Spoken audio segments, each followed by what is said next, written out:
Oh, yes, Eddie! Eddie, boy, Eddie! Good boy, good boy, good boy.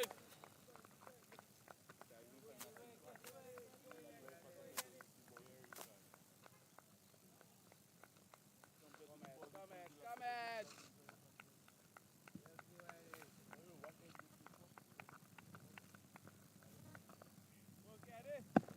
Good boy, good boy.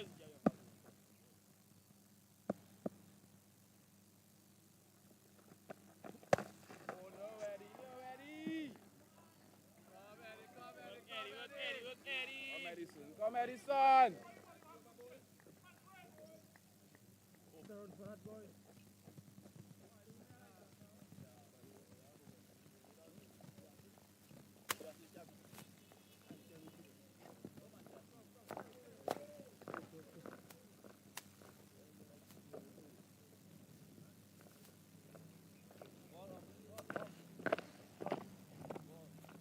Yes, sir.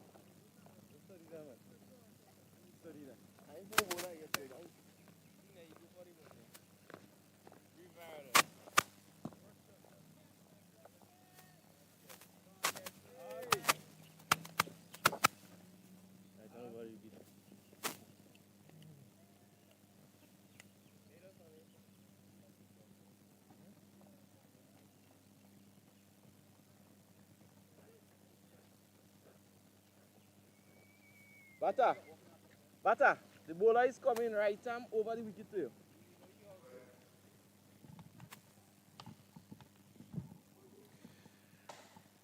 So good morning to you, wherever you are viewing this game here today. We welcome you here at Progress Park in what can be considered really beautiful conditions. Sun is shining brightly to witness the all-important game, Grenada versus Dominica, as we head down to the end of the tournament. I can let you know that Grenada won the toss this morning and has elected to bat. We are into the second over of the game. And again, played off the legs by Douglas, going to run close to the boundary. Actually goes over the rope. Grenada 10. I make it 10 without loss. We are into the second over. Conditions look really bright and beautiful for cricket. Having looked at the wicket this morning, look very hard,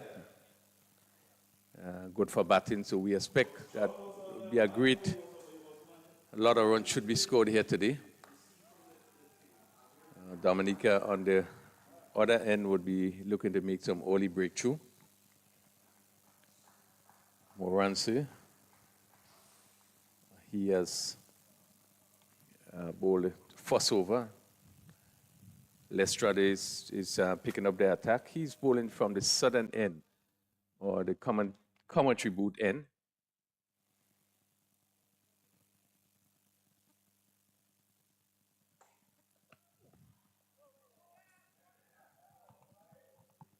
So just a little away movement from this delivery, and Douglas sort of pulling the bat inside of it as it went past the outside of it, edge. So there's two slips. Third man on the boundary, backward point, cover mid-off on the leg side, long leg, mid-wicket, and mid-on. So again, one imagine that the focus of attack will be just off-stump, just outside the off-stump. Both of these teams will want to come off with a victory here today. Dominica has been doing pretty well. Grenada has won 2 games. So just to give you an indication of the team, Grenada team for today.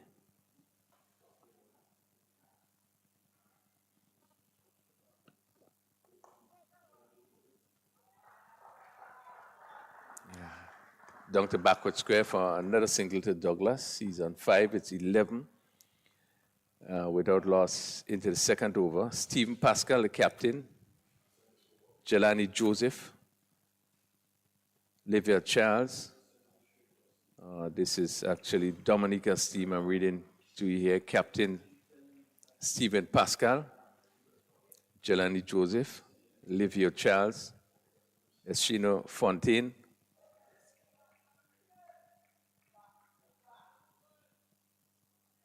Darren Toussaint, Ahmed Gilbert, Jason Vidal, Edmund Morris, Kester Lastreet, Kenneth Valmont,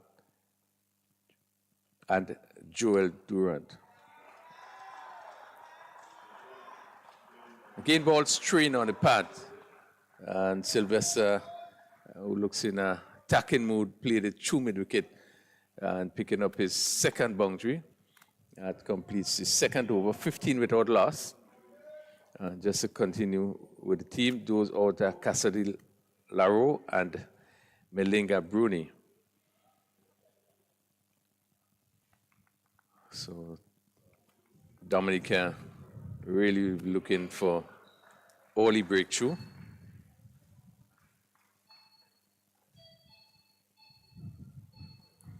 So the Grenada team, Cort Murray, Keishon Abraham, Rickel Sylvester. Out today is Justin John, Amir Douglas, Kevin Bartholomew, Kevin Bob, Cleveland Bartholomew, Jumal Francis, Desron Mitchell, and also out today Enoch Toussaint. And Dishron Jurikan. 15 without loss into the third over. Moranse bowled him, and Moranse struck there, and a delivery that read right through Douglas as he was looking to cover up, and Dominica struck the first blow. The wicket of Douglas being bowled by Moranse, and Grenada losing their first wicket. Good blow struck there by Dominica, 15 for 1. We are just into the third over. Amir Douglas have not seemed to come on as we look at the tournament. Really has not have not shown the sort of form that we expect. He has not done well in the tournament. He runs. So good blow struck early by Dominica, picking up their first wicket. Amir Douglas bowled by Edmond Moranse, and he went for 5. So Cort Murray replaces Douglas. Dominica will be rich hoping to make use maybe of the first 15 overs. Having this wicket have been worked on yesterday, so it will have maybe a little bit of life. But again, looking at the wicket this morning, it looks really good for batting. So really there should be no worry or no fear in terms of what the pitch offers. 2 attacking fielder in first and second slip.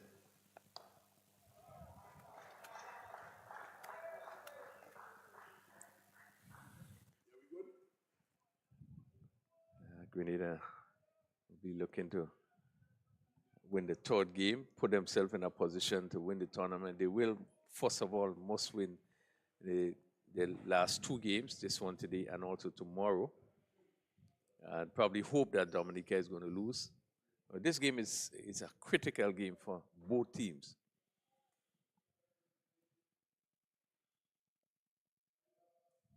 Quite pleasant breeze just going across the field. Edge and dropped that second slip. What a casual effort there. As that Murray pushing at this ball, taking the edge, and just went through the hands of the second slip fielder. Really probably should have made a better effort. From here, just look as though it went through his hands. It was high. So he had to get up, but really, it seems as though a catch that should have been taken. So Cort Murray having a life. He's off the mark with 4. Ball going down to the third man boundary for 4.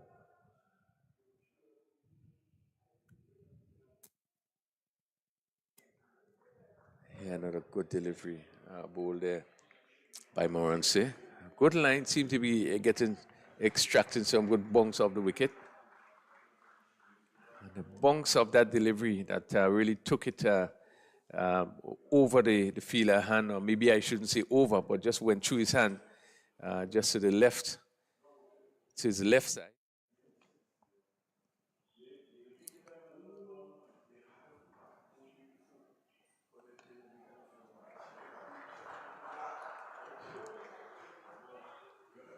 And 19 for 1.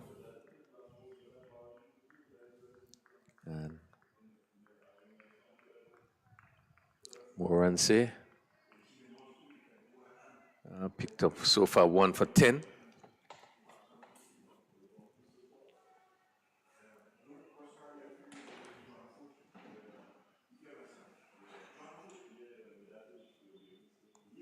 Again, coming off the edge there as Murray was pushing forward. This one stayed down a bit.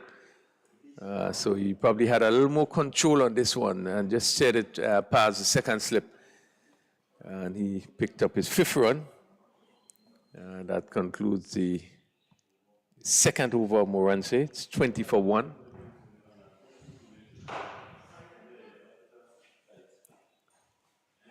Grenada won the toss and elected to bat. I probably dare say that any of the teams that would have won the toss would have wanted the batsman and want to look at the wicket. Probably expecting that probably the spinners may get a little bit later on in the game. But it's left to be seen.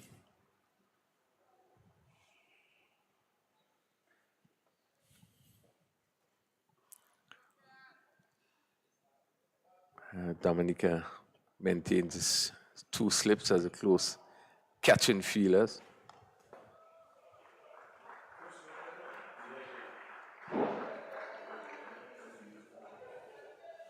Ball straight to gully.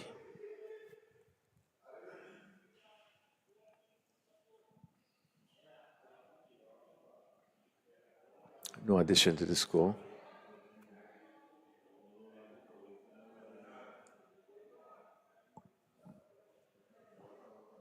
Well, it's bright sunshine here at the Progress Park.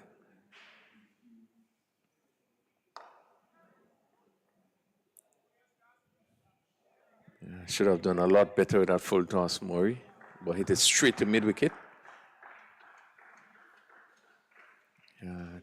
Court Murray does have a sort of slow start, but when he gets into his zone, really has shown that he has the ability to score quickly.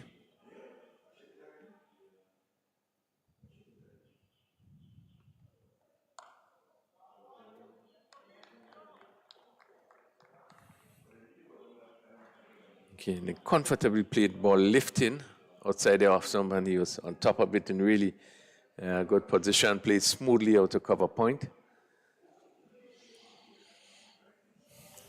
Score remains on 20 for 1. Progress Park does look at pitcher.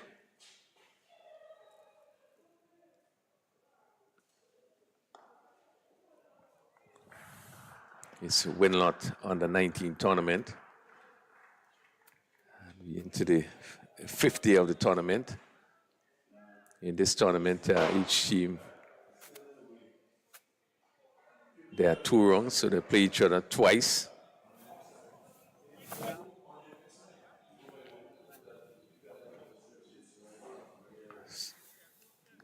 Left straight, just missing his run there. Dominica defeated Grenada in the first encounter and will be looking for a repeat performance.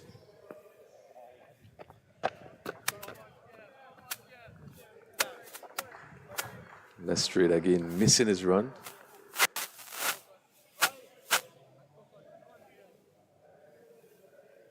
First encounter played at the Lasseter's playing field.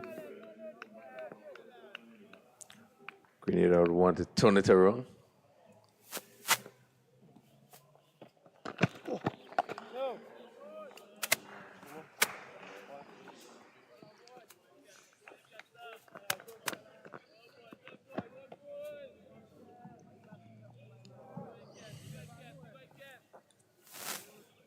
One more cut.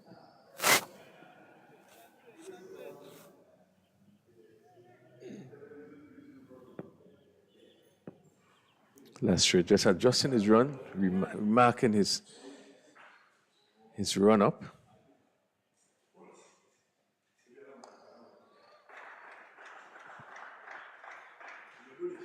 Again, good line, push into the offside.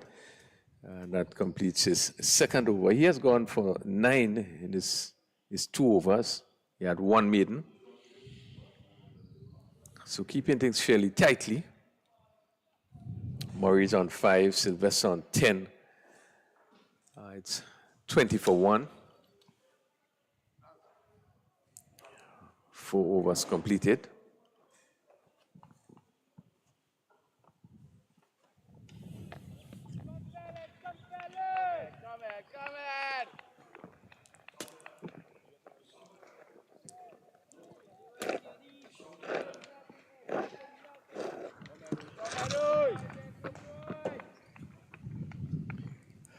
Morancy.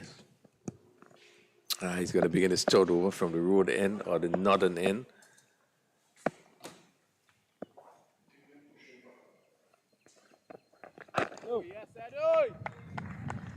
Yeah, have been able to keep a good line, good steady line. Just concentrating just for the off stump.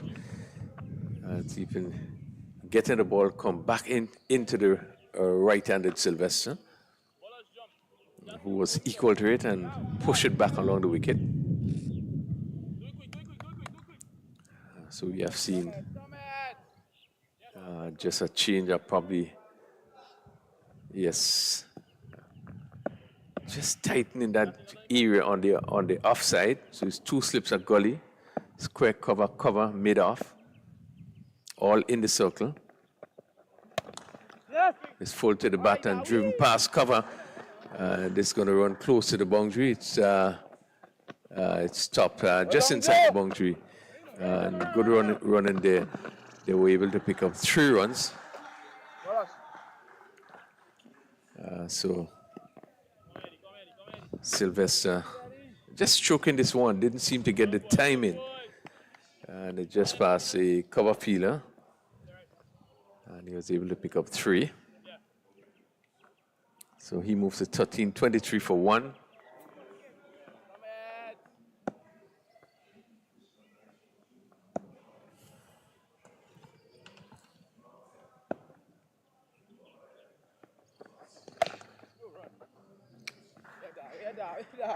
Again, push the cover. You can see the concentration is that off stump there, off stump line, bringing the ball back into the batsman.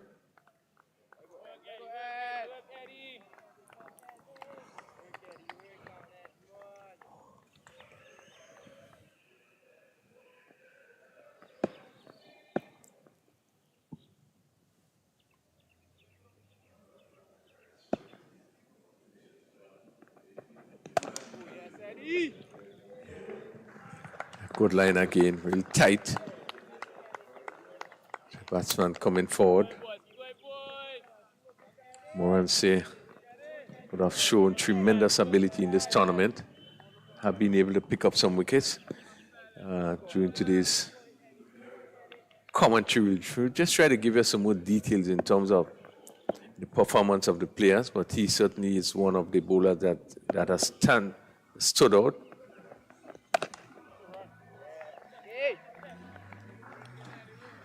He's tall and does seem to be able to develop some pace, but the good thing about his bowling that he have control.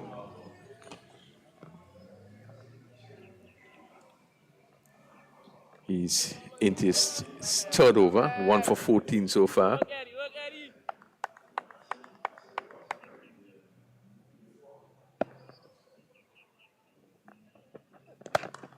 This is driven again through the cover fielder. And again, this is going to run close to the boundary, but it will be cut off just inside. And the batsman will pick up 2 runs. And to be fair with the cover fielder, probably just had a bad bounce there as he went back to try to stop that delivery. So 2 more to Murray at the end of the over. He's on 7. It's 25 for 1.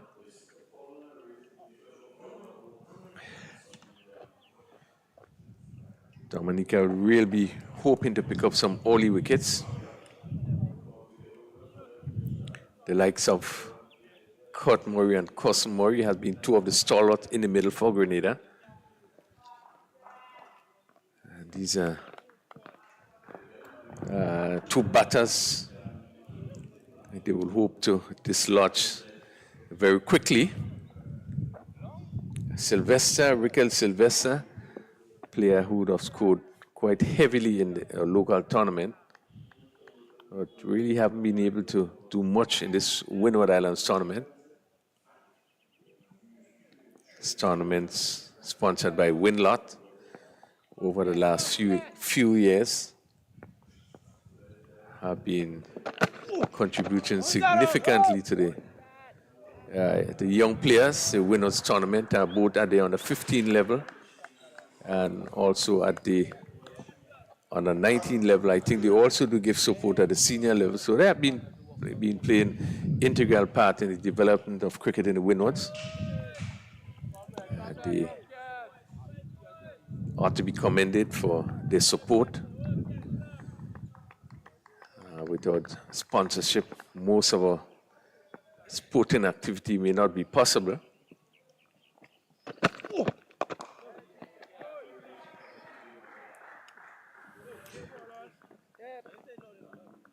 Let's straight into his 3rd over. Bent on keeping things very, very tight.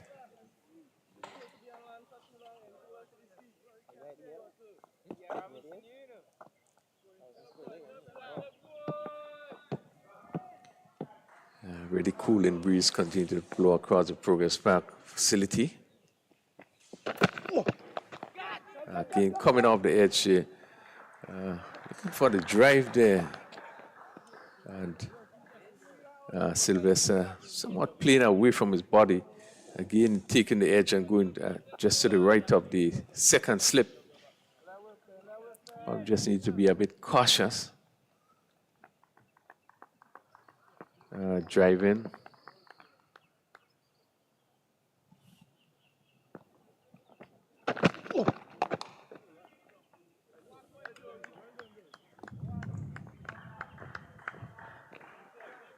Yeah, Murray much more comfortable as he got behind this one and calmly played it out to point region. We have seen Sylvester ball coming off the edge on 2 occasions. One went through the hand of the 2nd slip, and this one was just to the right of, well, there's 1 slip, so just to the right of the slip fielder in 4th slip. So probably if the 2nd slip was there, probably could have been another matter.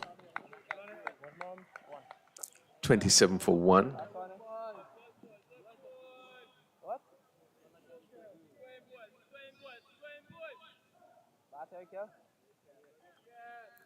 Sylvester on 14 comes back into strike.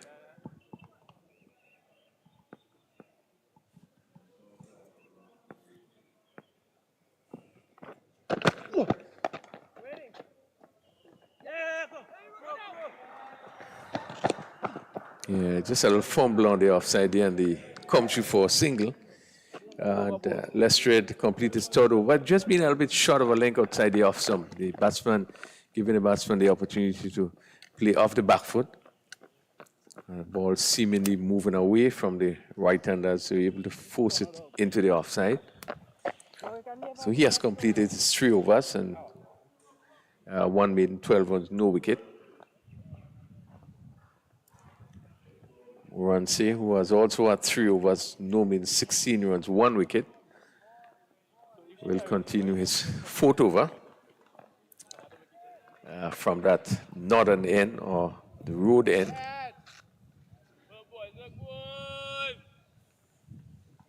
And Sylvester, now we are seeing the gully come a little finer. 2 slips in a gully, he now into a catching position. I think it's good thinking there by the captain.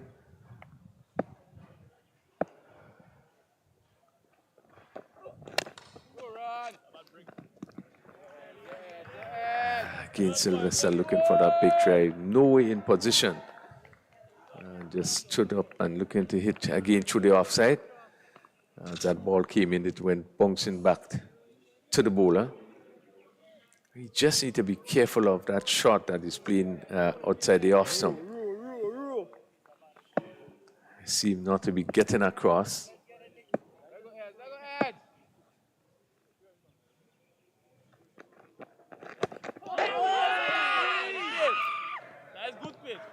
Yeah, that's a good thinking there by Morancy.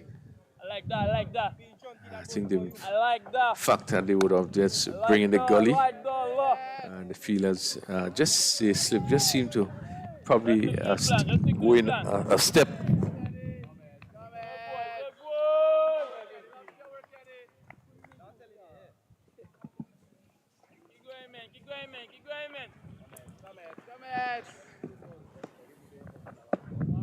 Here, they definitely seem to be a plan in terms of his attack to Sylvester.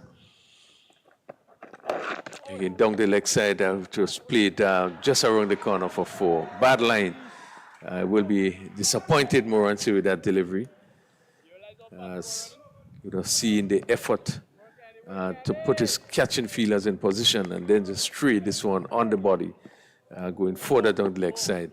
And Sylvester in play with a confident shot as he turned it down to that long leg position.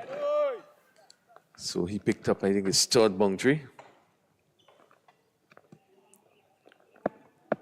Raquel Sylvester, yeah, he had 2 4s and actually 1 6.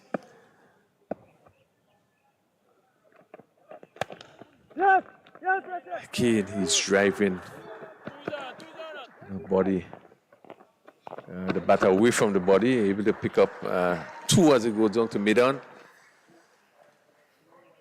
But again, just seem to be struggling, looking to play that shot. Or maybe one could give the credit to the bowler. They just seemed to hold back that delivery a bit. Sylvester still was able to pick up 2 more runs. 34 for 1.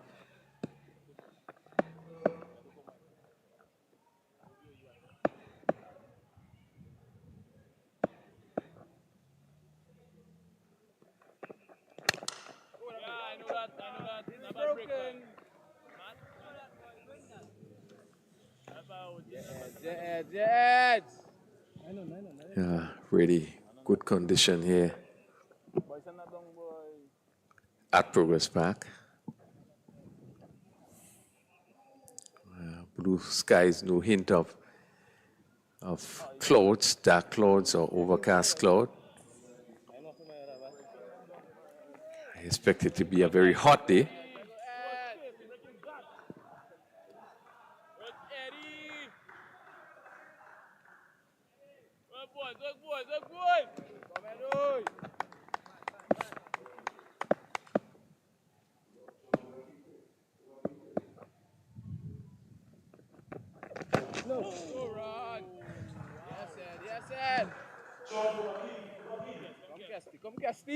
Yeah, that completes the 4th over by Morancy. He had 1 for 22. It's 34 for 1. Both players look confident at the wicket. Sylvester just seemed to be having a bit of a challenge looking to play that off drive. Not moving, just standing in his position and trying to hit through the offside. And really with the weight, his body weight and the batter weight, he find himself pulling that ball down to mid-on. It's happened on 2 occasions in the last over. So probably just need to check his movements. Try to get close to the line of the ball. And Maurice flashing outside the off stump and making no contact. Again, one of the weaknesses we have seen with some of our batters is staying away and having the body one way and just swinging the bat. You probably just need to get closer to that delivery, would have been able to hit it down to backward point. Ball shortish delivery outside the off stump. And you can see, look at the body, there's no movement. Let's see what he does with this delivery. Again, hesitant to come across as he pushed it to cover and picked up 2 runs. Just seemed to be playing the line of the delivery and not really keen to get close to the line. Probably if he did, would have been able to stroke that ball with more fluency and probably be able to place it better. Well, he picked up 2 in the process.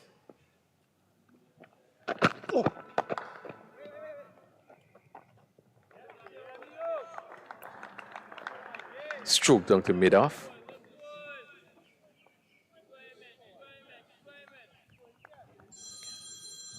Both batsmen on double figures. Murray on 10.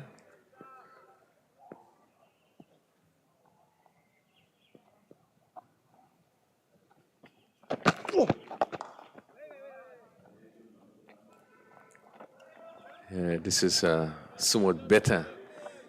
He stepped out, you can see the left foot going across, and he stroked it smoothly into the offside, not being able to pick the gap.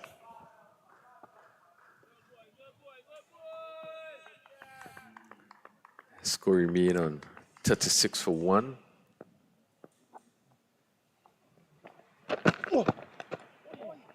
Comes off the edge and going to go fine here, beat the long leg fielder.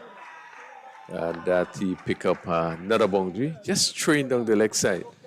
I think that Murray was looking to hit it a bit squarer, but just came off of the outer edge and went fine. And the long leg fielder really didn't have a chance to get across. He had to move to his right. And that ball sped across the ropes.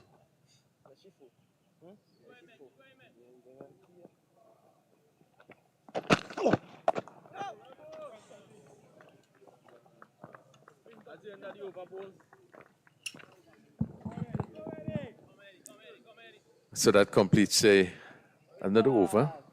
8 overs completed. Lestrade 4 overs. 1 made 18 runs, no wicket. And we had Moran say 4 overs, no made 22 runs, 1 wicket. It's 40 for 1. Remembering that Grenada won the toss earlier today and elected to bat. It seemed to be a really fast outfield. So one would think that Grenada will try to make sure they put, a solid score on the board.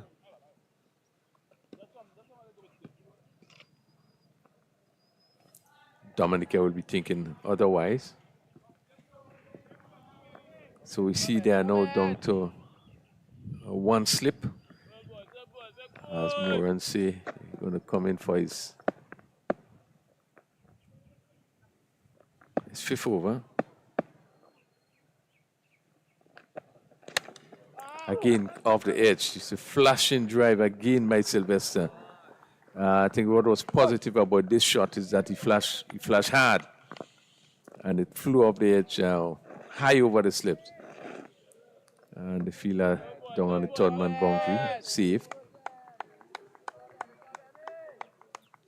There's a definite plan to attack Sylvester outside the off stump, given the opportunity to drive. And with a little bit of variation, can create problem. It's a lovely shot, stroked down to mid-on for 4. What a superb shot there by Kurt Murray. It was all timing. As he just came forward, and as the bat made contact with that ball, it raced down to mid-on. The mid-on fielder was a bit wide. Certainly the best shot that he would have played in his inning so far. All about timing.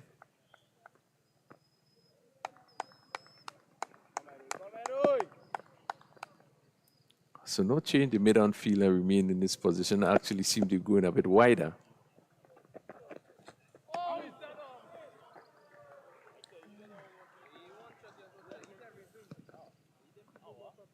Good comeback delivery.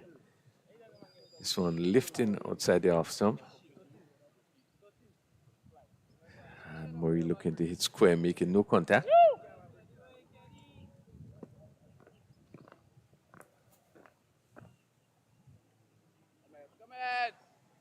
45 for 1. Grenada, we are into the 9th over.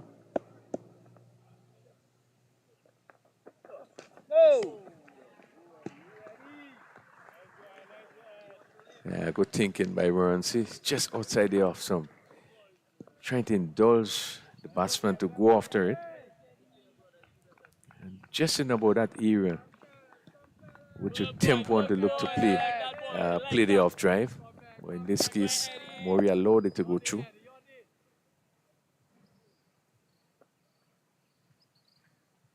Slip on a gully in position. And then a really good delivery. One lifting and just moving away from Murray.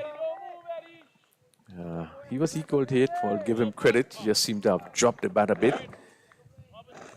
Side it and pass outside the off stump.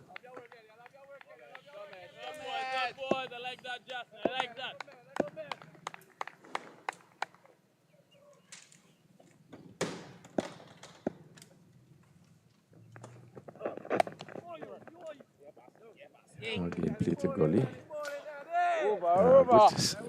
Good steady over bowled by Morancy. He's completed his 5th over. So he went for 1 for 27. Really has been an impressive spell. It has been a confident start by Grenada. We had 9 overs being completed, 45 for 1. And scoring rate just about 5 per over.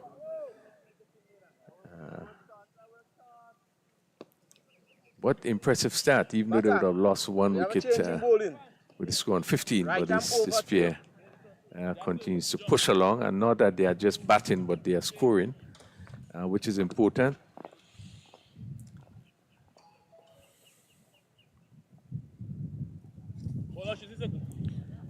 And as I welcome my really good friend Robertson from St. Vincent. We're probably going to hear from him in a little while. But we are about to begin over number 10. Dominica, just to give you an indication of the point system. Hit down to long off, confidently. By Sylvester, he moves to 23, 46 for 1. We are into over number 10. Dominica has so far played 4 matches. They won 3. They lose 1. They are 6 points. Net run rate 1.45. So they are sitting at the top. So this is really an important game for Dominica today.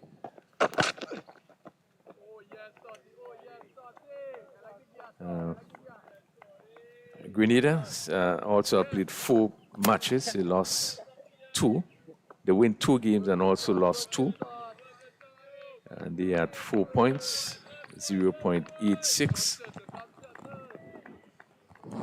St. Vincent played 4 matches. They had 2 wins and 2 defeats. So as we look at the stats, pretty close. 1.29. And St. Lucia 4 matches. Win 1, lose 3. Minus 0.99. And certainly we look at the point standing, it's pretty close. So still there's a lot to play for with these last 2 games to play. Hit down to mid-off by Murray. Pick up another single. It's 47 for 1. very interesting reading the point system. As I welcome Robertson with me this morning. Good morning. Good morning, Mr. Crony. How are you? So good for the time being. Yes, very interesting. I think today, as Dominica's captain Stefan Pascal pointed out, today is the most important day in the match. There are so many calculations that can be done when you look at the current point standings. It makes very interesting. And those two Grenadian batsmen out there, looking that they intend to really cash in on looking at a pretty good pitch at Progress Park. What happens if Grenada wins? They would go up to 6 points. What happens if St. Lucia wins? They would go up to 4 points. So there's certainly a lot to play for from all the teams. Probably only St. Lucia that probably, in a sense, just goes in there. That one was punch off the back foot. It looks the wicket is a bit on the slow side, for he was into the shot a bit early than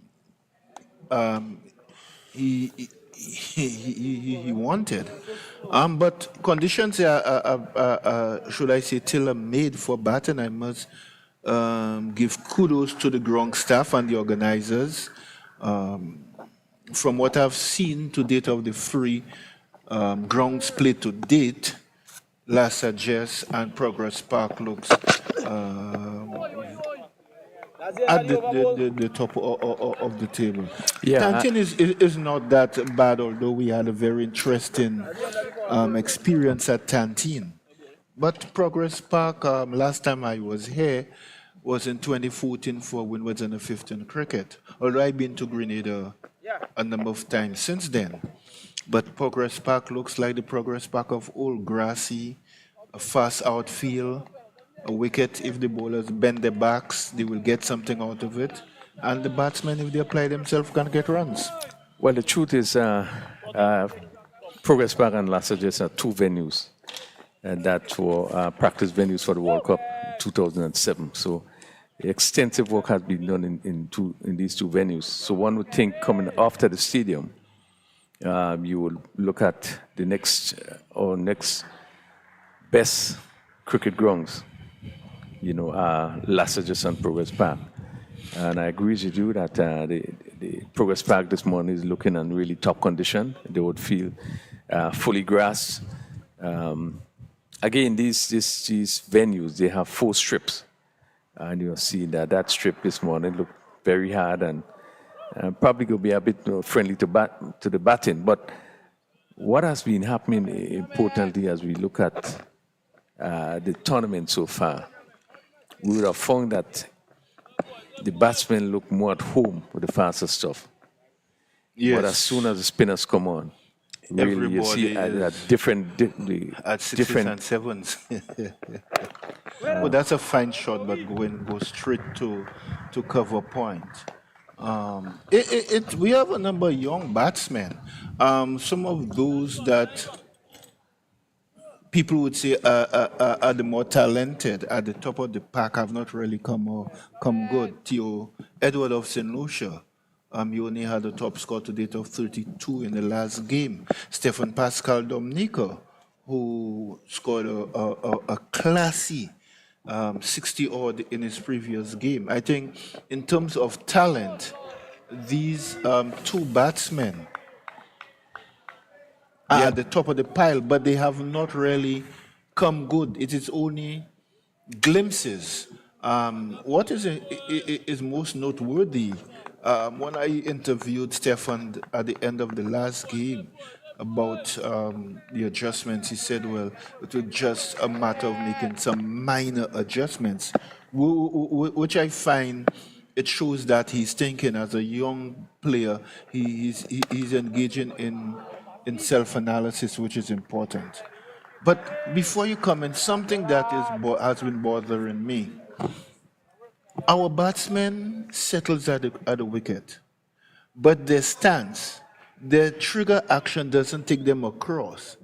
And even the batsman facing there, Sylvester, he looks to drive through the covers, but he thinks he has gotten his left foot across, but his left foot is pointing straight down the wicket at the other end, and his bat is flashing towards the covers.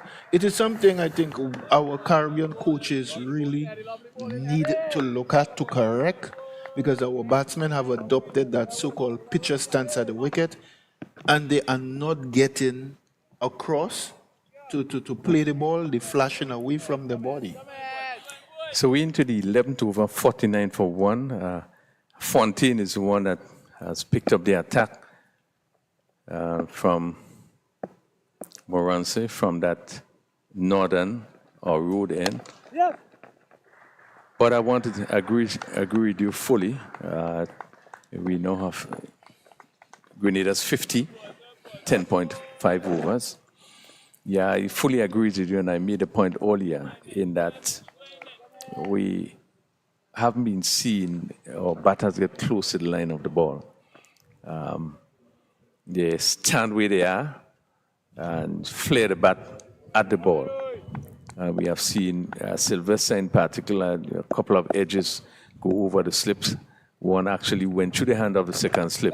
Yeah. And from both ends, we have seen that has been happening. And I think this is of concern, as you rightly say. It's the end of the 11th over, 50 for 1. As you rightly say, this is of concern, getting close to the line of the ball, because there's no way you would be able to get power 1. You probably would be get placement, because you are not in a position to control it. When your body weight, the whole aspect of biomechanics, your body is here, and just your hand over there with the bat, you cannot get this out of control. I think it's an area that batters probably need to look at going forward. But I also want to hasten to see here that, as you said, looking at the wickets that we have been playing on here, all 3 wickets include this wicket here, looks good for batting. Yes. We have not seen any misbehaving of deliveries for 4. The wickets are generally good for batting. And we found that yet our top batters have not done well. Yeah, I think concern. it's a matter of mindset, how you apply yourself. It's a matter of preparation. I'm never happy with young batsmen playing T20 cricket,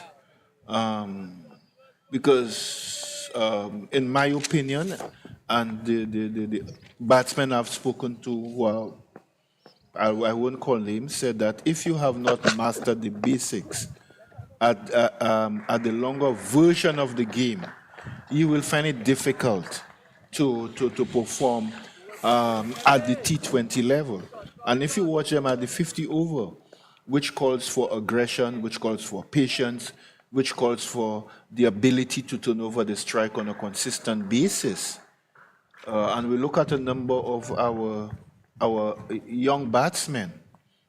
Are they doing what is needed? Yes, there's natural talent. However, natural talent without putting in the amount of practice that is needed, it becomes nothing. It's like saying, I have $1 million and I want to invest it. But all you're doing is sitting at home, the $1 million is in the bank, and the bank is charging you fees, which gradually eats away at your savings. And you're just sitting at home boasting you have $1 million. And then when you realize it, your savings has been depleted to such an extent, you're heading towards the madhouse.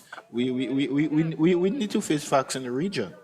I am never one that believes where we adopted the English coaching manual. We should have our own coaching manual. So 52 for 1, and Fontaine in his second over actually. So far gone for 6. Again, very clear the focus of the Dominican bowlers, just to bowl one side of the wicket. Yeah. And Sylvester 26, caught Murray on 20. We are into the 12, just one more delivery to complete the 12th over. And the 2 bowlers, we have Moranse, 6 overs, 1 for 28, and Lestrade, 4 overs, 1 maiden, none for 18.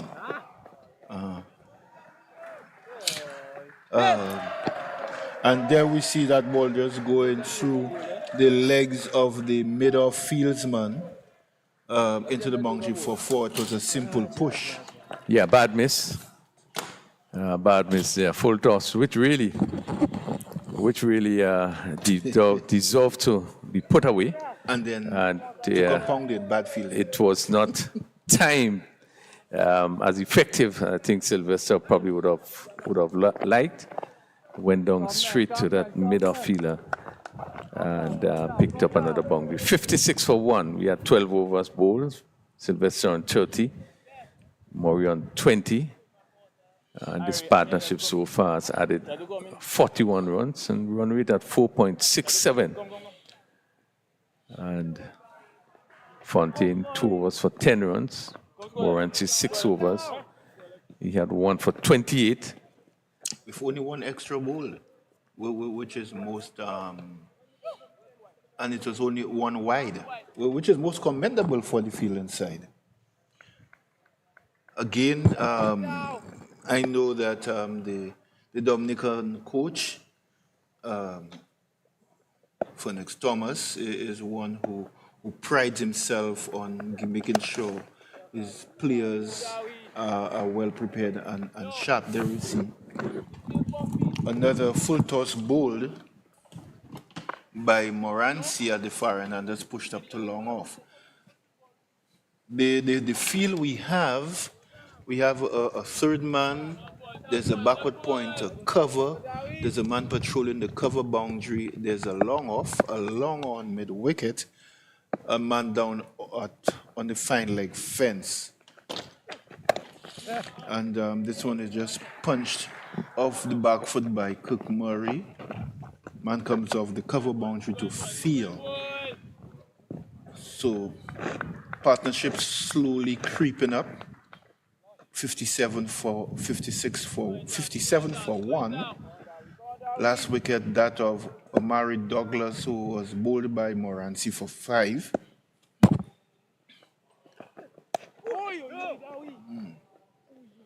That delivery came back a bit as Sylvester was looking to push into the covers, but found that ball just going behind him to square leg. Again, very good conditions here at the Progress Park.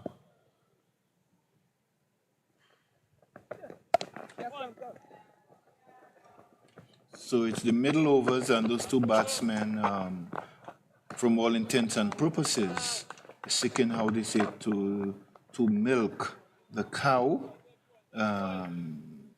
push the ball into the gaps, get the singles, and keep the scoring rate healthy.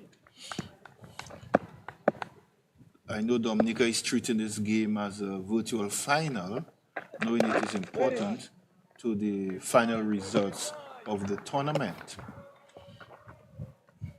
And they back themselves, knowing that they have solid lineup of batsmen. Dominica arguably have the most experienced team in this tournament. They're the better all-round team.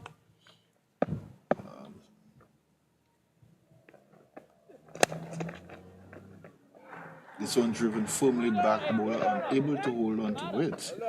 Easy single for the batsman.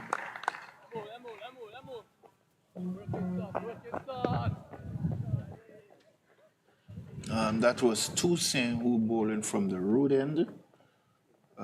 His first over cost 4 runs. 60 for 1, Rickard Sylvester 32. Cook Murray, who came in to replace Amari Douglas, is now on 22, partnership of 45, current run rate at 4.62, 13 overs bowled. 37 overs remain and 1 extra, and 1 extra which is quite commendable for the fielding side. So definitely there has been improvement in the bowling, only 1 wide bowl.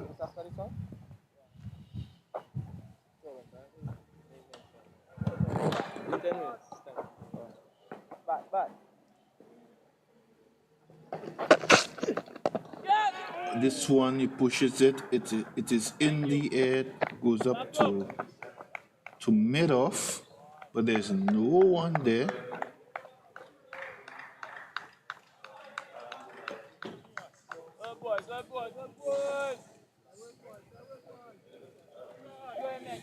Keep going, man.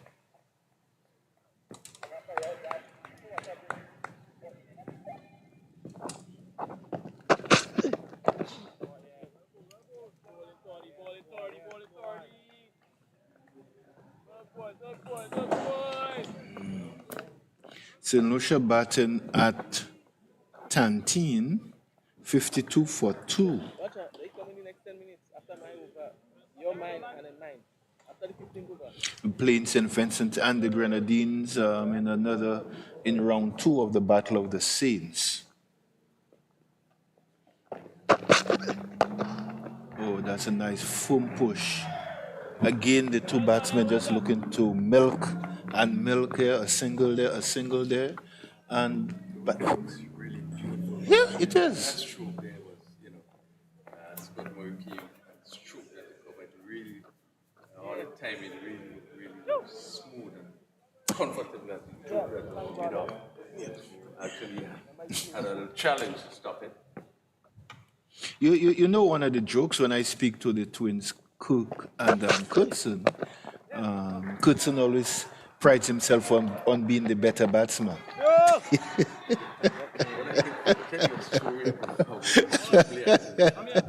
They really compete against each other. Yes, they do. Tell you if they would have played together, and they would have some discussion at the end of the day in terms of who did what, who did wrong, who didn't do right. I think that's just The nature of twins. the nature of 21 and the fact that they are so deep into the game. There's a lot of discussion. And friendly argument. I first met them. They were playing for Grenada in Winlott under 15 cricket, and I enjoy being around them and speaking to them. They have good cricket head on their shoulders. I remember one incident where they played a joke on the manager at that time. I won't repeat. And from then on, I call them mischief and mischievous. But it's important to see. Curtin has gotten quicker. When I saw him last year to this year, he has gotten quicker. And that shot is not called for. He just gave... Sylvester just gave mid-off, catch and practice. Moranci just bowling a slower one. Sylvester eyes lit up. I don't think he actually timed that ball. And it just went up in the air. And if I know this wrong, he hit it into the wind. And it just sat up there. And it was just catch and practice for Valmore, who took a comfortable catch, fingers pointing upwards. So Grenada is now 64 for 2. Wicket, that shot wasn't called for. That ball should have been punched through the covers. So one has to give a lot of credit, I think, to the bowler Fontaine and the Dominica team. We would have seen throughout his innings in terms of how he plays the off drive, how he plays the cover drive. And they have been working on it. Well, remember the bowling of Moranci when the two slips and the ball bottom, and there was just this consistent method trying to draw him outside the off stump to hit the ball. And the bat His patience. the body wouldn't go. Yeah. And this was a slower delivery ball there. He was nowhere near it. He used real guile. The good thing about it, even though it was slower, he had to reach for it. And the fact that he was not moving was a bad way. His feet was nowhere near to. Had his front foot gotten across, he would have that ball would have been over extra cover with power. He just flayed at it, and he's walking off, beating himself. And I'm saying, are these? I must ask, are these some of the shots they play in practice, and they are applauded? Because what you do in practice is what you would do in a match.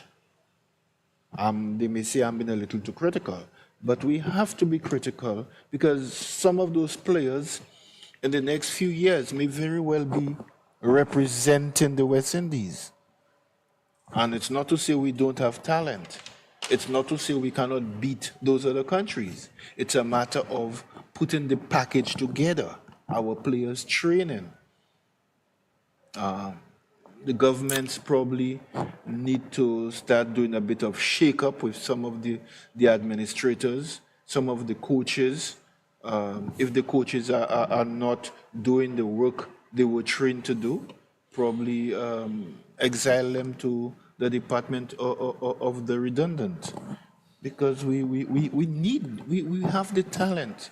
It is painful, Crony. It is painful to see the depth of talent we have. Yet, instead we move upwards in the global standings. It is like there's some lead weights tied to the feet, the collective feet of West Indies cricket fraternity, and it's just pulling us deeper and deeper and deeper into the trench in the ocean. So the players are just having a refreshment. 64 for 2. Grenada has just lost the wicket of Sylvester. Riquel Sylvester is caught by Valmont of the bowling of Fontaine, 35 from 39 deliveries. He was at the wicket just for 1 over, hit 3 fours and 1 6. And Dominica, we look into a beautiful pull shot. Dominica, we looking to make further inroads, but we have the two Murray brothers now. Actually, Kevin Bob has replaced Sylvester.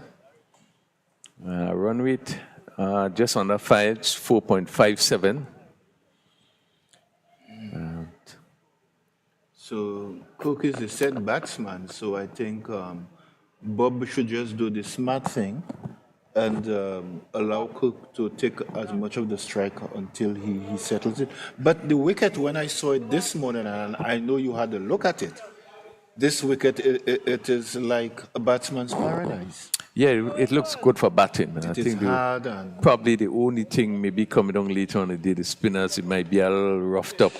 The spinners probably might be able to get something more on it. And there's some cracking in the surface. Probably those cracks may just open up a bit when Grenada goes to bowl. Yeah, well, I don't expect that. The tendency of the wicket, the crack probably wouldn't open up too much, but maybe just a little roughing, and you may find the spinners may be able to get some bite of the wicket. But again, it's still going to be good for batting. It's not the sort of wicket that's going to mash up, and the spinners will be able to do magic on the wicket, you know.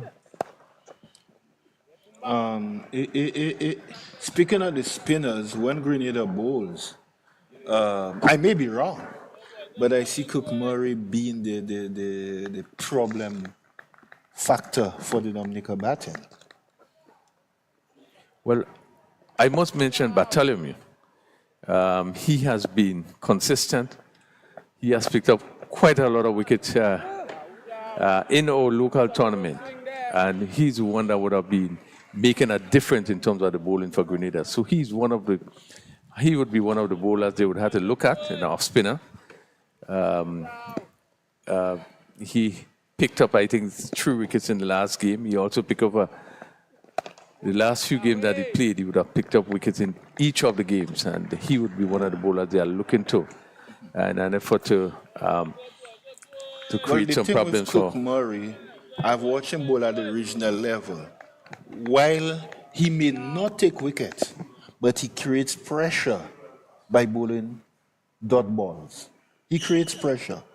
And bowlers tend to bowl in partnership. One creates pressure, the other one takes wickets. So that's why I say... I agree with you that Court is a key person because from left arm, and one of the things of his bowling lately, he seemed to be making every attempt to bowl slower than he normally bowled Yes, before. yes. In this which tournament, obviously, oh, that's a fine shot, but goes straight to cover. Bro, Joey. That was Cook Murray just off the back foot, getting in line and punching that square, timing it beautifully. And I agree with you. Over the years, this tournament he has bowled a lot slower. He has a lot more control.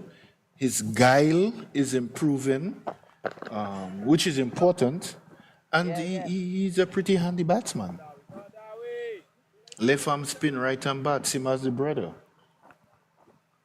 so it's Toussaint that is, it's coming from that northern end. He has so far bowled 1.4 overs and none for 6. Just to have it right, just a little, to make sure that we have the right bowler. Fontaine is one that picked up the wicket in the last over.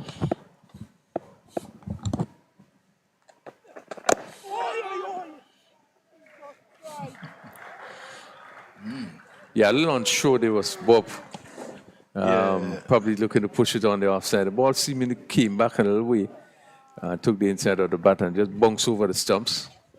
Fortunate there. Went past that leg stump, and there you see the slip fieldsman holding his head in his hands.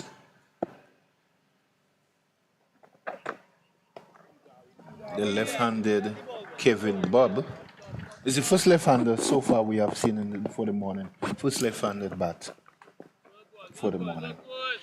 Yeah, first left-hander. It would be now interesting to see how the Dominican bowlers make that adjustment, left-right combination. Yeah, and we would have seen right away that Toussaint went around the wicket to the left-hander. I'm not sure it's the best method, but we are already seeing the adjustment in terms of the bowlers. And I must tell you something who we must give plaudits to. The broadcast crews.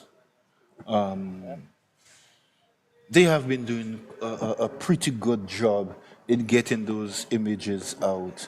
And also the organizers in adding a few things. You have pre-match interviews taken at the toss. You have post-match. I think Grenada has set a standard for the Winlott tournament going forward, and maybe across the wider region. Because years past at regional under 15, under 19 cricket, you don't have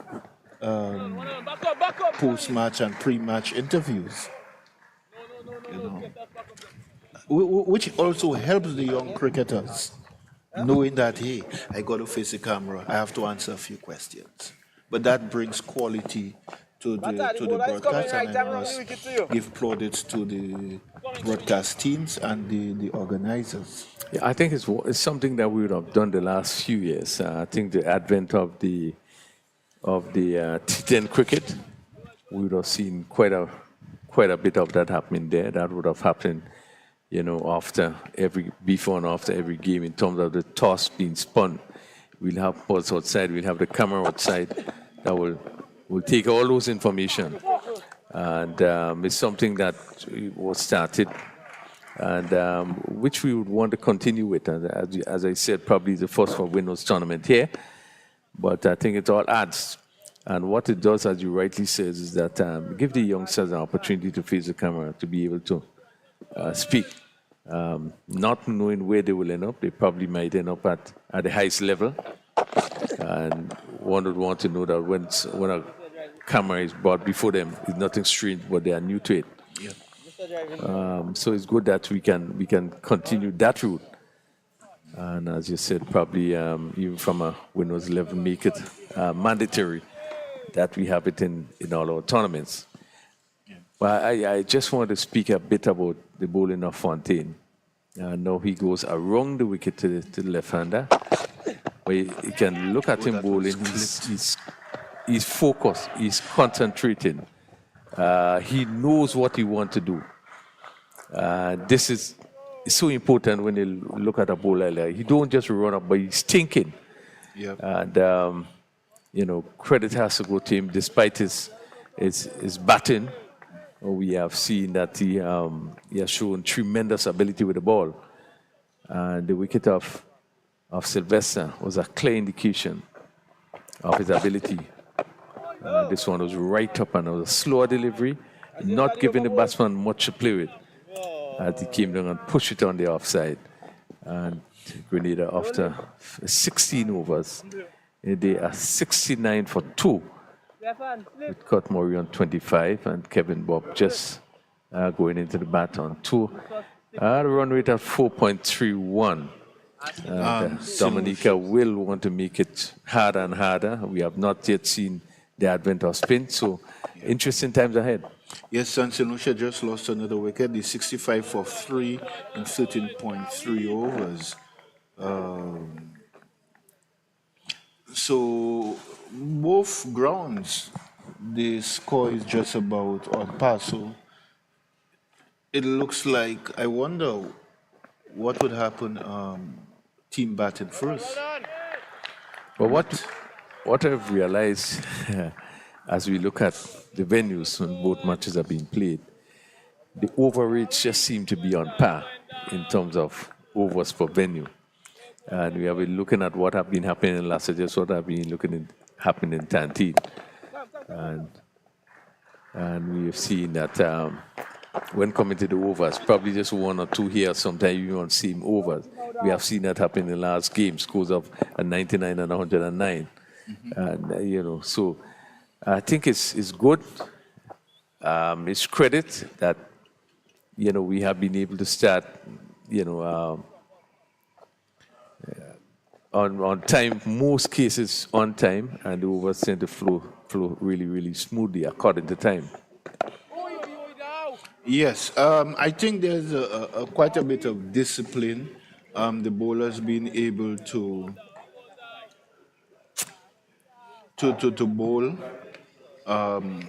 maintain that over rate. You could actually hear if you're down on the boundary line where the captains are urging their players on to get in position quickly. Even the coaches from time to time would be urging them on in case there are any stragglers.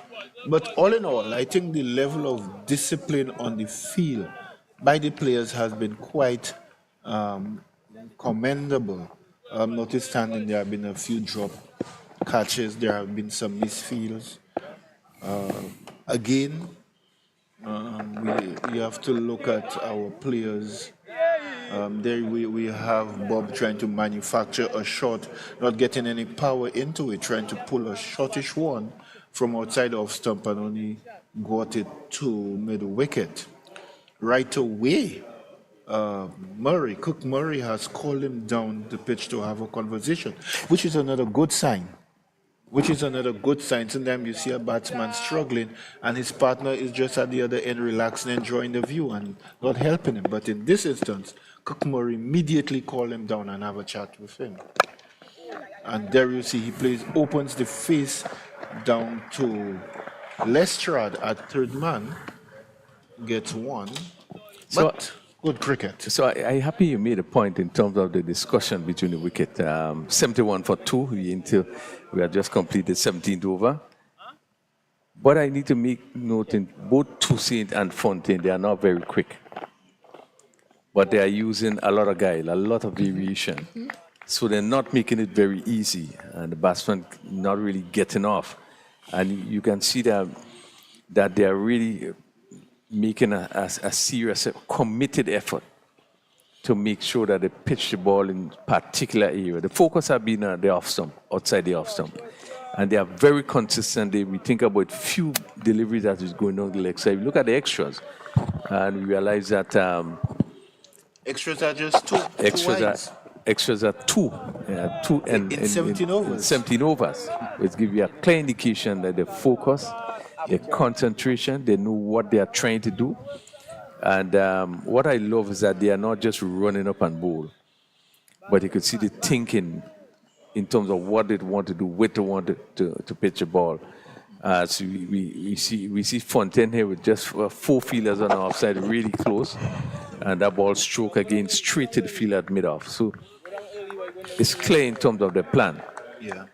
But the discussion between the wicket, and this is something that I know, I mean, even from a player point of view, that we used to happen regularly.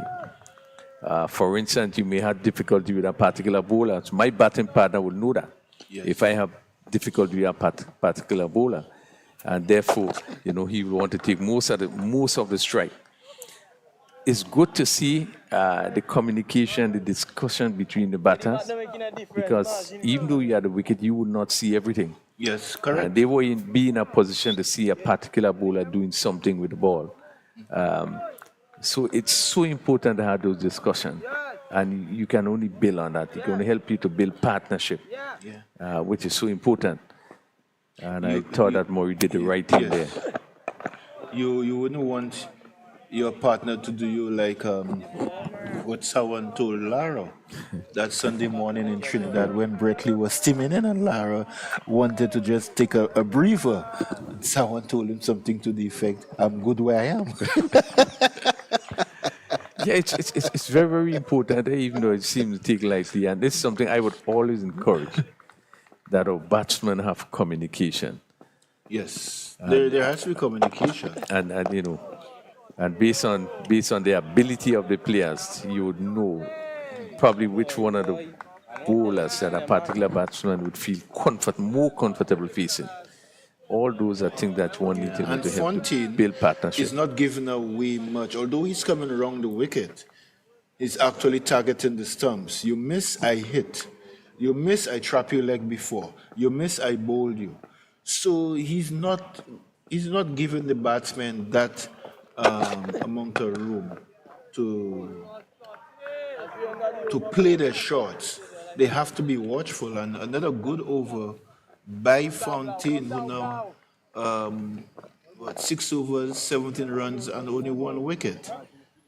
19 dot balls he has delivered. I am happy with what I see, what I'm seeing from him, particular.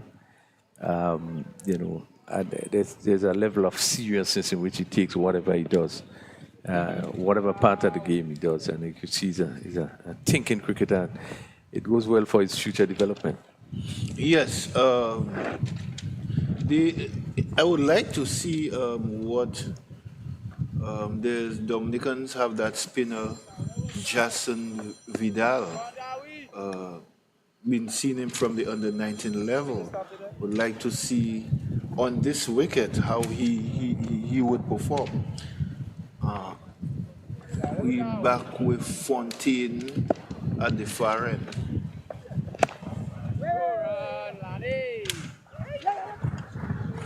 And Cook very alert, field ball bouncing off the chest of the fieldsman, and the fieldsman very slow in going to clean up.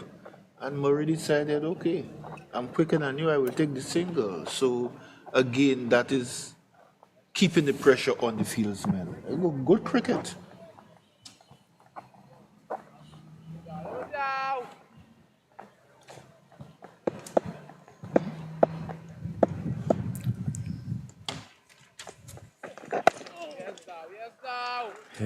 To see it, good line, keeping it tight. We have seen that both medium pieces are making every effort not to let the batsman get off with any flurry of runs. They are forced to defend. Toussaint ball into 1 slip. This one punches square. That will run away for 4. That's a glorious shot off the back foot, leaning back.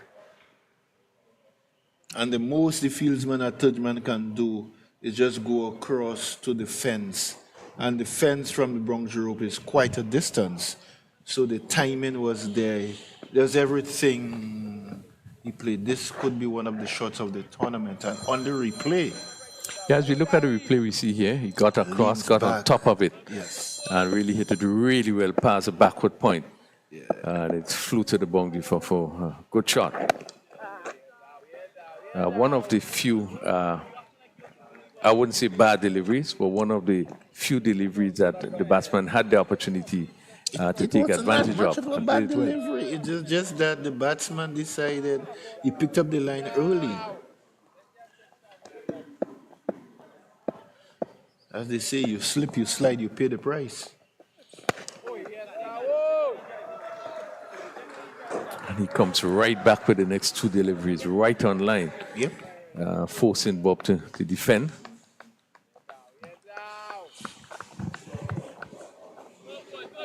.76 for 2. And over number 19.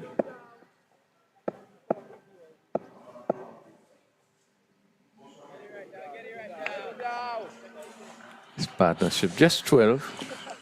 Run rate 4.04. So Dominica is not allowing things to run away, still keeping the batsman in check.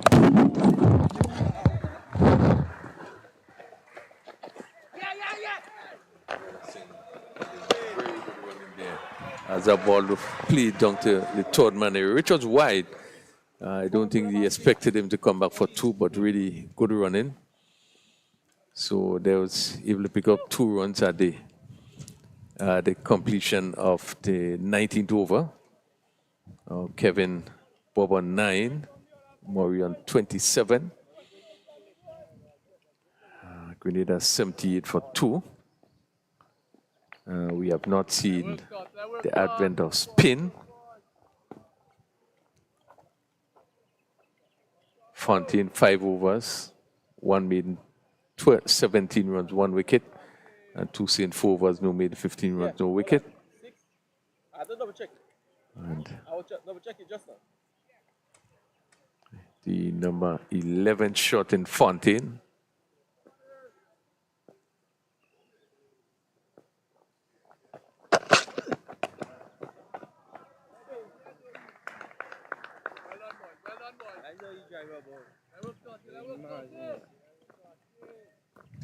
Yeah, 6. Murray stroked this one into the cover, looking more and more comfortable. Scott Murray.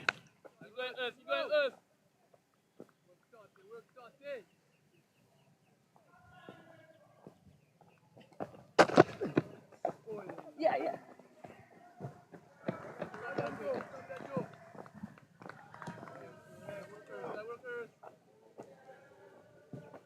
Next side, you can't remember no with no. I said this your brother smarter than him. 79. Matter Kevin. Murray 28. Grenada this morning won the toss and elected to bat.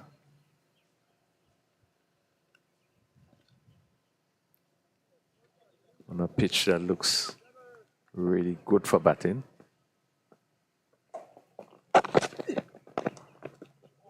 A lovely shot. Once again, Bob played a beautiful shot through the covers for 4. Just to the right of the cover fielder there. Really good timing. Just stroked it. What was so evident here is that he moved across. So he got himself into position and stroked it past the extra cover fielder. And picking up a well-deserved boundary.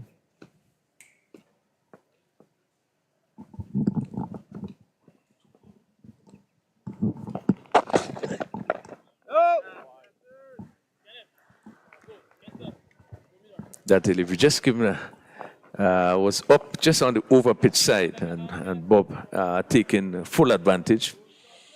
83 for 2. He moves to 13.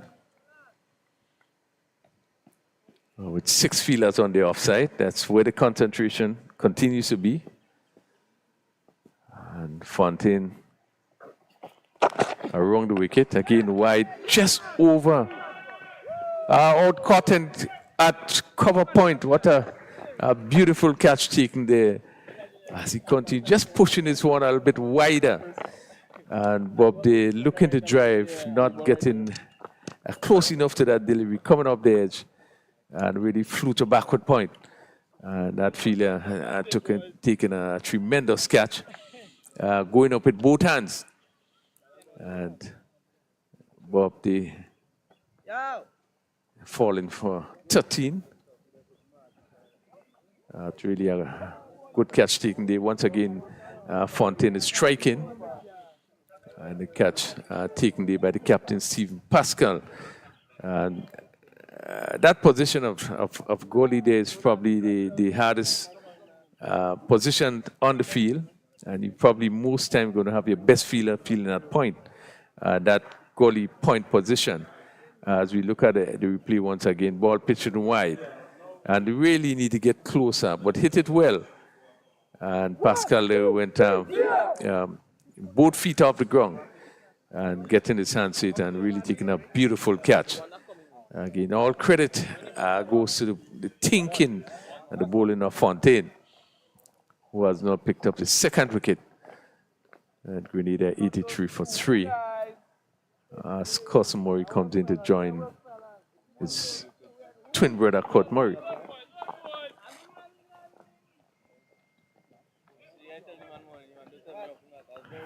It will be important for this pair.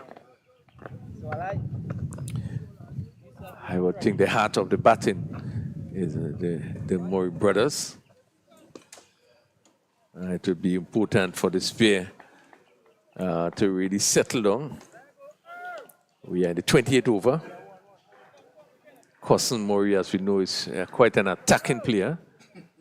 And if he gets going, certainly he'll score very quickly. He just seems to take what looked like maybe a leg stump guard. It's coming right, I'm wrong the wicket to you. Third man, backward point. A cover, extra cover, mid-off, and also a short cover. So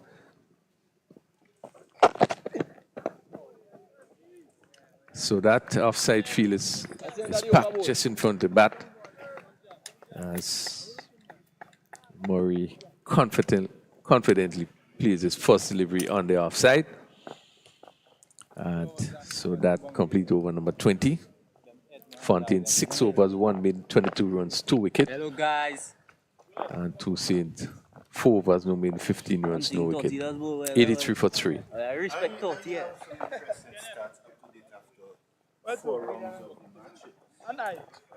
I'll be hitting the celebration soon. Let's go, JV! Oh, Aling. If not these two, then who, guys? We also have 2, 3, 4, 6 against the National. 8 against Dominica. 7 against Just come here. I'm going now. the lowest innings total in this year's competition. You good. Yeah. 99 all out versus Yeah, do what? Coming. Let's go, JV. Yeah.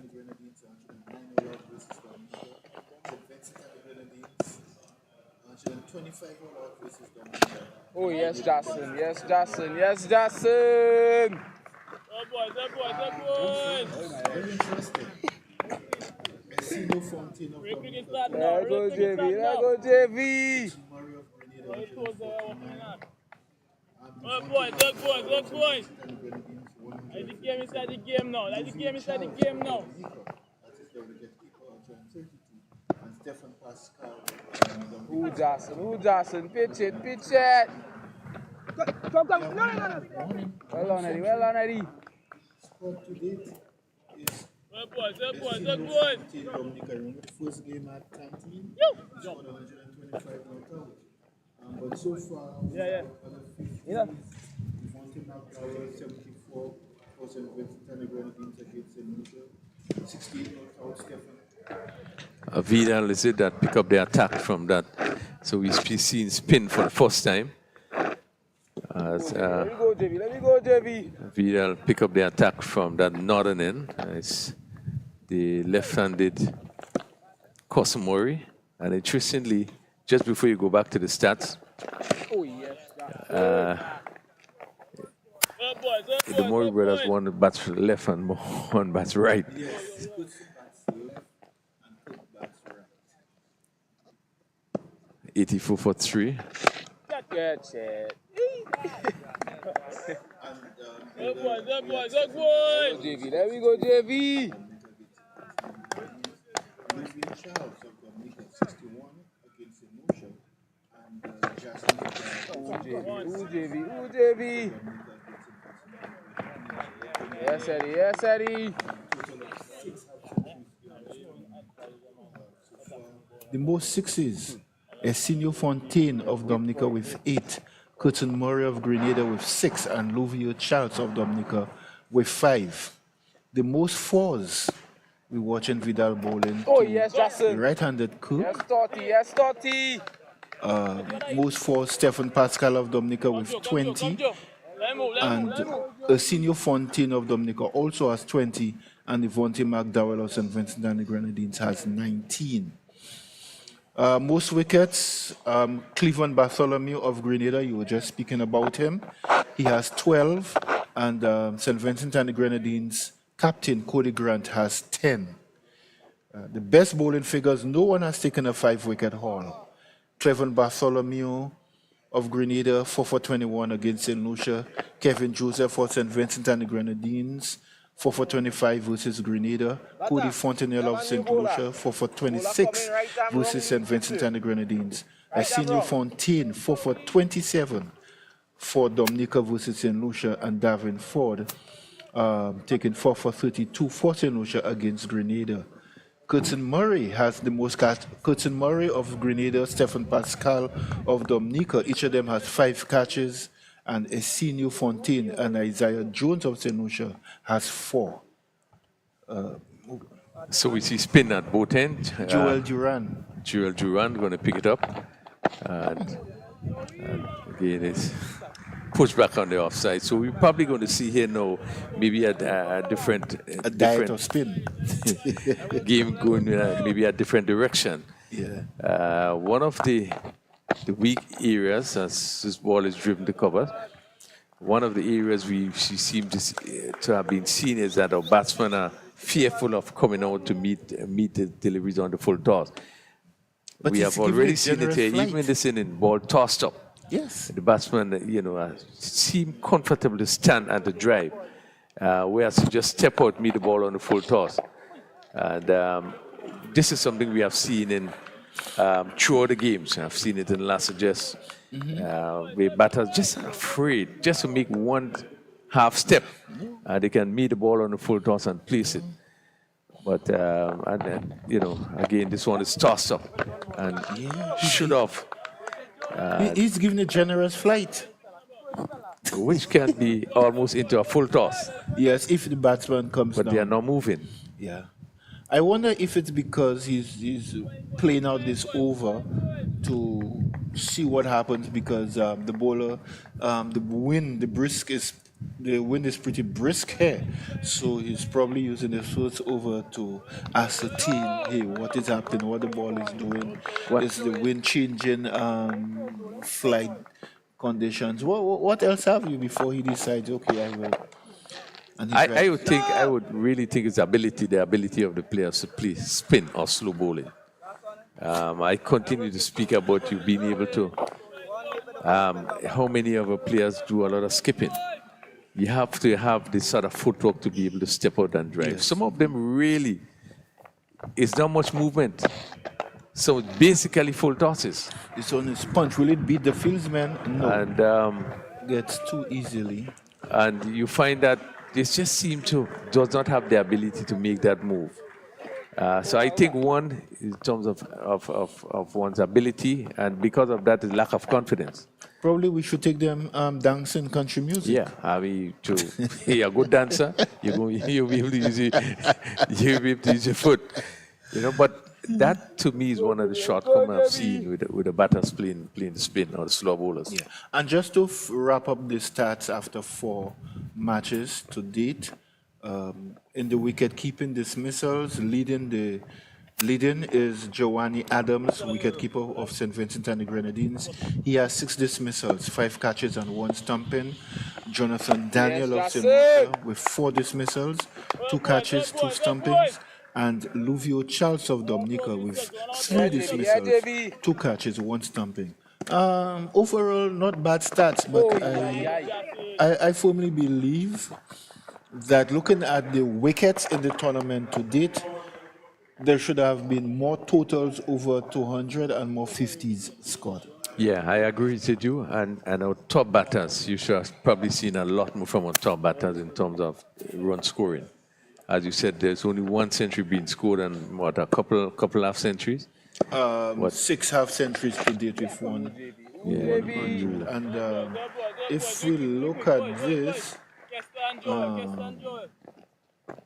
Fontaine has only scored 1 half centuries since he scored this 100 against St. Vincent and the Grenadines. When you look at Stefan Pascal, he only came good with 68 in the last game against St. Vincent and the Grenadines. And he is one of those probably, he's been around for a while, even playing regional cricket, captain of West Indies U-19 team.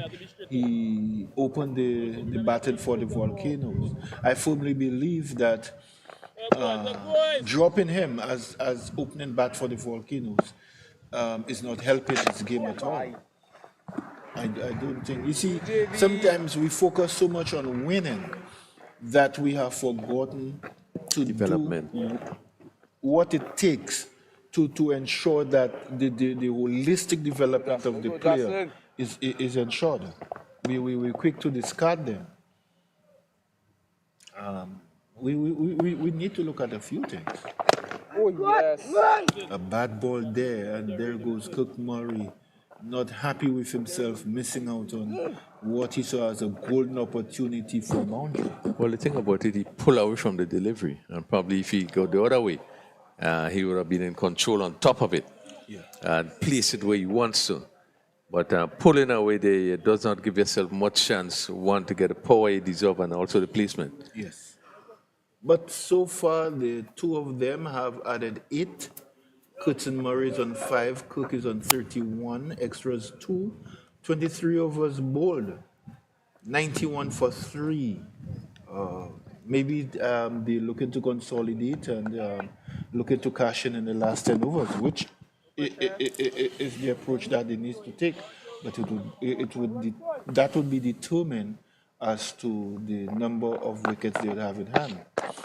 And we see Duran is giving that ball generous flight. And the batsman of yesteryear will tell you, you toss it up, I will toss it back into the pavilion for you. Yeah. It stays too long in the air. Yeah. You have enough time to, And it's too foolish. And there we go again. Batsman is able to just stand his ground and clip it off his toes for a single. Maybe the two of them are looking to stay there and build and lay the foundation, which, yes, would be a good approach. But the run rate has dropped to 3.99. But to be fair, this is, in my view, the heart of the Grenada batting, these two players here. And we are just in the 24th over.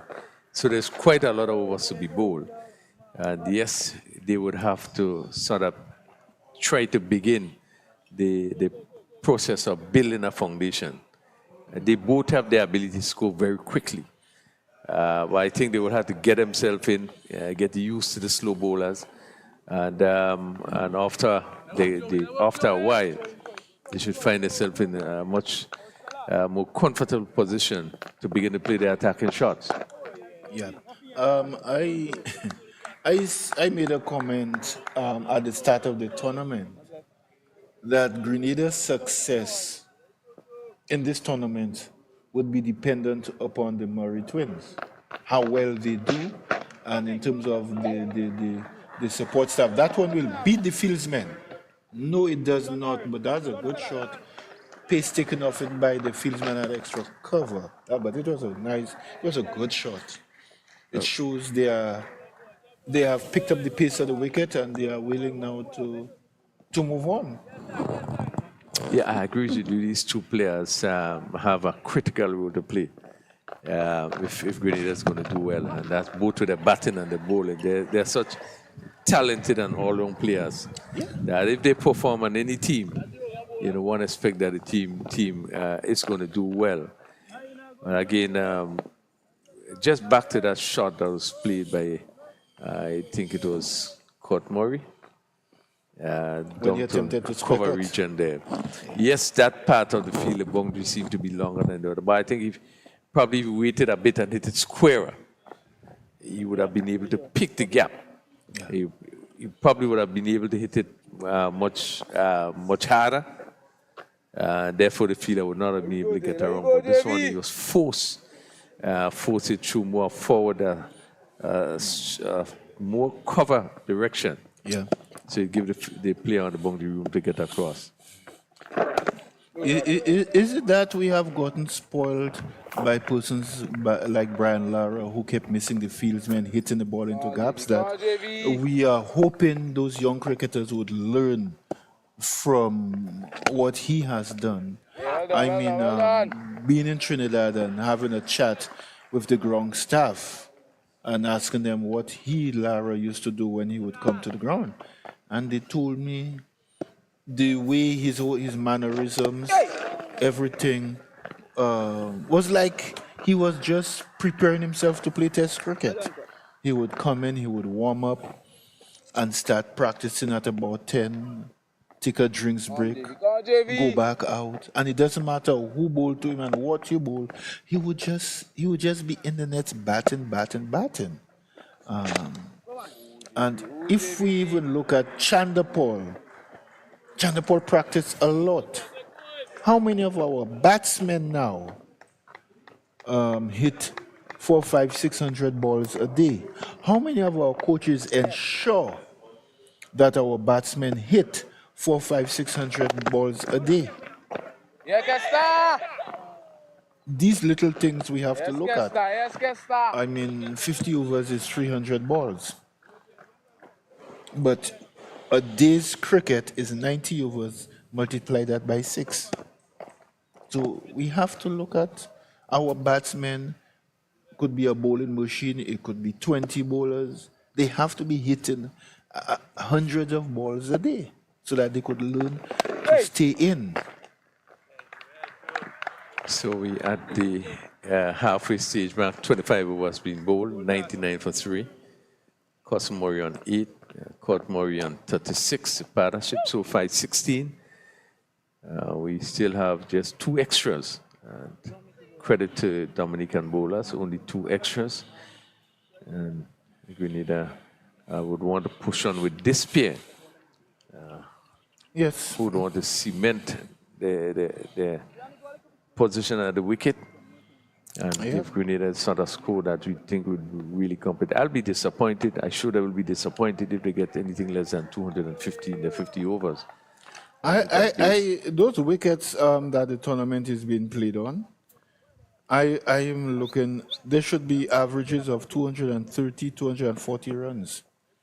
Those wickets are just tailor-made for batting. It boils down to the patience of the batsman. The patience. You got to stay there. It's 50 overs. The middle overs over 16 to 40. It's where you look to rotate the strike and build. And there we had what it seemed to be a misfield. Well, I thought it was a good shot. It was just shortish in length. And Cousin Murray, that's an attacking frame of mind, just stood up and swung it down, and it went very quickly to that short fine leg or short backward square. Really would have had to do really well to feel it, where it came out bat rather quickly and went down to the boundary for 4. It would be to your detriment to bowl a bad ball to Cousin Murray. He's very quick to take advantage of bad bowling. That's a wide, yes. Well taken by Lufio behind the stumps. So, is it the pressure is getting to the bowlers? Yeah, the longer that Cousin Murray is in the wicket, would be a lot of pressure because, as you rightly said, hits the ball very hard, and rarely allow loose delivery to go by. And he and his brother, their mindset is that they want to do well.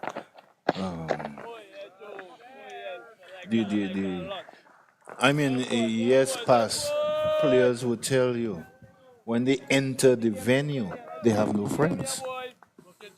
They have no friends. I don't know you. You don't know me. Well, I tell you a story. Well, maybe it's not a story. The fact that a Grenada u-19 team, which I was in charge of, very early, we went to Dominica, and in that tournament, I was very clear in terms of directive against slanting down the leg side, and Maury once again gave it the full treatment, just going down on one knee as we would look at the replay and hit it down to that backward square position. Yeah, getting really into position. That shot backward square had no chance. Yeah. But another good positive shot by Maury. And this is the sort of player he is, as we concluded 26 over, 108 for 3. I was making the point that, and I would say to my players, from the time you leave the hotel and you go into the bus to go on the field, your whole attitude, your whole mentality have to change. So the whole joke stop. Yes. Because it's like fighting war. You're going to fight a battle. Yeah. And therefore you change your whole mood of operation. From the time you get into that bus, you get to the playing facility, what you do next in terms of your equipment, in terms of your warm-up, in terms of your preparation to start the game.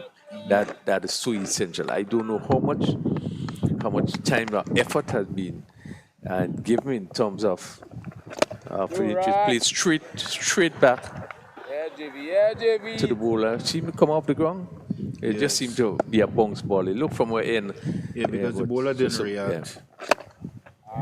Yeah, in terms of your preparation before you go to play a game, you really have to be mentally prepared.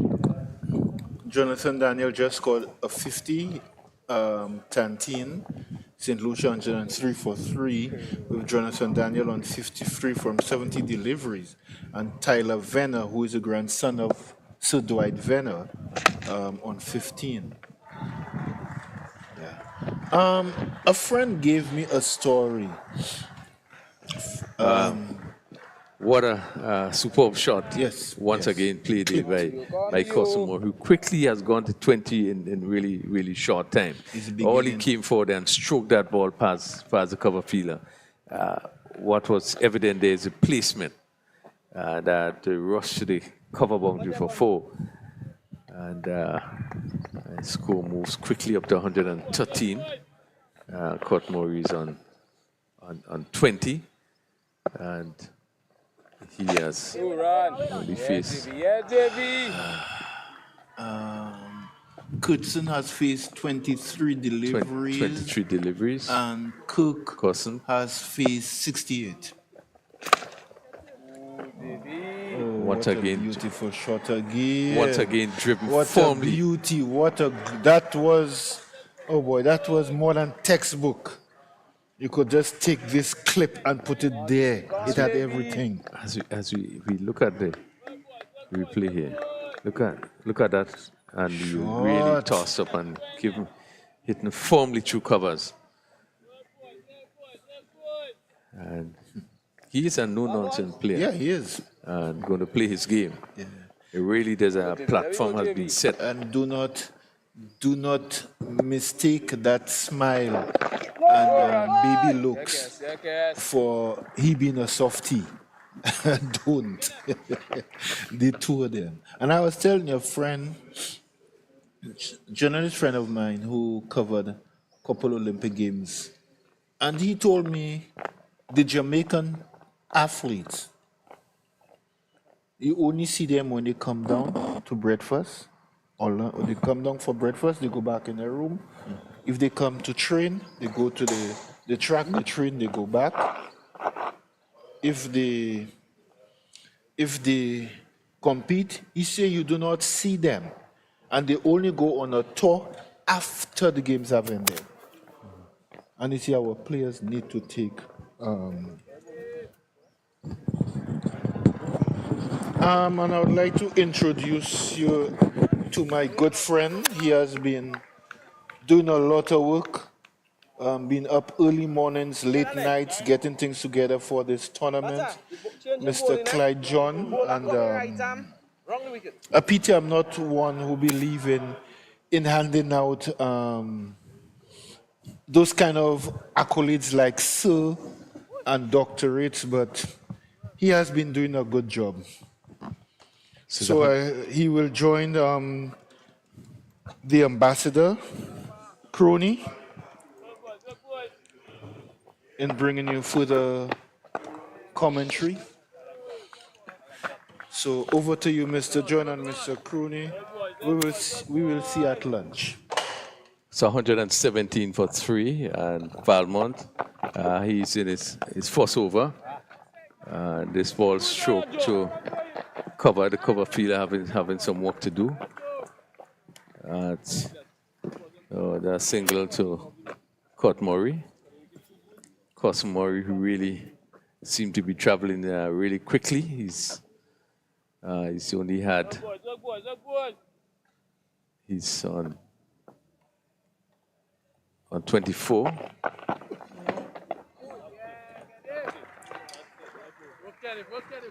Valmont in his first over. Again, giving the ball a lot of air. Cot Murray just been equal, just pushing it back.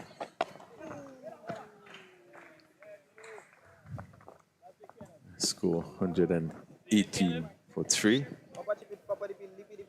As I say good morning to Clyde, John. Good morning to you, Rafael, and it's good to be here at the Progress Park in St. Andrew. Be out in the condition that looks really ideal for cricket.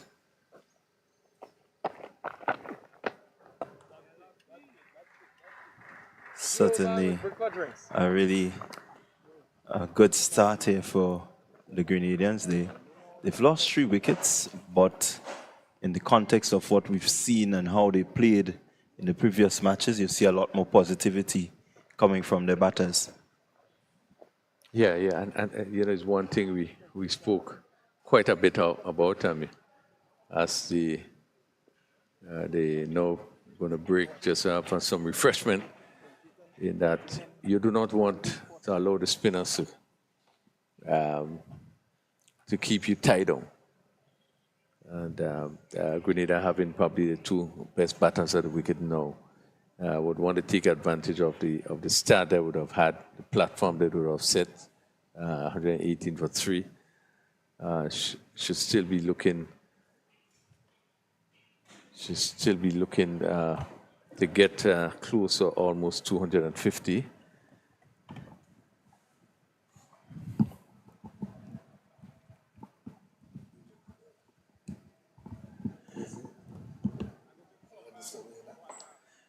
Yeah, certainly total in excess of 250 will be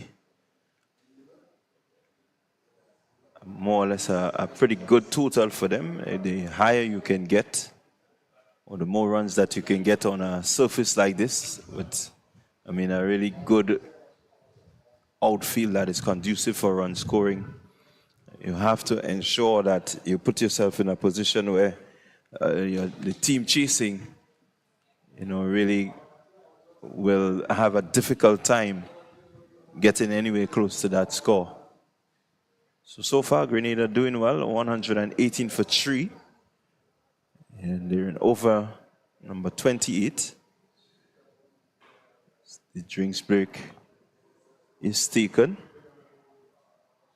And the momentum going with them so far. So we just quickly recap what has happened. Rikel Sylvester, he was caught Valmont, Bowl Fontaine. He went for 35 of 39 deliveries. He hit some 3 4s and 1 6. Murray Douglas, he was bowled by Moranci for 5. He faced 6 deliveries, spent some 9 minutes, had only 1-4. Cut Murray, he's not out on 38, and he's faced some 70 deliveries, batting so far for 100 minutes. 3 fours. Kevin Bob, he was caught Stefan Pascal bowl Fontaine for 13. His 13 coming off 24 deliveries. Spent some 22 minutes. Had 2 good-looking fours. And the other batter, who is Cutson Murray, he's not out on 24. From 29 deliveries, he's been there for just about 27 minutes. And so far has struck 4 fours. And so we had only 3 extras in the inning so far, and we must give kudos to the Dominican bowlers for keeping the extras to that total. Quickly, let's just run through what has happened in terms of the bowling. Moranci, he had 6 overs, none for 28. Picked up 1 wicket. Kestel Estrade, he had 4 overs, 1 maiden, 18 runs, no wickets. Fontaine, he bowled 6 overs, had 1 maiden, 22 runs, and picked up 2 potent wickets. Darren Toussaint, he bowled 4 overs, no maidens, 15 runs, and yet to pick up a wicket. Joel Durand, he had 3 overs, none for 17. And Kenneth Valdman, he has completed only his first over, 1 run coming from it. And so Dominica not doing too badly with the ball, but some good, solid stuff coming from the Grenadian batters. Have them at 118 for 3. Yeah, and you speak about the Dominican bowlers, and credit has to be given to the bowlers, particularly Moranci. You had the bowling of Fontaine, and even Toussaint. These bowlers who really would have bent their back. They would have, you could have seen a lot of thinking. They bowl well. You look at that surface outside there, and which really looks very good for batting. But they were able to, use a lot of variation in that they were able to concentrate on a specific line, keep things rather tight.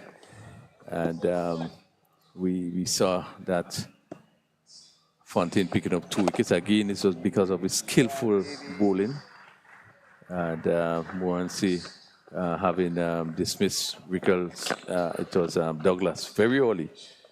He had been able to get the ball to cut from outside the off some into the bat. So I think that they bowl very well. I think under the condition, you will think, listen, that track is looking so good.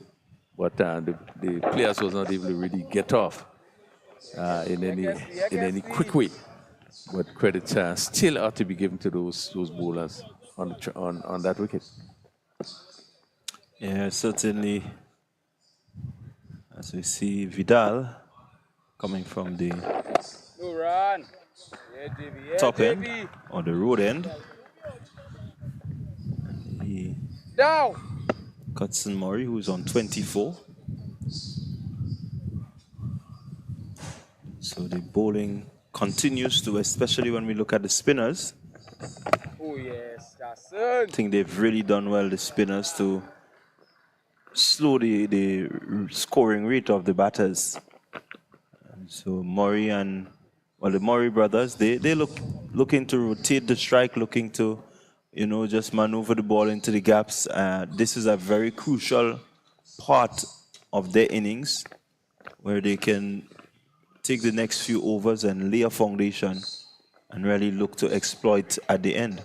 Yeah, if there are 2 players that one would feel good enough to be able to go through this period and come out blazing at the end, it's the Murray brothers.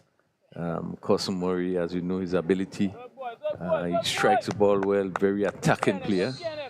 And his brother in Court Murray has the ability to bat very long. He's much more, well, I wouldn't say more orthodox, but he's probably going to play more each ball on its merit, while his brother Cutson is going to take the attack.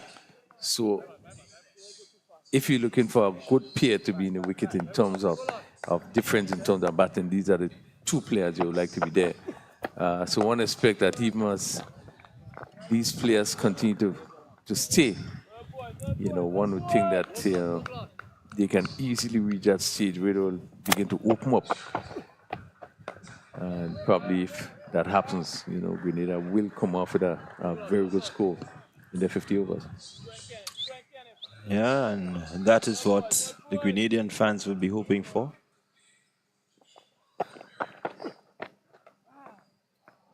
He sweeps and sweeps well. Murray goes across the ropes now. Again, as you rightly said, the aggressive nature of Murray. He's not going to push and prod at these deliveries. One just down the leg side as we see there now. And really a good shot to get it past the man there at short backward square. 4 runs. Yeah, good shot. As you see, he get right over it and swept it. And the shot backward square very close. Really had no chance as the ball flew past him. To pass his left and go down to the boundary for 4.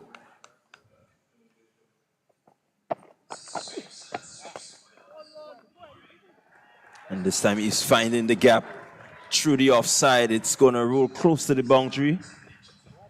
Will not go over the boundary, but they cross for 2. And so 2 more to Murray. He moves on to 30. And Kurt, he is on 40. Total 126 for 3. Yeah, another good shot. Probably if he just chipped a bit, hit it on the full toss, he really would have been able to pick up another boundary there. But played it down to a square cover position. Again, he goes on the sweep and bringing up yet another boundary, Murray. So he's not allowing Valmont to settle. He has been really aggressive against him and picking up some much-needed momentum for Team Grenada. Yeah, ball slanting down the leg side. It's not. I think the only thing about it was the line of it, not to see really bad. It was not very short, but he got into position and swept it confidently down to that backward square position before. So, after the drinks break, the pair of Murray brothers, they seem to be ready to change gear. Come on, JB.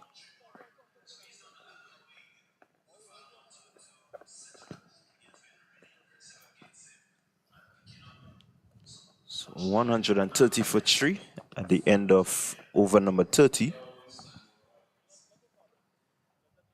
We have some 20 overs remaining as Vidal continues. This one.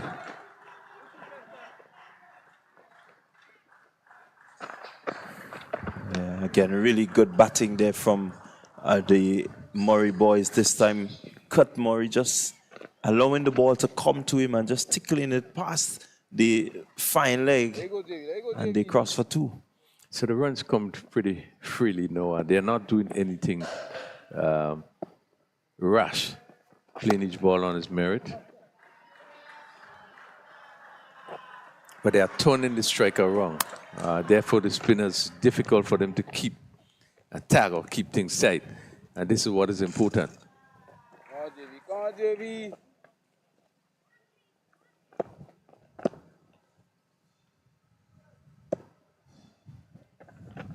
Oh, well ball. Again, good comeback delivery there from Vidal. Certainly, this pair putting on 50 runs. And commendation to them. They've batted really well.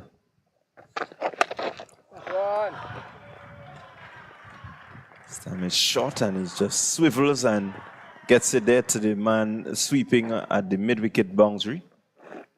Again, turning over the strike. As you rightly said, really not giving the bowlers a chance to settle.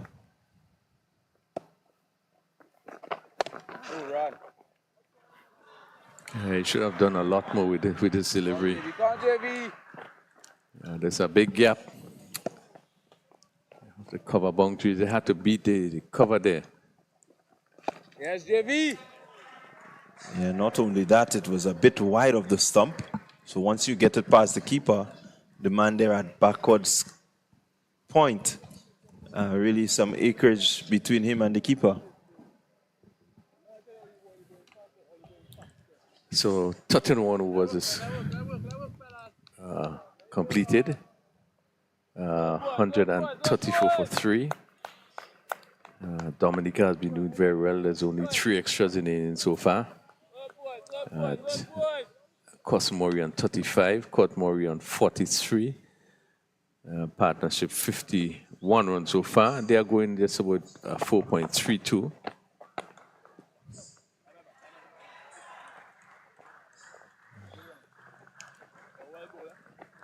Hit down to long off. The timing not there, hitting hard into the ground.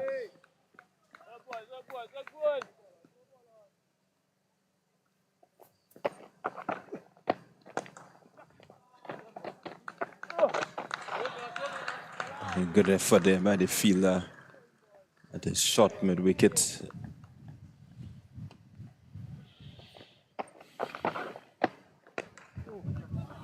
This time he goes through the offside. A beautiful looking shot. It's running close to the boundary. The fielder can't pull it in. And so 4 more to Murray. And he moves to 47. And this is what I think the Grenadian fans have been looking for from the Murray boys. Yeah, ball tossed up. You could see him reaching, foot coming across and reaching it and stroking it through the covers. And really, it was not all power, but really placement and timing. That would have only been possible with him making some move toward the direction of that delivery. And 4 good-looking runs. Yeah, you certainly see a better effort to try to get close to the drop zone, as we would call it in coaching. Try to get close to where that ball is dropping, get the foot out there, and bring through that bat in, with good timing that allows you to get it off the square. So they're doing that really well with the Murray boys.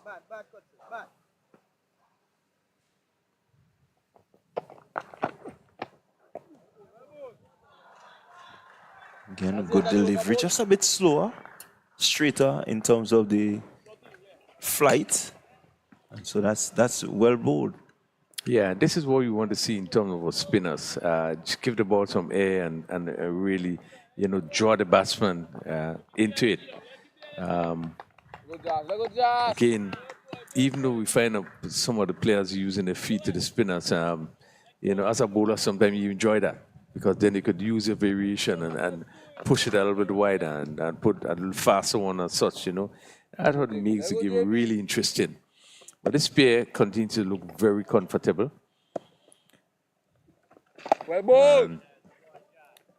Turning the scoring board around, they are scoring rather freely. They are so far put on 57, 48. Courtmore, who's now in strike. And Vidal is in his 7th over. Good run. Yes, lads. Yes, lads. Stroke to the short cover. Tossed up.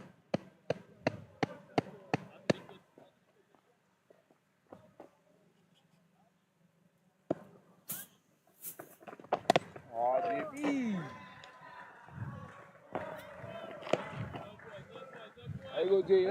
Yeah, and the lack of pace meaning that they had to be in a position to put a lot of force into that delivery and just play slowly to the backward point. Yes, Jackson. Fairly tight over so far.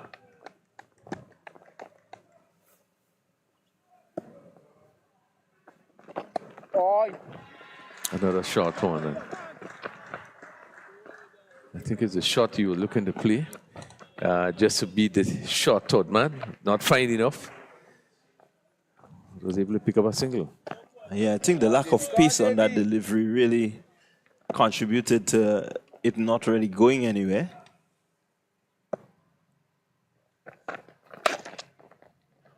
Murray again hitting hard past the fielder. He is going to pick up another boundary. And so some really good, powerful striking there from Murray brings him another boundary.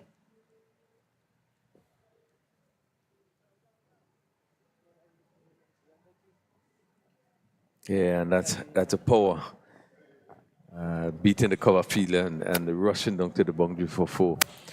But let me ask you, Clyde, have you ever had at one time you have a discussion just to find out what these two players, sometime in the middle, you see them stand and talking at the end of that particular shot. And so what will be saying?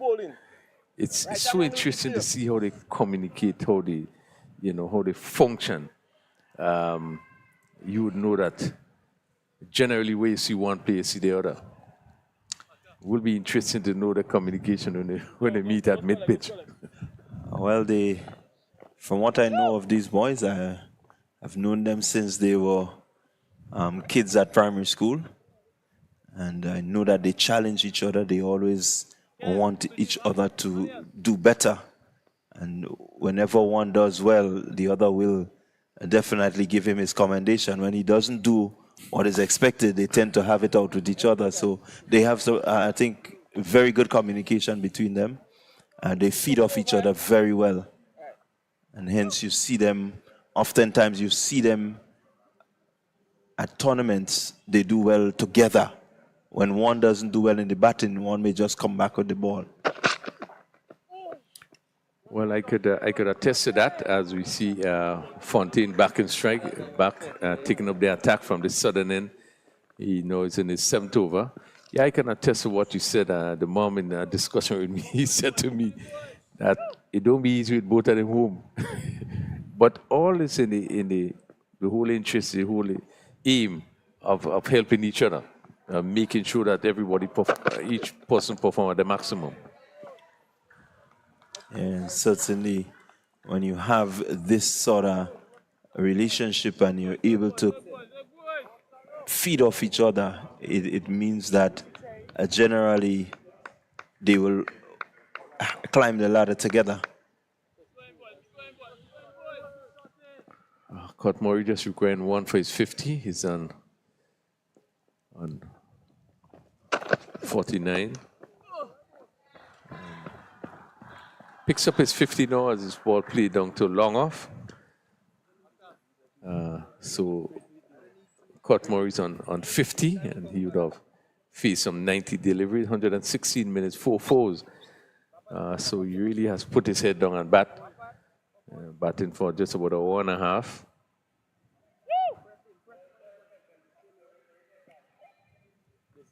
And that's the type of player he is, Scott Murray. He's 116 minutes, sir.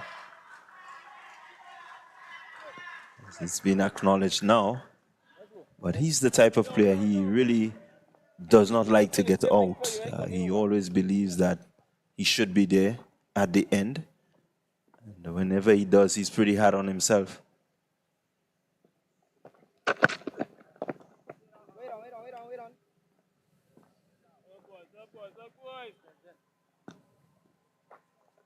So Fontaine with a pretty quiet over so far. He's kept a good line and length. Yeah, and as you see Fontaine come back, he seemed to be one of the bowlers that will make things happen. And Cotton want to be very careful.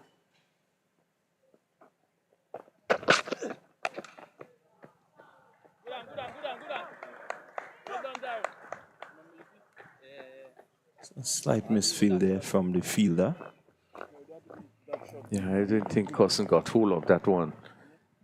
See, we'll look at the pierce the mid-wicket boundary. Again, the tendency of the variation from Fontaine there, or probably not coming up as quickly as he expected.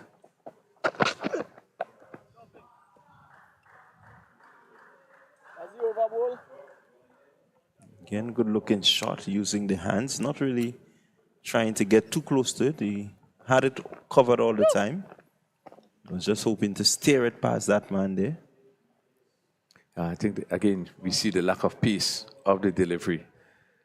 So he Obviously didn't get the timing. It went slowly on the offside. So Fontaine completed a rather quick over there.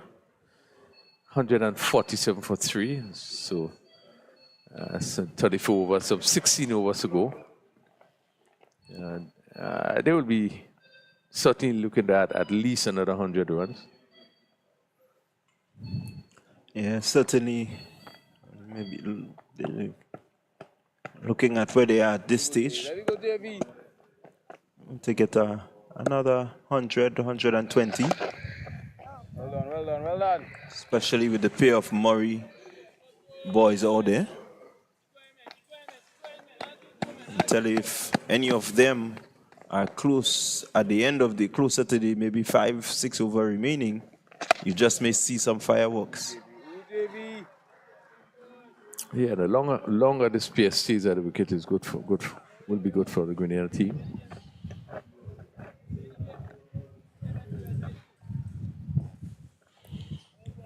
So Vidal into his 8th over. Ball into Cut Murray, just pushes down to long off. Picks up an easy single. Rotation of the striker, just maintaining the run rate there about. Really good, nothing threatening out there. It's hot, it's humid. I think the idea is to keep the Dominicans out in the sun for as long as possible. As we see the 4th extra in the innings, really a disciplined approach there by the Dominican bowlers. Yeah, and interestingly, Cosmore would have missed out on that one down the leg side. We have seen him play the sweep shot from that northern end, and this one, batting at the southern end, just missed this one. And it was signal a wide.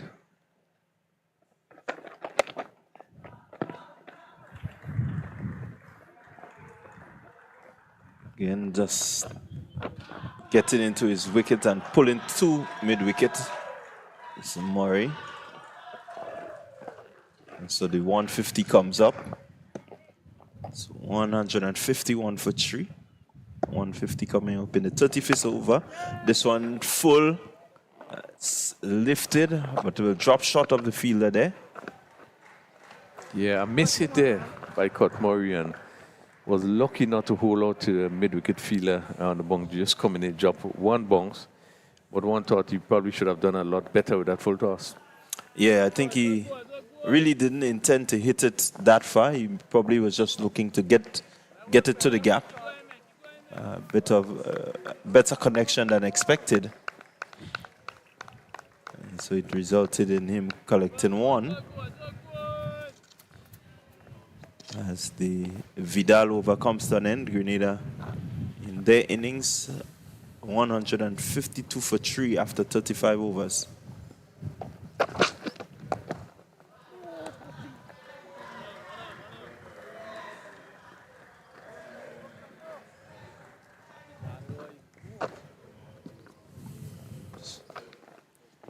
So again, easy single taken there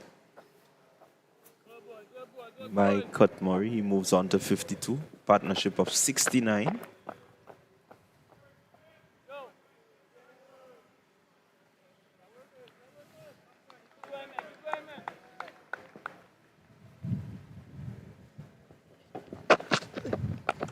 Murray goes hard. One bounce, 4. Wide long on, and he picks up a very good bounce with that one pitched in the arc, and really it has to be put away. Let's look at it there. That sort of player he is, hitting up in the arc.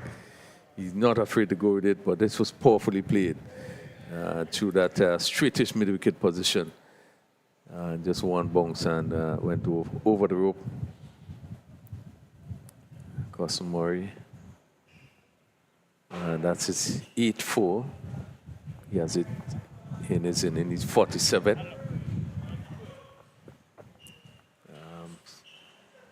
So he's dealing in boundaries.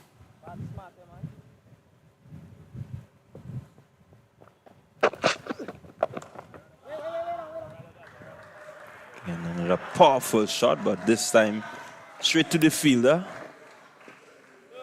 Seems to have put the fielder off balance there. And really had to move quickly.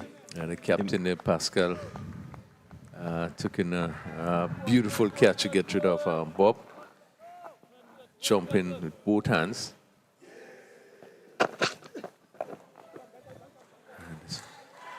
This time he gets it down to third man. Picks up another single. He's drawing closer to his 50. Cut Murray already on 53. And you can see him, that particular delivery in real good position, getting across, getting on top of it, and hitting it down to the third man, smoothly down to the third man fielder.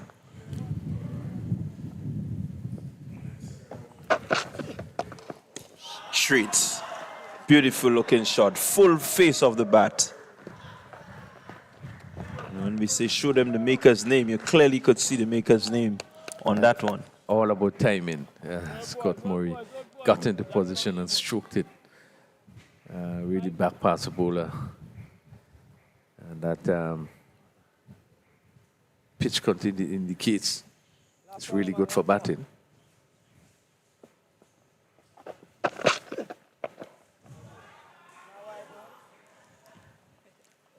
Wide delivery there. He's looking down to just steer it down to that gap there.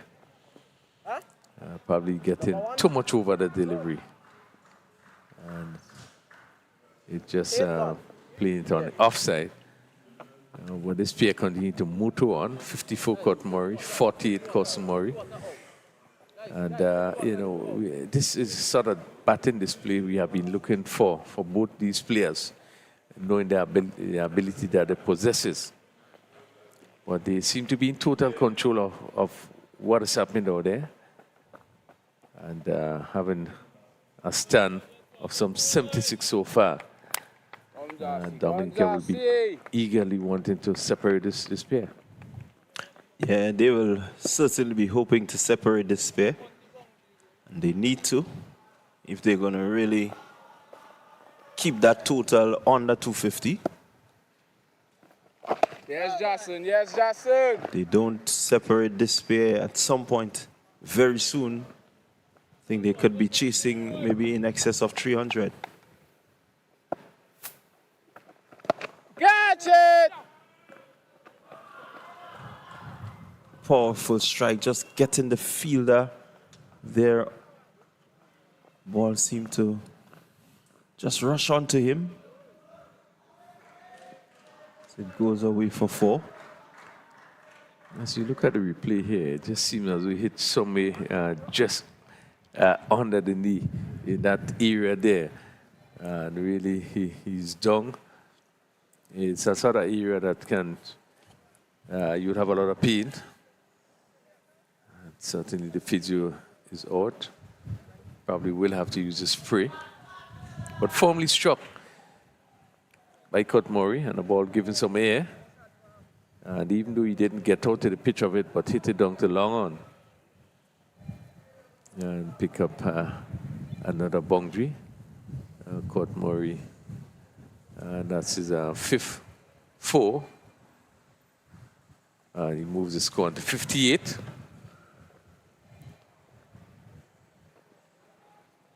So Grenada really in a good position. The push on 163 for 3.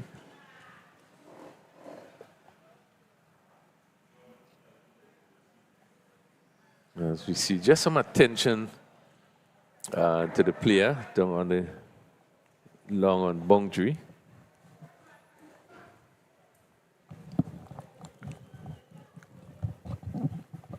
Sun continues to shine here at Progress Park. Really good condition for cricket. Just a slight breeze blowing across the field. We could see the feather bands and the flags on the pole just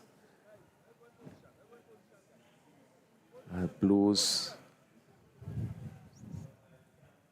rather gently with the breeze coming across the field. that breeze just going to bring a bit of comfort to the players. With the hot sun, this sun that has been shining, I think they would need that sort of breeze. It's a cooling breeze comes across the facility. 163 for 3. Grenada early on won the toss and elected to bat. They have lost the wicket of Rickle Sylvester, caught by Valmont, bowled Fontaine. For 35, he faced some 39 deliveries. Batted for 60 minutes, hit 3 fours and 1 6. Douglas, who didn't last too long, was bowled by Morency.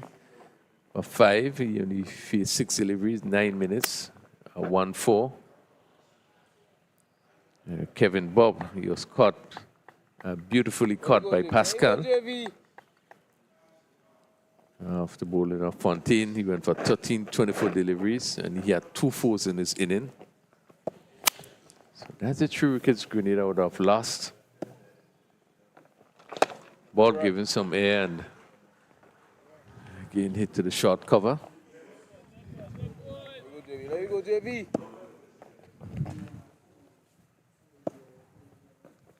Yes, JV. Yes, JV. Good flight by Vidal. Yeah. Just giving it a lot of air and just having the batsman to reach for it as he came forward and push it back.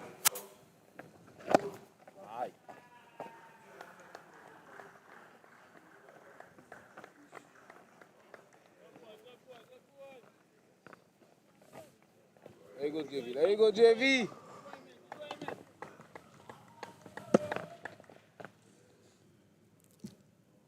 Customary, 48. And he's hitting this one down. Let's go down to mid-wicket. And the fielder take the catch just inside the boundary. And what a bad mistake. Customary looking to get to his 50, trying to hit it out of the ground. And you could see him very disappointed there. As he is really looking to clear the mid-wicket fence. And only hold out to the fielder on the mid-wicket boundary. And you could have seen the disappointment in Curt Murray there. Being caught on the mid-wicket boundary. And he went for 48. Dominicans are very elated to see the back of Curt Murray. I just want to make sure that I'm in name. He has Curt Murray rather.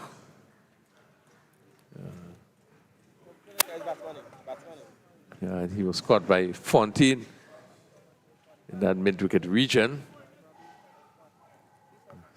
So Grenada has lost the 4th wicket.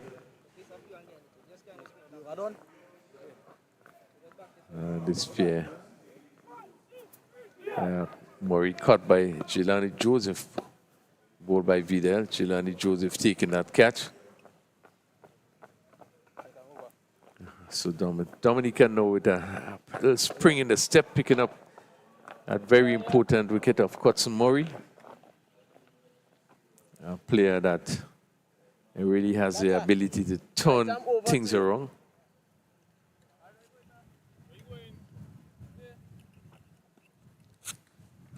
So now 164 for 4.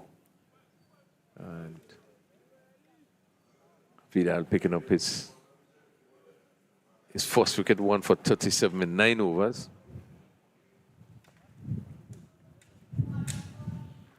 Final delivery of that over. Let's go, guys.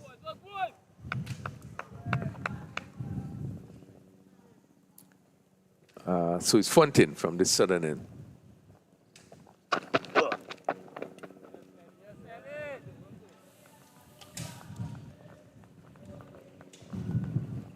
Curt Murray. 59.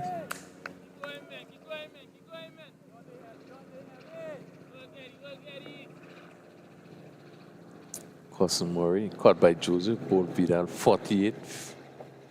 53 deliveries faced.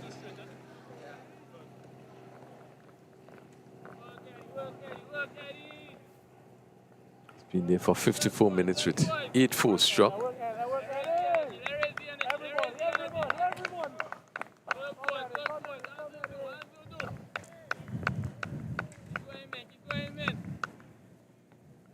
Actually, Morency that takes up the attack from the southern end. He in his 7th over. He picked up so far 1 for 28.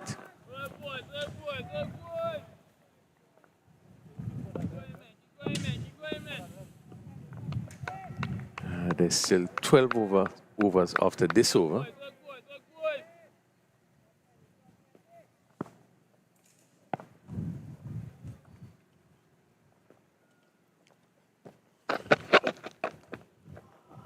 A lovely shot played by Murray, and that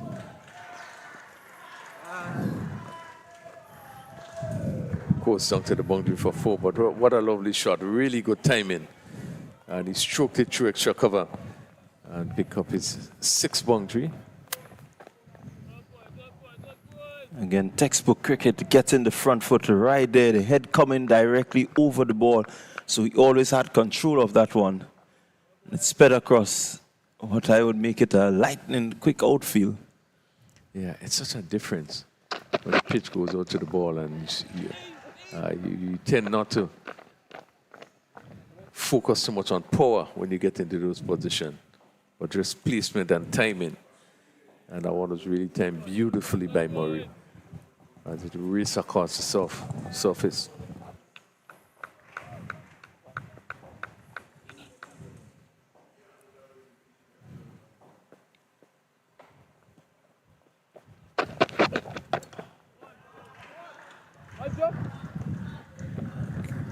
Another good-looking shot there by Murray. He's batting well. The Morency over comes to an end. So at the end of 38 overs, Grenada 169 for 4. Certainly thoughts of the 250 plus will be in the minds of these two batters. Murray will want to try and move into the double figures, into the triple figures rather, and at least register himself on what we consider to be a Batman-friendly wicket. Yeah, and to be fair, generally all the wickets at was produced are really wickets, you know, you can feel comfortable batting on. I think that Cosmo will be very disappointed the way you have been playing. Just looking to clear the mid-wicket fence. And ball hit down to the mid-wicket fielder, Dave Joseph, taking a simple catch. But I think he was really trying to get to his 50 with a boundary. Well, ball. Again, really, they were looking good. This side of the ground, the wind tends to push the ball back. Well, ball. Aye. And so certainly should have taken that into consideration. But Dominica, on the other hand, will be very happy. They have gotten a breakthrough, and so they will look to stem the flow, maybe try to pull back at the scoring rate somewhat and take control of this game from here on in. Yeah, they really would have been happy to pick up that wicket of Murray.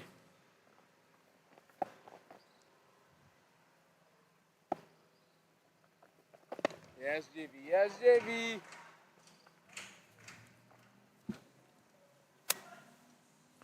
Bartholomew facing his first delivery. Hey, JB.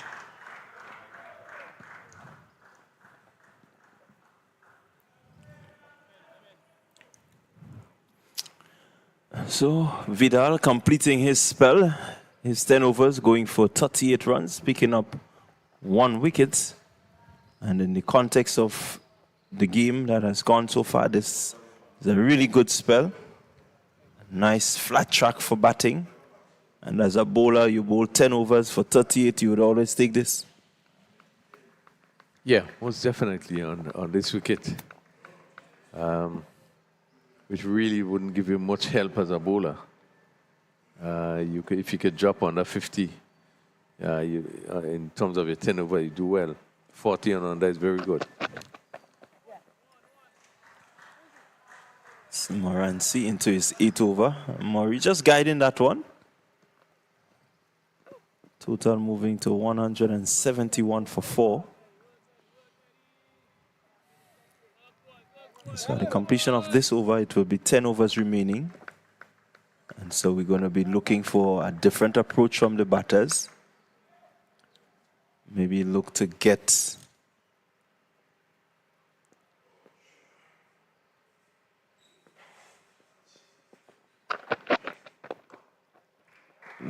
in excess of 50, maybe somewhere in the region of 80.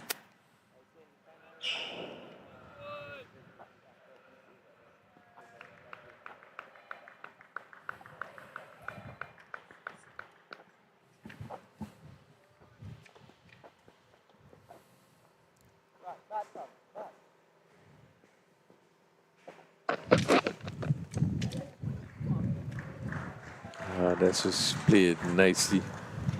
Got into his wicket, the Bartholomew, and just looked to clip it out of square. It just went fine. That short backward square had no chance going down to that, into the boundary for 4, but good looking shot. So he's off the mark with 475 for 4. Just in the 48th over, so the 10 more overs remaining after this one.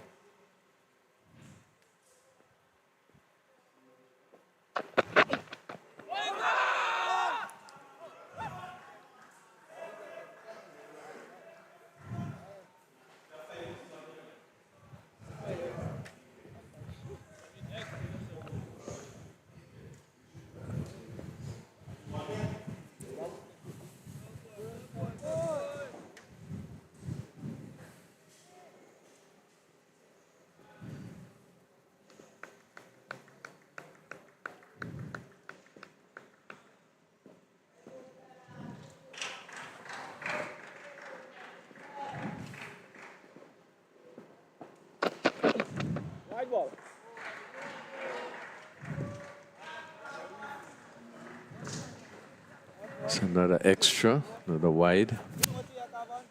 Bring the extras to 5.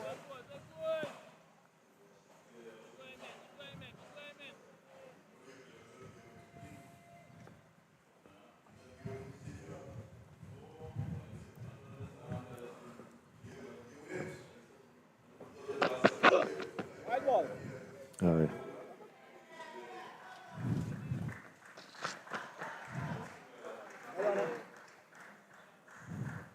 And yet another wide. They took a single in the process, a bye. 2 is added to the score, 178 in the 40th over. Run rate 4.49.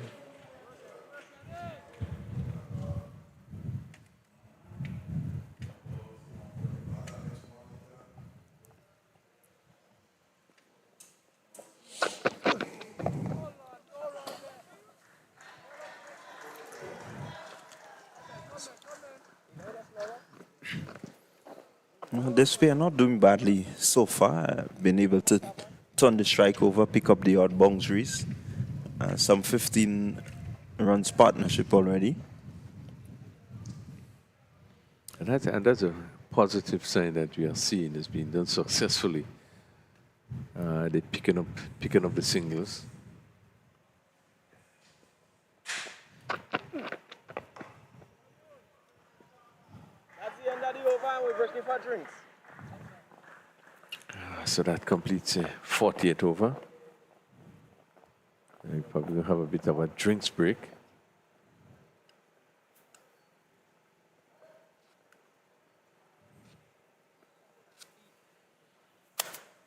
As the players once again just take the break to have some, just a bit of a refreshment. Grenada again winning the toss and batting 179 for 4. 10 overs to go. Still in a good position, probably get up to that 250. But credit should be given to the Dominican bowlers, particularly the seam bowlers. They would have stuck to it and made every effort to keep things really tight. Yeah, the Dominican bowlers have been very disciplined. Some 7 extras. It tells you, when you look at your extras column, it tells you that they have been disciplined, not much given away. And so the batters who have batted for the Grenadians, you can say they have done well, because they now had to, really get the scoreboard moving. And so Dominica, they will feel happy. I think they have a good batting lineup that any score under 250, I think they will really try to get it and get it as quickly as they can. Yeah, they will fancy their chances, particularly looking at how the pitch is playing. Grenada would have other thoughts. The likes of Murray and Bartholomew, who has been picking up wickets. He now has the most wickets in the tournament so far, of 12. And it can be critical in terms of how he bowls, what they're able to do on this wicket.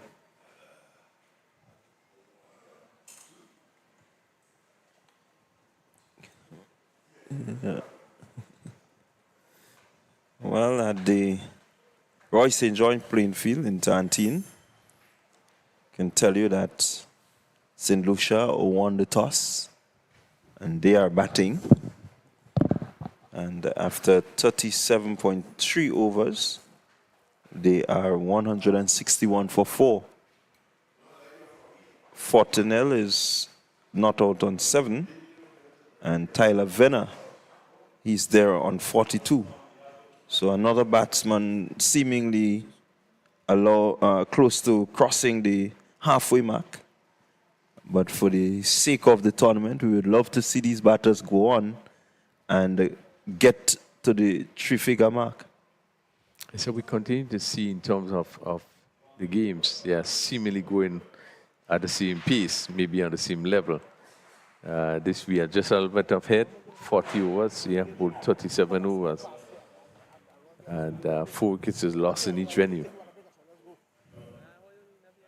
Yeah, that speaks to the level at which the boys function. It's almost similar across teams. You're not really seeing teams dominating each other. You're not seeing that, And this, to me, says a lot about the cricket, right? Yeah.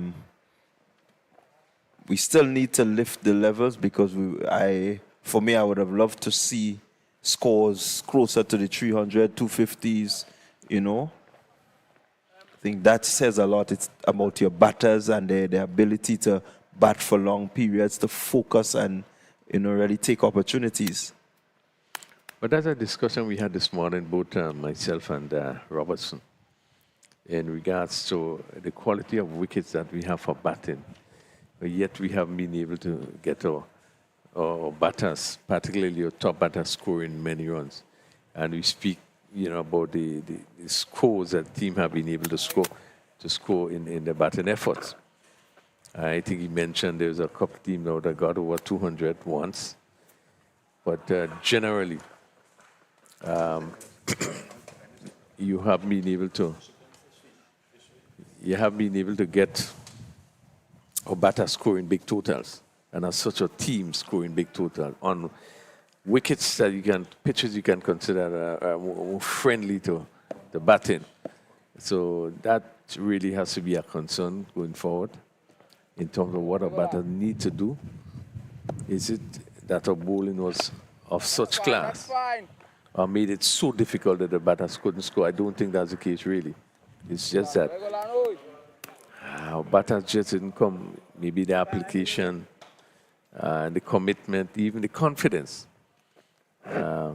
We have been able to see it with the exception of one person who got 100. Nobody else really would have been consistent in terms of scoring runs.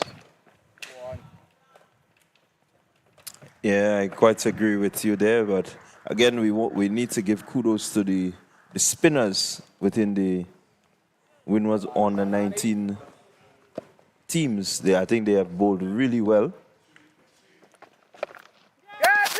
Murray lifting this one. It's gone high. And it's gone one bounce for 4. Yeah, for one moment it looked as though the fielder would have come around to get it, but I think he probably just cleared him. He probably going to see a replay what it looked like. But as a short delivery that really deserved to be hit out of the ground. And as we see here, yeah, he was not in the best position. Look as though he rushed the shot. And as such, just out of the reach of the field on the mid-wicket boundary. And he picked up another boundary. So the total 185 for 4. Catch! Murray with a mindset that suggests that he wants to take his bat into another gear.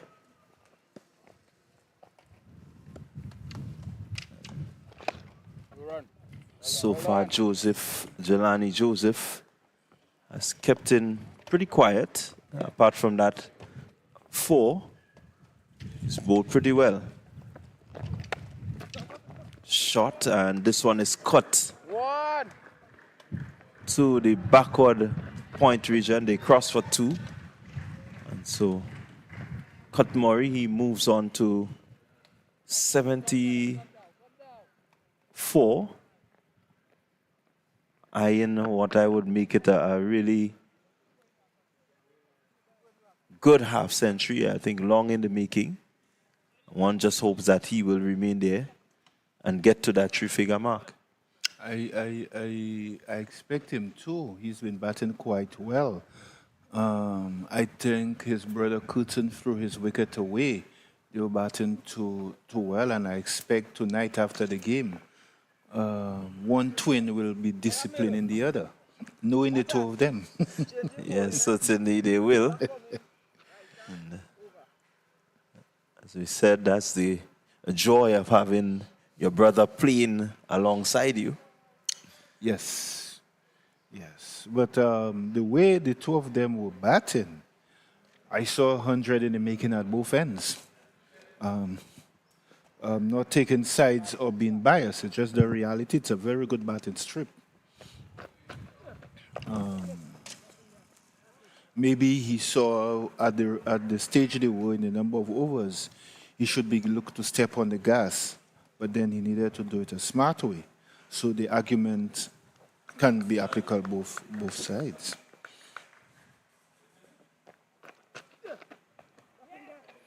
Yes, certainly they have a target in mind, I believe, and I think Cutson Murray being the more aggressive batsman, he's the one that would really challenge, scoring and scoring quickly. Yeah. As you rightly said, it's just unfortunate. 8.4 overs remaining. They just 188 for 4. Bit of hesitation there. Were there 2 runs? Yes, but again, it's how quickly you run the first run will determine if you can pressure the fieldsman and take 2. Wicket still good for batting.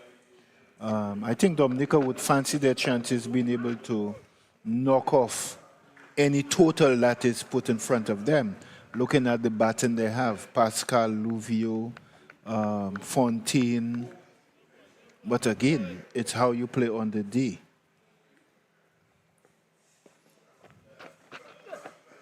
Yes, certainly they will back their batters to chase down this total. Yeah.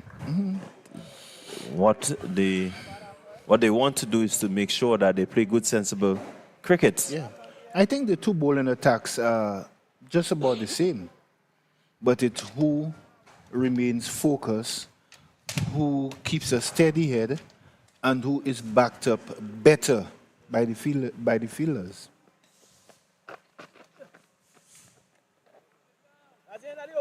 Sorry, you're just missing out on this one. Yeah. Was quite short. Looking maybe just to hit it a little too hard. And misses completely, but more importantly, it's the end of the 42nd over. Grenada, 189 for 4. Just 8 overs remaining in their innings. They certainly will be looking to maybe maximize this next 8 overs. What would be a comfortable score? Well, What would be a comfortable score? looking at the conditions, the pitch condition, the outfield condition, I think you have to target 250 plus. So full toss there just being put away by Murray. That's what you have to do. A bad ball is a bad ball. You put it away. I mean, there's no caressing of it. You just put it away. But you have to do it smartly. And deliberately hit straight past the bowler. So picking up. That's Jelani Joseph. He has been around for a while from the under 15 level. Personally, I felt his development should have been a lot more advanced. Well ball. Nice, Justin. Nice, Justin. Yeah, it happens to these boys at times. They tend to take a little while to develop. Nonetheless, we know what he's capable of. So one will just want to back him and hope that, at some point in time he can find that sort of consistency. Yeah. In terms of his development, both with bat and ball. Yes. I would love to see in each of the 4 islands, the other 3 islands, what has been done in St. Lucia is replicated via Performance Center. So we would have consistent coaching at all levels, which would only augur well for the development of the game. Well ball. We also have to look at primary school cricket because there's a lot of talent, but what are we doing? And I think the governments probably, although it might not sit well with the International Cricket Council, but I think looking at our situation here in the Caribbean, I think the governments need to probably put their foot down and get a little more serious as to where our cricket is going. Yeah, I quite agree with you. A lot will depend on, setting the stage for the future. It's not just about the now. As we see a change in the bowling from the pavilion end, it will be Darren Toussaint. He is coming back for his second spell. He started at the far end. This one just cut down to third man by Bartholomew. He moves on to 8. Bringing the well-set Murray. Yeah. I think that's what he has to do. Get off the strike, give Murray the strike. Hopefully Murray can go on to 3 figures, which would do well for his confidence. Missing out on a short one. Ball not coming onto the bat. Has the pitch flattened out? I don't know. But it still looks good for batting. I think it's the skill set of the bowler. He's just looking to hit the deck and just hold back the pace slightly, mix it up, change it up. And these are things that you expect in the white ball format. Grenada, 198 for 4. Iron there, 200. Murray's back and just pulling down to long on. Had Kurtzen remained, I would be a short Grenada would score like 260. But then he has gone.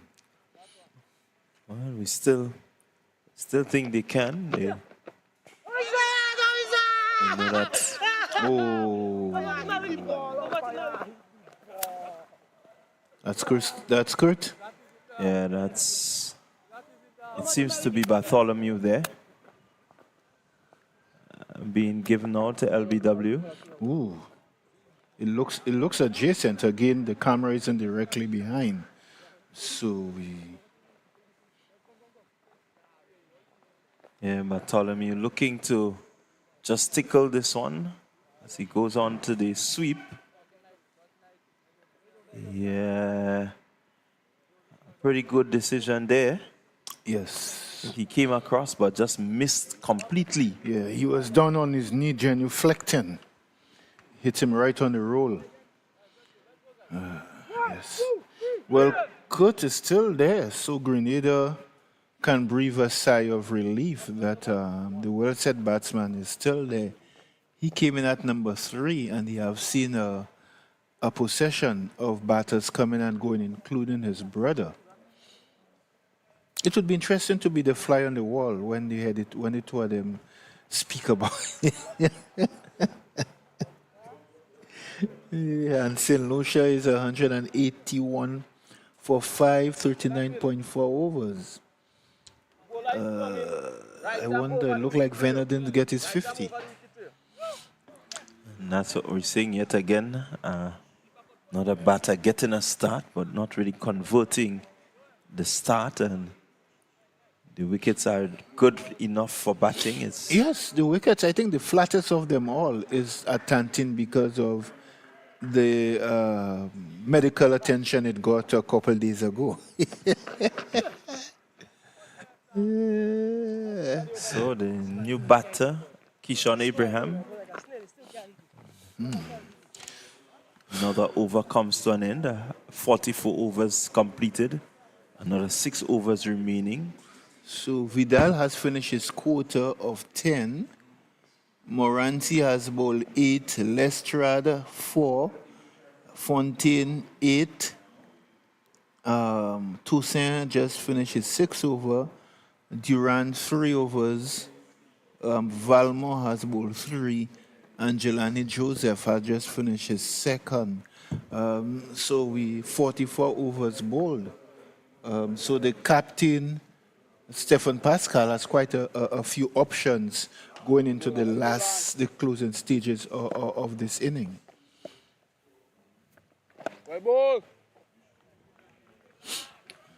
So it's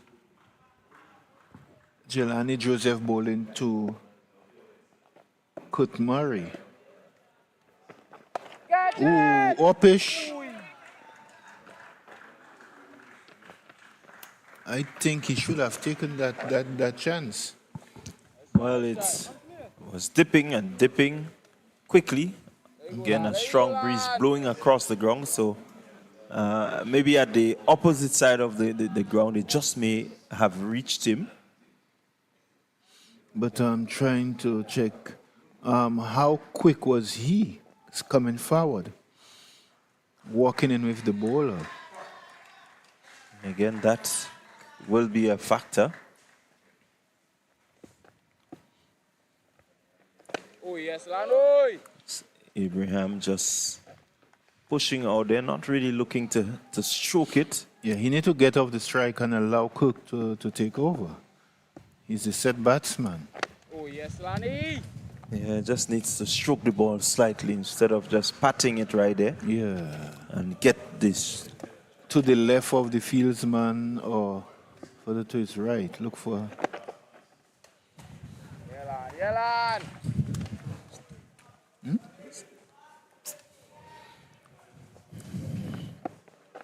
So Grenada 200 for 5. Yes, Lani. So how many runs he didn't? He just faced 4 deliveries, didn't attempt to get off the strike. At least Murray will now be facing. But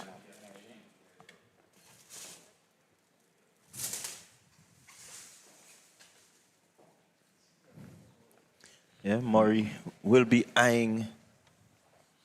He's 83. He should. I would back him to score that 100.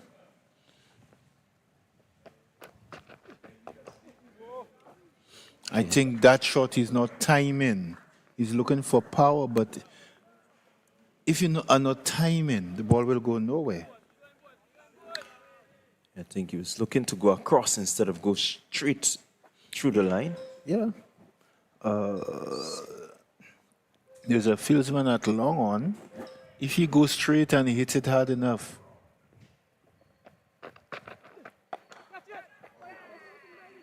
Oh, he gives it. Ball not coming through. He not timing. Yeah, Murray goes. He 83. played a really good innings, looking to up the ante, let's put it that way.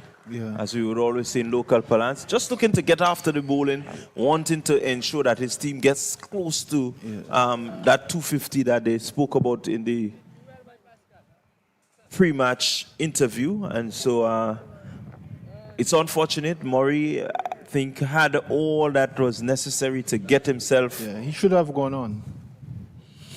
A 200 for 6. So we have 2 new batsmen coming in. 2 new batsmen, sorry. So it would be interesting what the tactics will be from now on. Yeah. We welcome back the Dean, the Ambassador, Mr. Crony. Right step over the wicket to you. Right step over. So Toussaint striking in his 7th over. Pascal taking a comfortable, easy catch. Time he goes down the leg as the batter in Toussaint comes to the crease.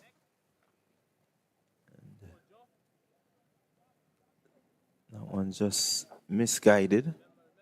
Keeper doing well to get down and across.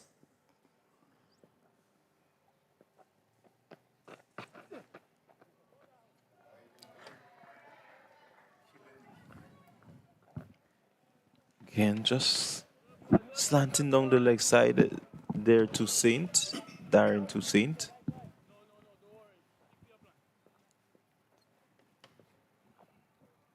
Grenada total 202. Toussaint to Toussaint. Here we go.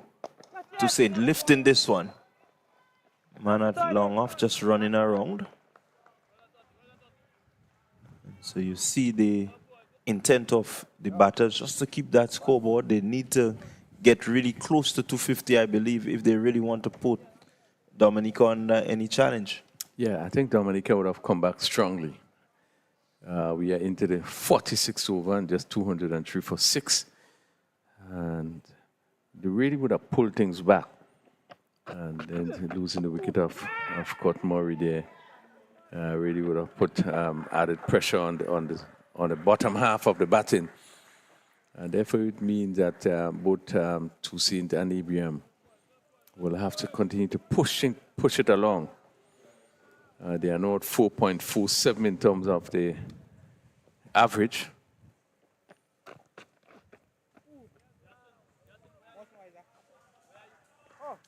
Yeah, Toussaint just missing out there. That ball in the zone for driving. Yeah, it has been a slower delivery. They continue to use a lot of guide. Bowling the slow one and you know, it has been generally a good bowling display by the Dominica team. When one looks at the conditions, to have pulled back the Grenada 204 for 6, they probably should feel a bit satisfied in terms of the way they are bowled here today. Yeah, they certainly should feel happy. I think they bowled well. They were disciplined in their approach. Some good batting from the Team Grenada. But Dominica, they know that they are at the top of the table. You can see the confidence that they have, you know, as they get onto the field. They were not flat at any time. And they look to just keep control of what they were doing. This one lifted straight. Fielder long on, just running around, taking it on the bounce. But certainly some intent there from Ibrahim. So once again, we have seen in the batting of the Grenada team. There are just two players, once again, that would have really made the major contribution. In Cotmore 83, and then he had Cosmore on 48. But outside of that, and this one goes to cover. Very simple catch taken at cover. They gain Toussaint looking to go for the big hit. They clear the boundary. And there was nowhere close to the pitch of that delivery. And what a simple catch to cover. Grenada losing their 7th wicket, 205 for 7 as we go into the 47th over. Yeah, Toussaint looking to lift that one. Coming out more of the outer half of the bat, not really getting it in the middle. And so it just spooned out there to the man at cover, who takes a pretty simple chance. Toussaint not really giving the impact, I think, that he was sent there to.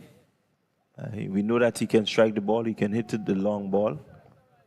But really, just going across that one slightly. So he has to depart. And as he departs, it will be Cleveland Bartholomew coming into the crease. Yeah, good fight back by the Dominica team. 205 for 7. Keishan Abraham and Cleveland Bartholomew, the off-spinner Bartholomew, has done pretty well with the ball. And now he'll be required in just a few over with the bat to try and probably give some impetus coming into the end of the inning. We have 3 overs after this over. For the offside fielders are long off. There's extra cover, backward point, and the fielder on the cover boundary. So Joseph in his 4th over. Lovely. This one goes through outside the off stump. So the attack, we focus outside the off stump ball, giving some edge. You look at the swing where this one goes on to mid wicket. Again, Bartholomew looking to clear the mid wicket, going for the big hit. Probably did some over long on and a wide mid wicket. Get it down to mid wicket. So he's off the mark. Oh yes, lad. And that completes another over by Delany Joseph, his 4th over. He has 1 for 16. Toussaint, 2 for 25. Grenada after some 47 over, 206 for 7.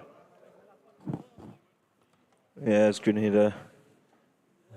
Just 3 overs remaining, and they will want to make sure that they maximize these overs. I think they will be wary of the Dominican batting lineup, which from here on in, it seems that it will be hard pressed to get it to 250.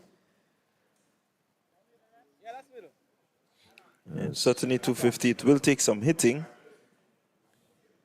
I'm not sure that they have that sort of firepower in the back. So this pair will want to try and get a couple of boundaries, but still remain in the crease at the end of the innings. They should ever be endeavoring to bat out at the 50 overs.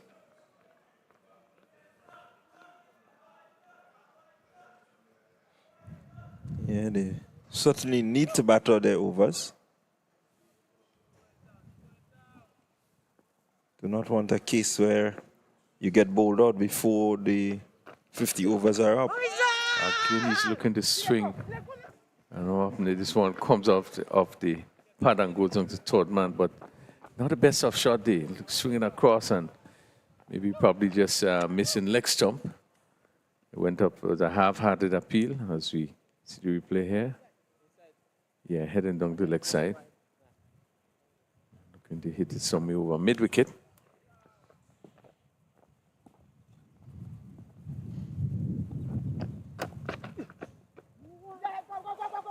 This time charging.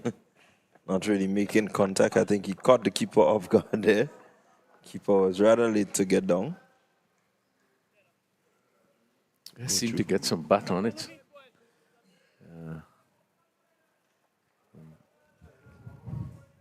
Keeper made a good stop.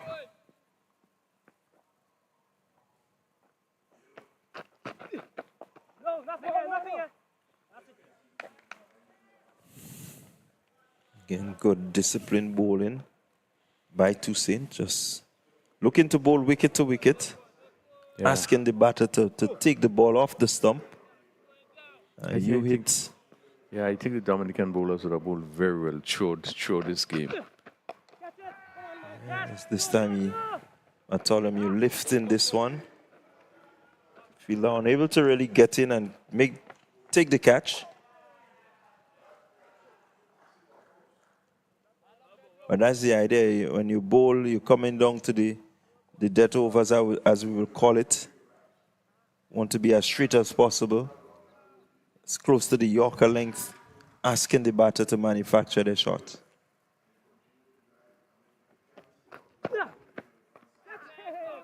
And this time, miscue, slower delivery. Batter then Bartholomew way too early, presenting a very simple catch to the fielder there.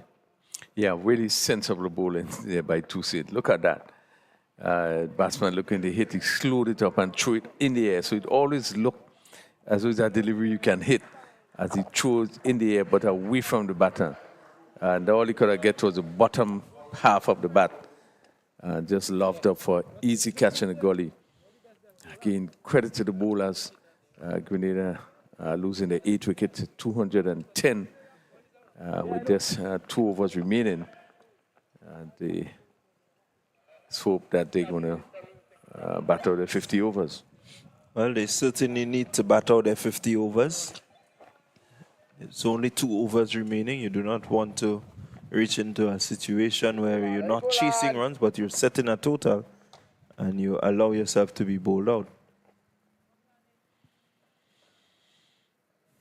Really important for run rate and all these things, so you want to make sure you bat your overs. So we have just about 15 minutes remaining time. Certainly we are way in front, just 2 overs to bowl, actually 11 deliveries to go. Ball hit down to long off and not going to carry. So another single.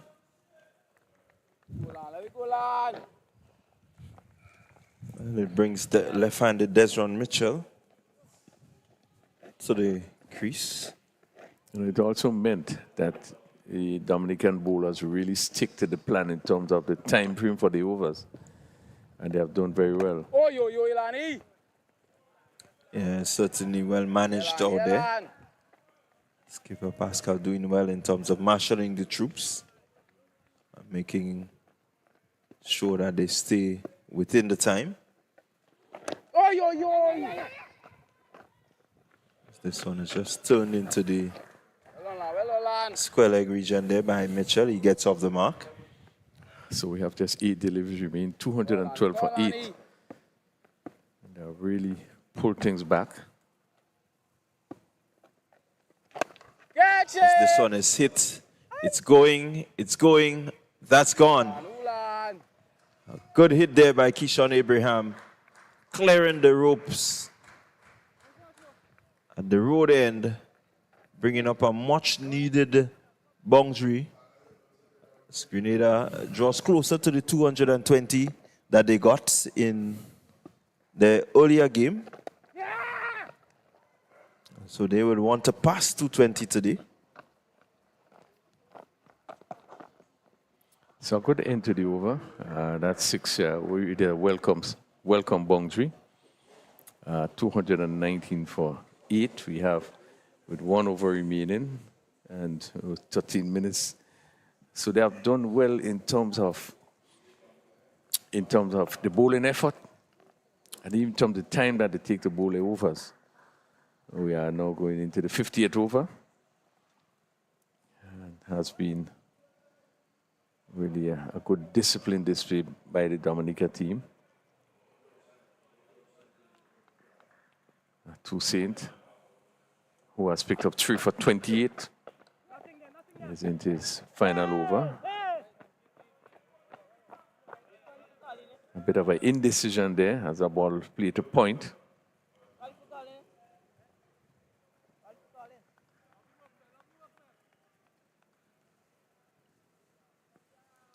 So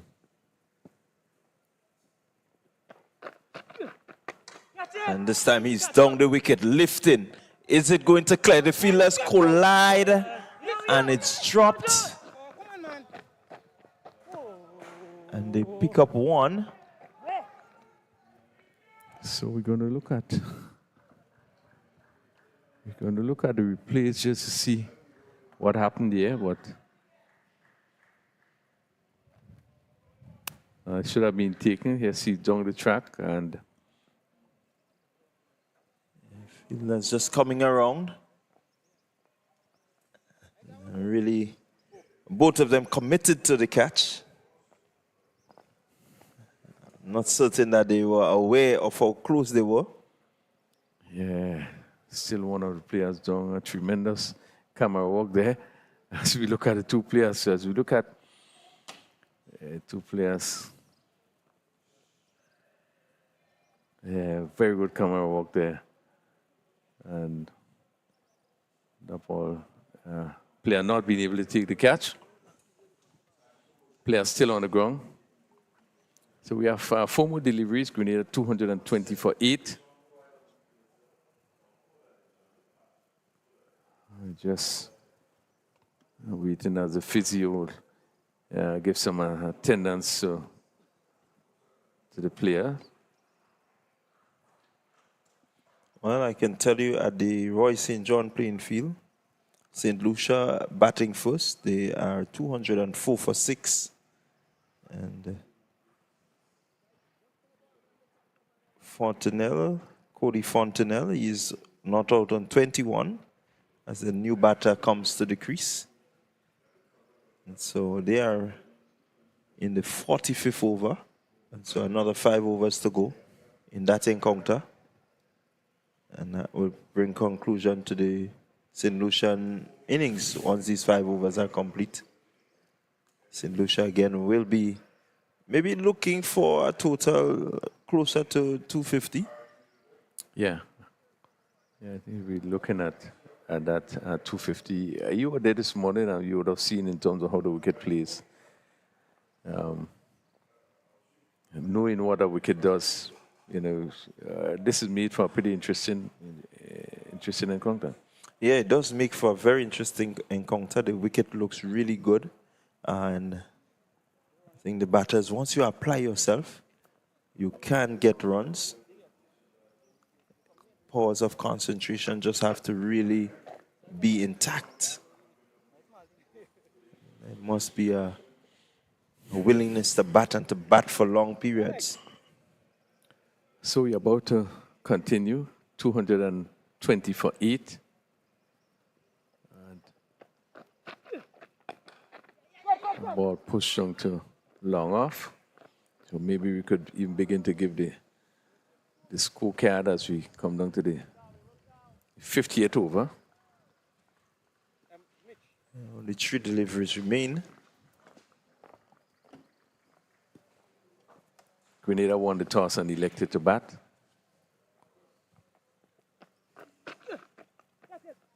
That's another swing there by Abraham. Comes off the edge of the bat and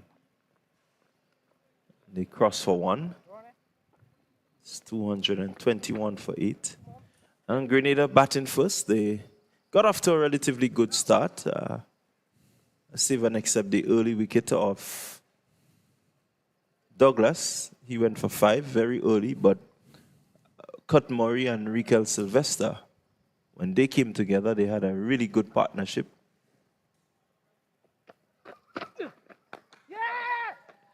They go for another quick single. And so Sylvester and Murray, they batted well. Sylvester was the next to go. He was caught Valmont of the bowling of Fontaine for 35. Final delivery. Slower ball again. A really good thinking there by the Dominican pace bowler there, Toussaint. And so, after 50 overs, Grenada 223 for 8, extras 10. And a good batting effort by Team Grenada. Yeah, 223 for 8 runs on the board, and certainly with the runs on the board now, Dominica have to go and make that. But I do believe that they will be a bit disappointed. The fact that the wicket looks so good for batting, they had a good start. Once again, we have seen Douglas, who was not able to do much. He only got 5 and facing 6 deliveries. Sylvester started off rather in an attacking vein. But again, the weakness of him with the ball outside the off stump trying to get to it, he had some difficulty with it. And then he was caught at mid-off. Bob didn't last long. A beautiful catch taken by Pascal. He went for 13. Kevin Bartholomew, he went for 9. But Cotson Murray came in and played a good inning, really positive. He got on to 48 before he really tried to clear mid-wicket. And was caught for 48 after 53 deliveries. He batted for some 54 minutes. Kishan Abraham not out on 13. Toussaint didn't last long. He went for 1. Cleveland Bartholomew went for 3. And then you had Desmond Mitchell not out 3. For again, the batting really surrounded 2 players. Murray, Cosmo Murray 48. And Court Murray, who went on to 83. Well, just to highlight the bowling of the Dominicans, again, we have to commend them for bowling well on a track like this. Morancy, his 8 overs went for 42. He picked up 1 wicket. Lestrade, he bowled 4 overs, 18 runs, didn't pick up a wicket. Fontaine, he had 8 overs, 31 runs. He picked up 2 wickets. And Darren Toussaint, at the end, he bowled 9 overs, picked up 3 for 32. Jason Fidal, his quota of 10, he went for a measly 38, picked up 1 wicket. And Joel Durand, he had 3 overs for 17, no wickets. Valmont, he had 3 overs also. He went for 18 runs and did not pick up a wicket. And then you had 5 overs from Jelani Joseph. He picked up 1 for 26. And so Darren Toussaint, starring with the ball, really had the formula to pick up wickets. Yeah, well, very good display by the Dominican bowlers. We continue to see that, but they would have bowled well. I think what was very clear, it was not a matter of fact of the bowlers running up on board, but they were thinking. They use as much variation as possible. They use guile, particularly the slower deliveries, having it wide of the batsman who basically was not moving to the ball. And maybe that's one of the weaknesses. The batters getting close to the line of the ball. But they bowl well. And really to come back and have Grenada to 223 for 8. I think they will be happy with the bowling display. And really this goes...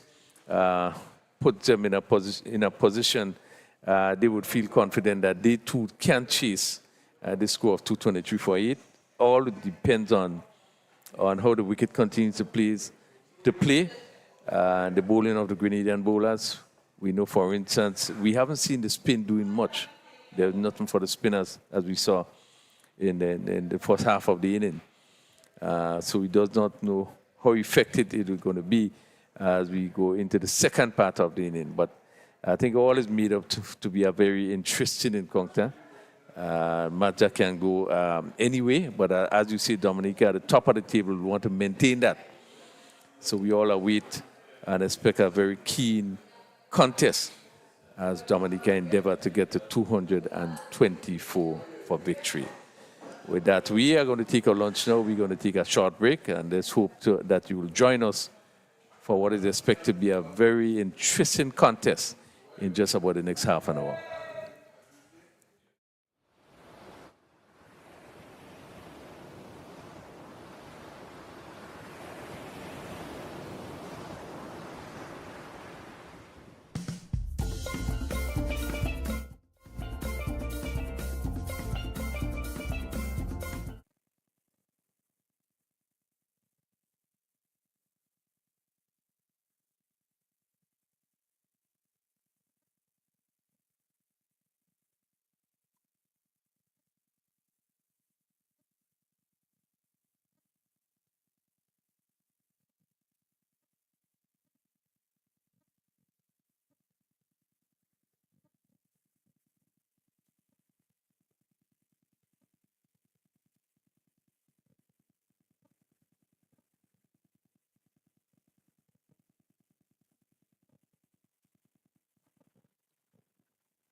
start the first power play, guys.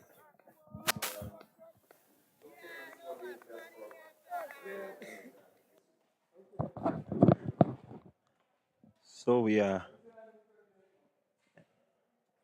back here at the Progress Park in the St. Andrew.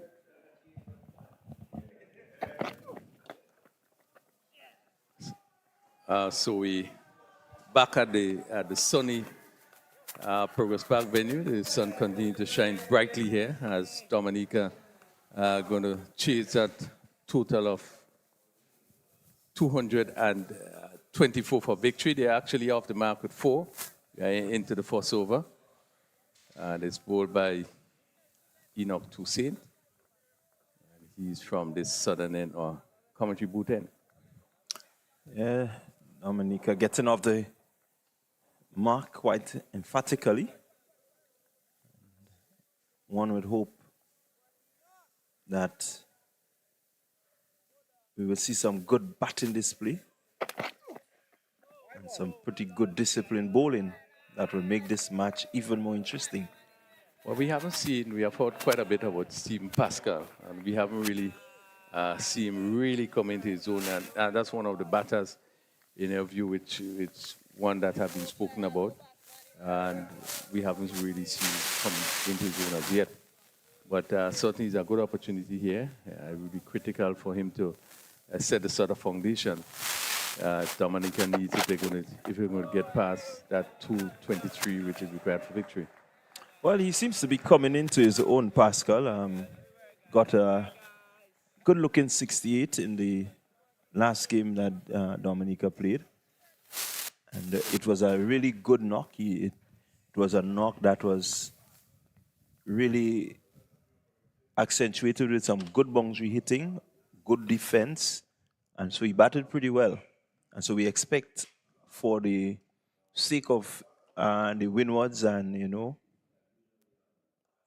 making that statement that he wants to make, that he stays there and gets some runs.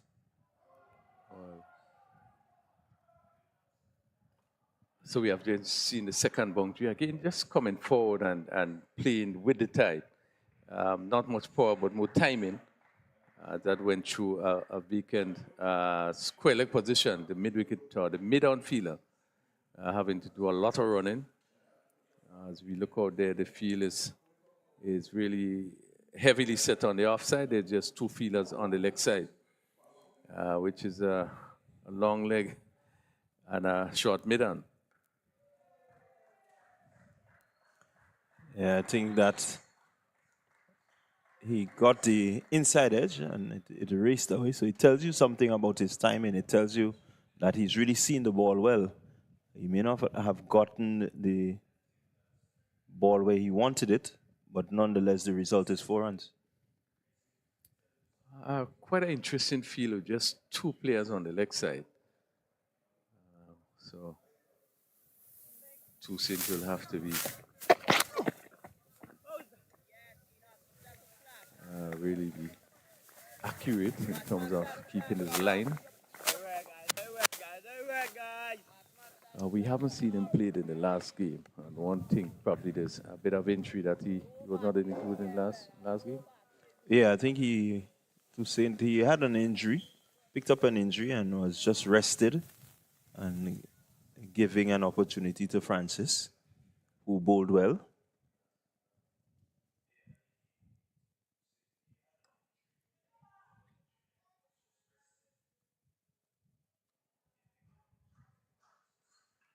Yeah, he would have loved to do a lot more, Pascal, with that full toss. Hit it down to mid-off firmly. Just picked up the single at the conclusion of the first over. 10 without loss, Dominica. Yeah, good start there by the Dominican pair of Toussaint and Pascal. Pascal, the main contributor so far. And if this is a sign of what is to come, then it means that it is possible that Dominica will get to these runs before the 50-over mark. Well, we would have said it before. I think Dominica would have bowled very well to have Grenada only get up to 223. And we have been seeing it over and over in the way that Dominica bowl. Really they were spot on in terms of the strategy, in terms of the technique used. They actually kept a ball in one side of the field. And I think the variation did quite a bit. And they really kept things tight. At one time, one felt Grenada would get up to 250. But they really came back strongly to be able to restrict them to just 223. So it also means, based on how, just the first over we have seen, but based on what we have seen, certainly would suggest that Grenada themselves will have to bowl very well. So it's going to be Francis. As he runs into Pascal, and one just tucked to the onside. A man at fine leg picks up. But Francis from the northern end or the road end, and he will be looking to use the breeze, the stiff breeze that blows out to get that ball. We've seen him shape the ball back into the left-handers quite a bit. And so I think he's hoping there that he can get that ball shipping in instead of going away.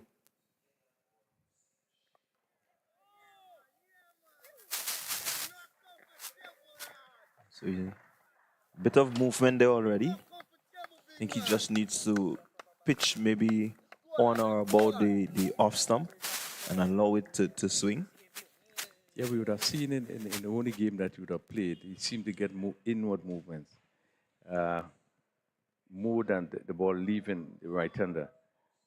Maybe that's why the reason why he's placed at that particular end. Certainly with the ball leaving the right-hander, one would think that this southern end probably would have been better for him, but we'll see what happens. Yeah, big movement with the ball coming back in.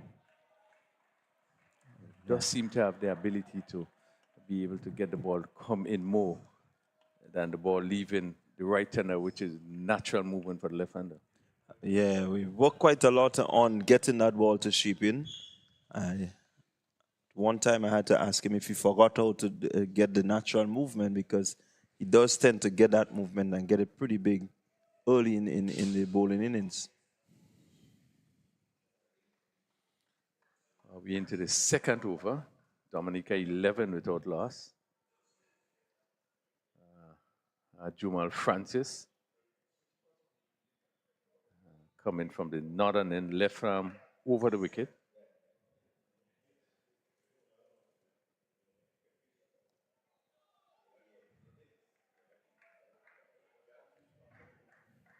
Again, just turning the batsman slightly with that movement. Yeah, very good start, hitting a good line. And you have seen here the batsman at each delivery he has to play. And just about middle and leg, and seemed to be getting a little movement. This one seemed to have straightened a bit. And Toussaint was very cautious as he pushed it out.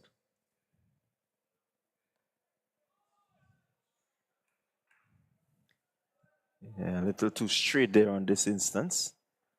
Wants to get him moving out the outside and off stump and really pushing at it. This one on the body,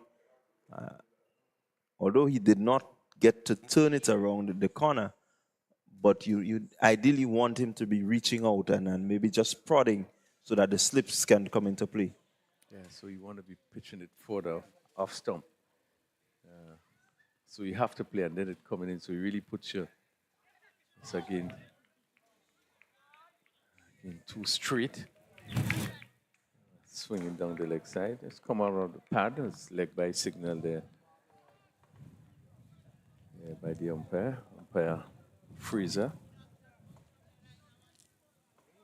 This is one of the umpires from Carriacou. We do have two umpires from Carriacou that's involved in the tournament. Imran George, I think, being the other umpire.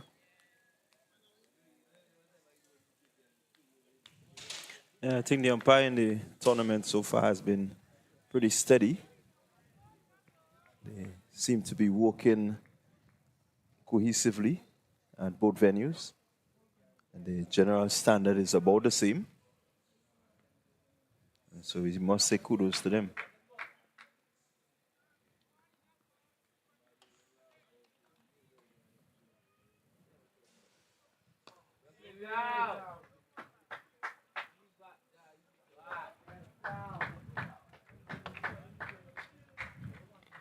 Yeah, Toussaint again, just a bit straight when you look at the field placement there, just two persons on the leg side. He would want to keep that ball more probably outside the off stump. Anything on the body, be played on the onside, and there's big gaps on the onside.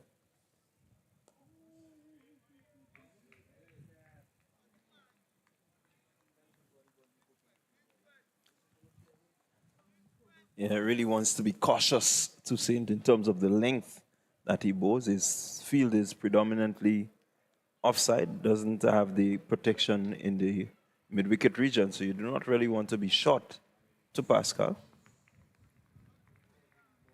13 without loss. We are into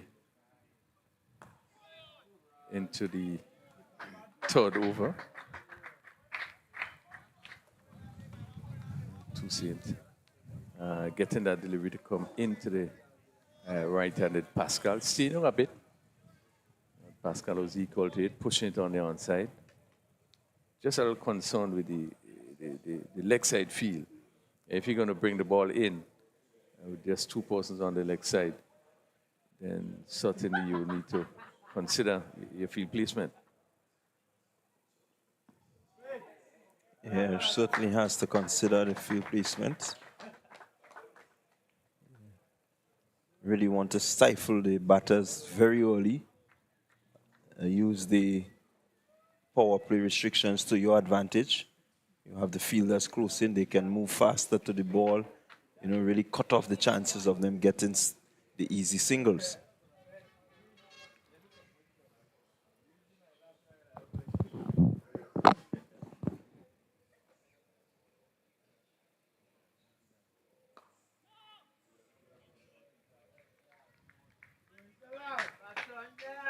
Again, good start by the pair of Toussaint and Francis. Just at the wicket, asking the batters to, play well in terms of their defense.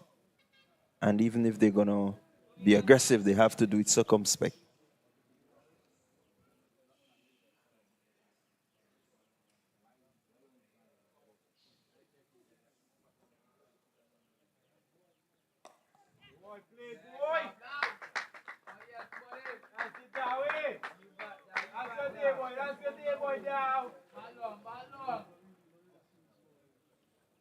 Oh, that's complete the third over. And Toussaint going for 12 innings, 2 overs. And Francis 1 over for 1 run. We would have seen again Jumal Francis' first over being a good one. Have really been hitting a good line. His line have been very good and length have been good. So he has shown that he do have some talent as Jumal Francis, as he prepared to bowl the second over, 15 without loss. Grenada would have lost their first wicket and score 15.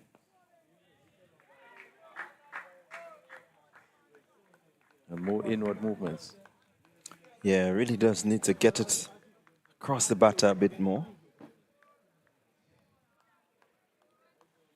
But as you said before, I think that he need to be pitching maybe a 6 inches outside the off stump. With the movement that he's getting, the batsman must play. Therefore, I think it would be better stead just to pitch more outside the off stump instead of being straight. So you see that one, they're still on the line of the stump somewhat, a bit fuller. It just needs to draw the length back a bit and ask the batsman to come forward to that ball that is moving back into him. But he's showing good control. Not strain.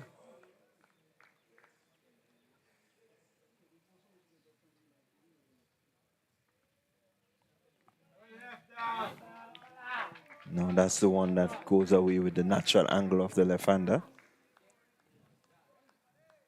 So it's interesting to look at his bowling action. This one, as the arm came over, you could see as though it's straightened.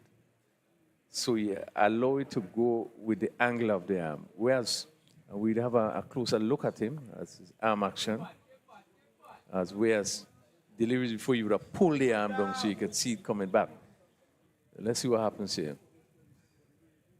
Again, as he came over, you could see, and the reason it's called white, but you could see the difference in terms of their waist swing and the one that comes back in. And that's the thing that batsmen should be able to detect and read. It's not easy.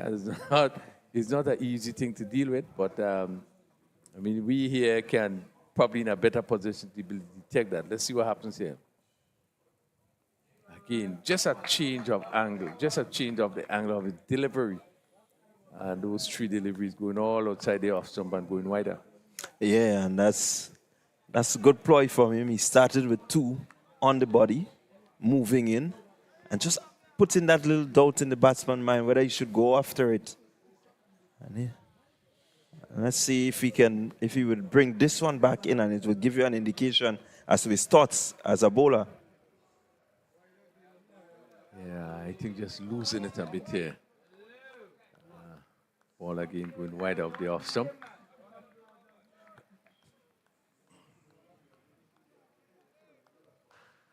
Yeah, you will need to really create some more doubt. So far, the batsman not really having to play at these deliveries. You want him to be playing at them.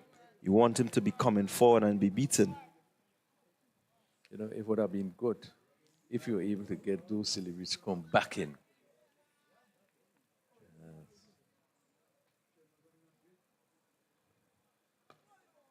Yeah, this is one that you would have bring back.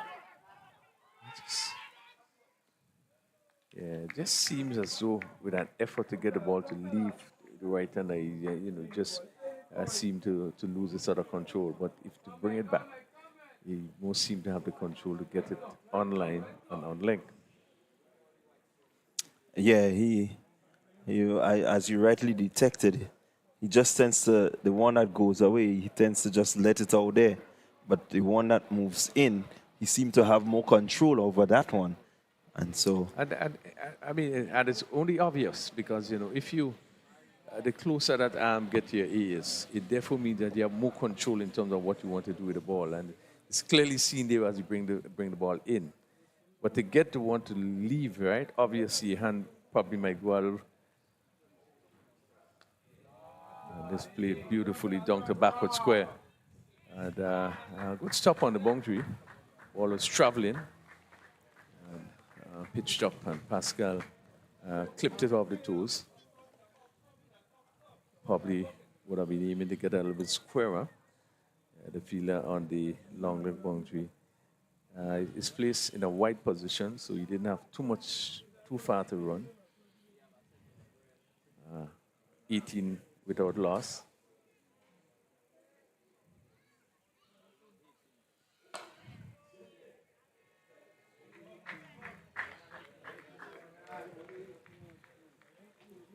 Pascal looking the pad, they place smoothly down to mid-off. All the ease. I dare say Grenada will have to bowl badly, or Dominica will have to bat bad, or Grenada bowl really excellent. If they're gonna pull off that game. Ball, a bit of a misfield, and this. Just being able to get through, but a little bit misfield there. The fielder at wide mid-off. Giving the batsman the opportunity to come back for second run.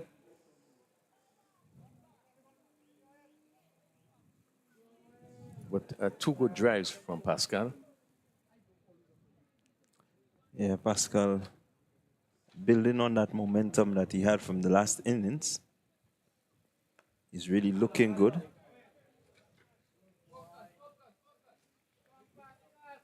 He will need to stay there just to make sure that Dominica has the opportunity to win. I think he plays a big role in this. And as his captain, he will want to shoulder that responsibility. Yeah, and really it's a good platform, it's a good setting where the captain can really settle down and lead his team to victory. You need to bat as long as possible.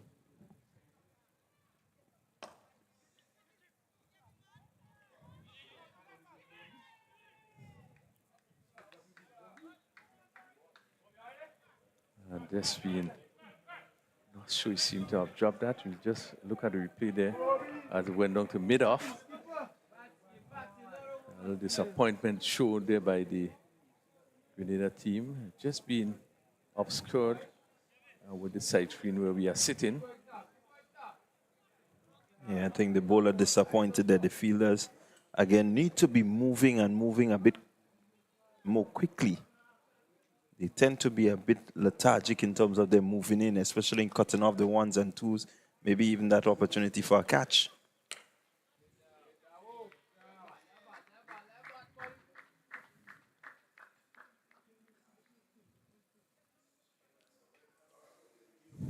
So at the end of 5 overs, Dominica, in response to Grenada's 223, they are 21 without loss.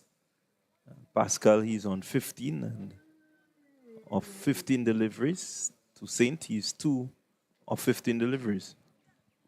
Yeah, this certainly seemed to be the best condition we had for the tournament in terms of the brightness, the sun. You look at there's blue skies above, there's no threat of rain, there's no cloud cover in any way, but it's pretty hot out there, conditions.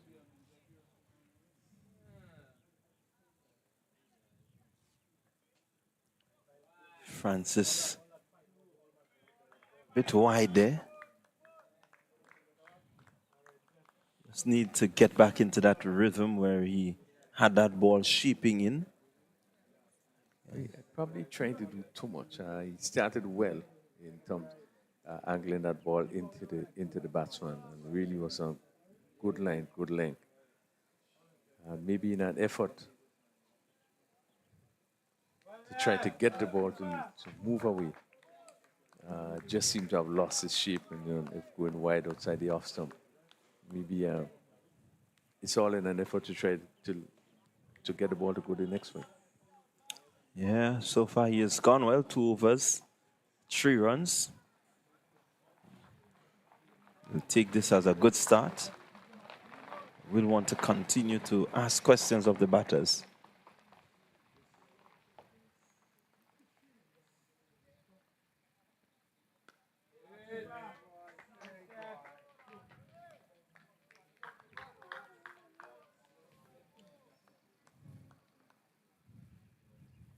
But his strength just seemed to be bringing the ball back in. That really seemed to be where his strength lies.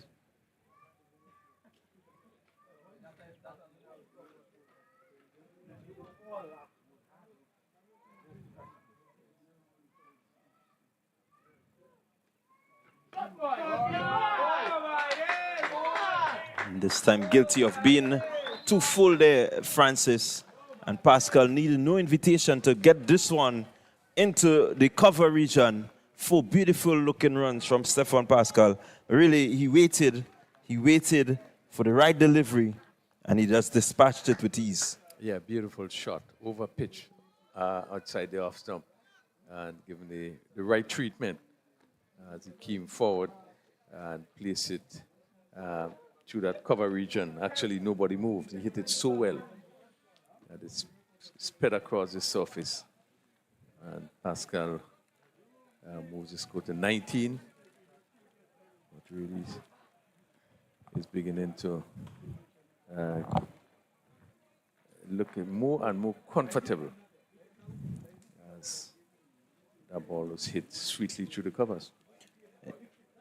Yeah, really good timing, good placement. He came down on that delivery just at the right time. Just opened the face and guided it past the fielders there. who had no chance of even moving. So there have been some adjustment to the field. Cover field is now placed on the boundary. It's a third man. That's the 2 fielders out. And there's a slip backward point cover, an extra cover.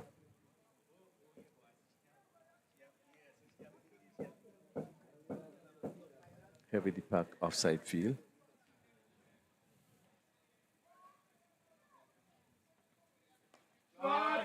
Clipped off the pads and race across the square leg region for 4. Again, over pitch on the legs. And really, as we said, Clyde had no second invitation, but played this really sweetly through square leg for 4. Well, I'll tell you what, somehow I think that went really close to the fielder there. Maybe the fielder didn't really pick it up, but certainly that one was well timed. It went really quickly.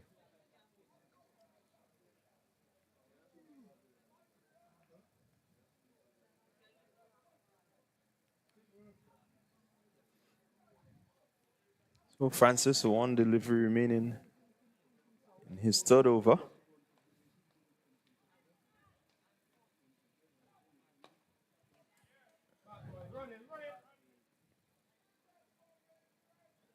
That one is, again, hit into the boundary at mid-wicket, and Pascal dealing in boundaries. He's raced on to 27 from some 21 deliveries, and he looks to be in the mood to score some runs today. Yeah, good shot again. Delivery pitch up on the legs, and he hit it through mid-wicket. Not as square as the previous one, but straighter.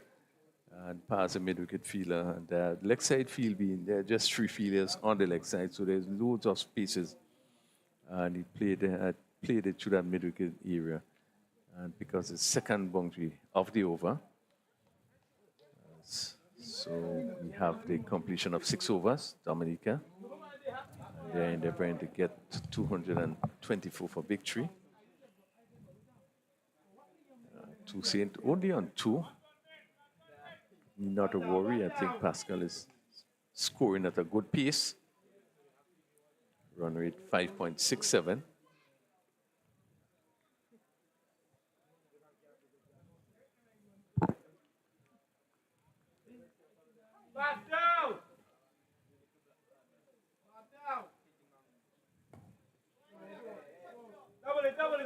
Again, another badly lined delivery. The field really not set for this type of bowling. So Toussaint will want to get back to the program, back to the plan that has been set, and get that ball just outside the off stump, maybe moving away slightly, just to put some doubt into the batsmen's minds.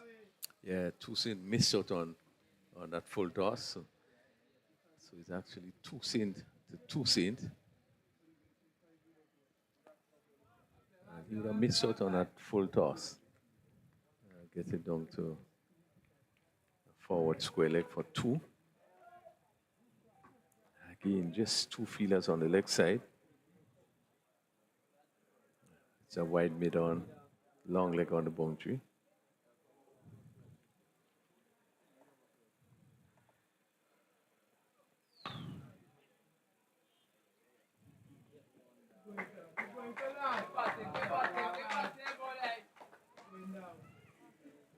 Yeah, so Skipper Murray will want to maybe just make a little change to the field.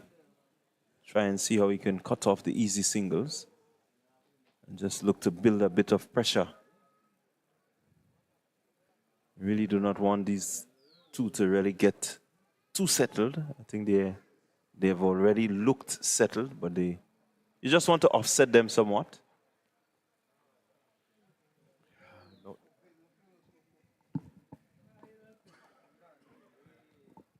Now we've seen a change in the field. The offside just strengthened a bit. Yeah, I was just about to say the long leg now has been pulled up from off the boundary. And he's more in a sort of backward square, short fine leg. So anything that goes maybe to his left or to his right.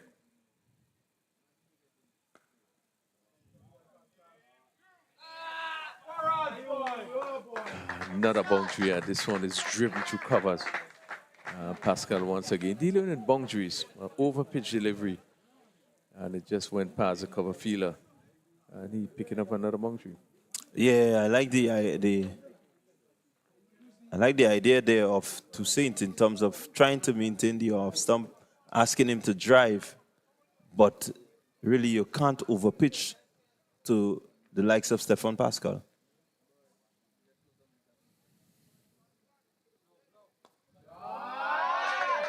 And this one goes through mid-wicket yet for another boundary. Ball pitched up, and he stroked it through mid-wicket region, which is vacant, picking up another boundary. It's tough. It's tough on the bowler Toussaint because certainly you had to be conscious with just two persons on the leg side in terms of your line, and yet even on bowling on the off stump, you had to be careful in terms of the length that you bowl. And we have seen him being hit for 4, both on the offside and on the leg side.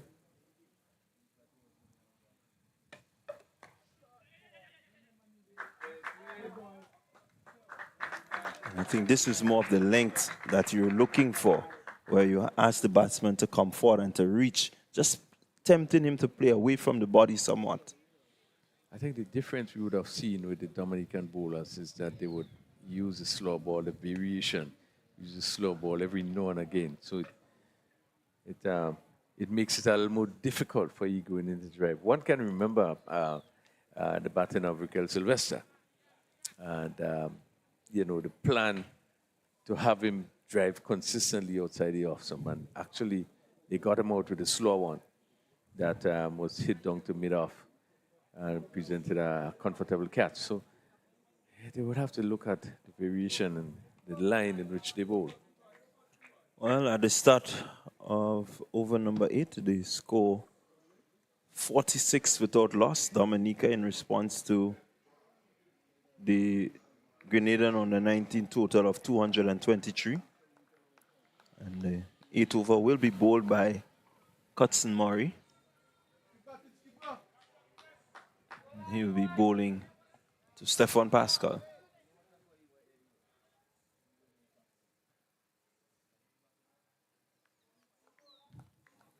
Quite an interesting contest. Previous game, Grenada versus Dominica. Murray got Pascal very early. So Pascal did not get off, but quite a different story here. He's already in. He seems set. He's striking it really well. And I do believe that Murray will have a task to get him out from here.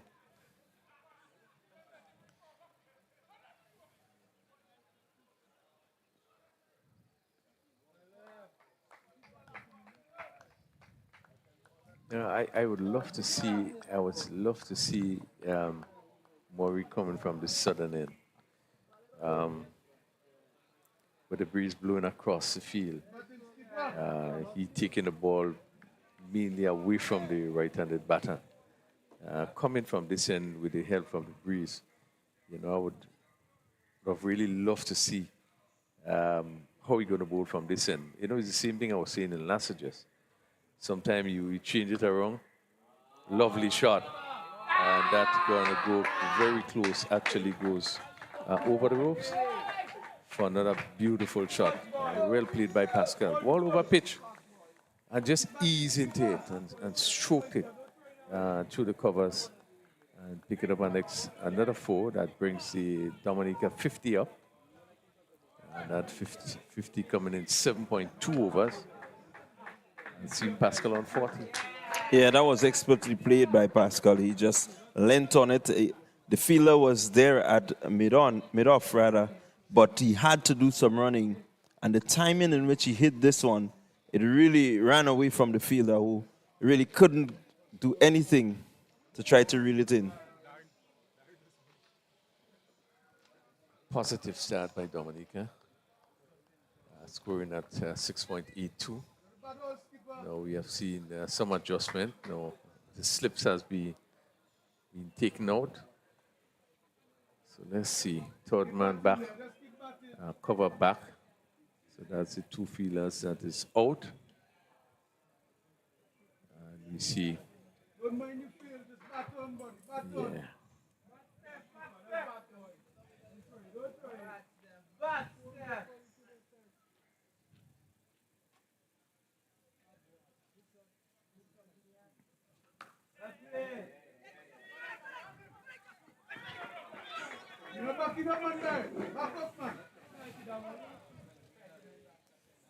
So the pressure is really on the Grenadian team to break this partnership.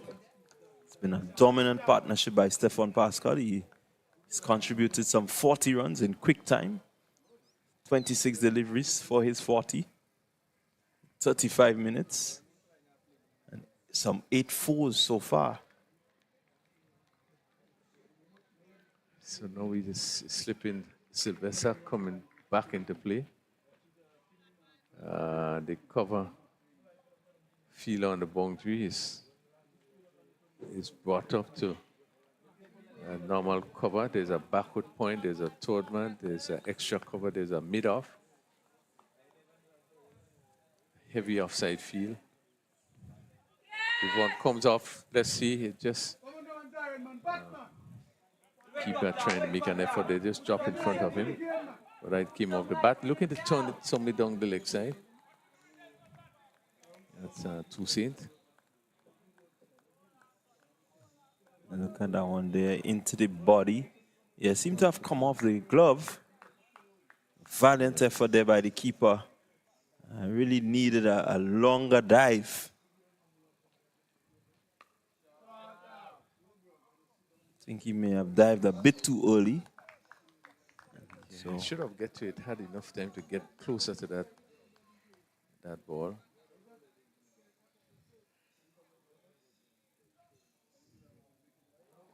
It seems as though that Kosamori knows something about Toussaint.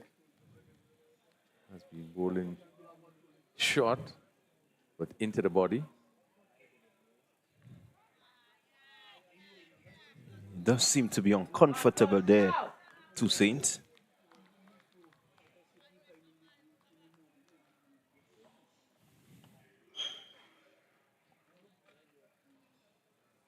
So it's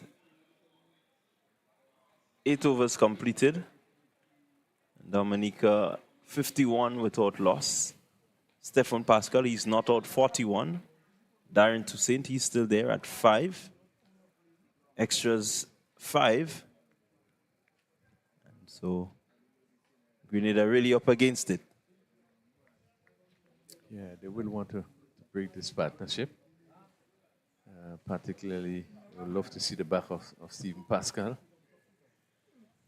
He had played some good shot. He's 4-1 from 27 deliveries. Already hit 4 fours in his inning. 8 fours, rather. So we have been dealing in boundaries. So Dominica 50 coming in some 48 deliveries. Really has come at quick time. Some 38 minutes to score that 50. It tells you that the scoring has been free. They've been really free scoring. Pascal looking really good, a good outfield, good batting strip. All the ingredients for scoring runs. And so Pascal has taken the opportunity that has been given to him.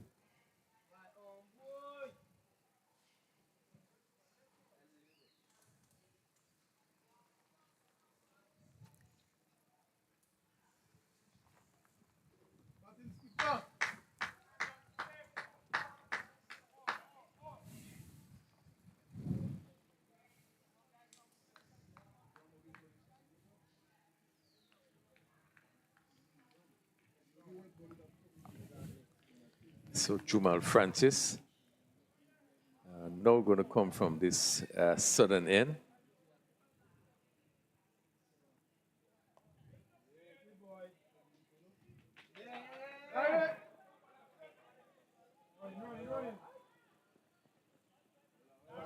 Again, the fielders not backing up the bowlers. A misfield there. Allow the batters to cross for 2. Yeah. Yeah, it just seemed to be a bit of a misfeeling down there at third man. And Pascal realizing that and really come back quickly for two.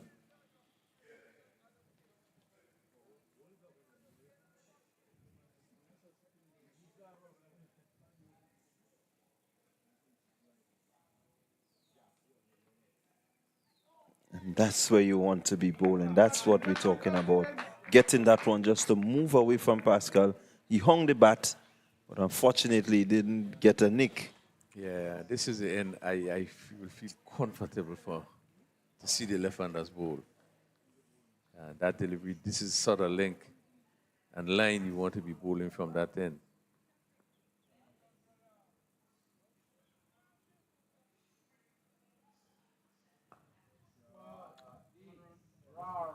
Pascal just striking there to the sweeper cover. So, But it gives the bowler a chance with that ball leaving the right hand there, and you can drive.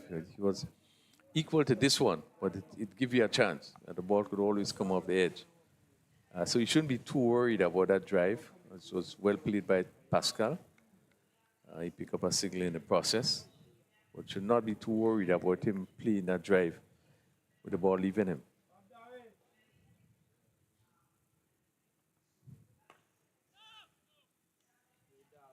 Yeah, once again you see movements, ball moving away. I would think maybe you're trying too hard from the other end. And just trade those deliveries wide off the off stop. well, I think this is his preferred end. He somehow loves to come from these ends. You look at him in Las Vegas, that's the same end that he predominantly bowls from.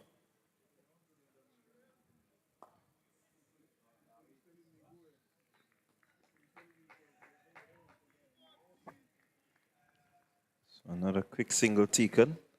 Dominica moving on to 55 without loss. We're in over number 9. Really early days in this one. They're chasing a target of 224.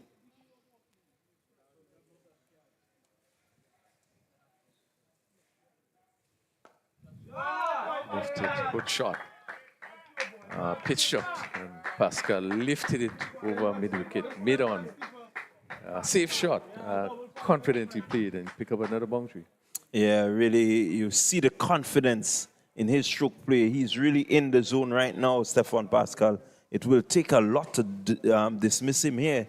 When he gets into a mood like this, tell yourself once he's out there, it will be some really good, attractive cricket. So it's 59 after 9 overs. Partnership of 59, Pascal 48. Darren Toussaint on 6. Scoring rate just about 6.5.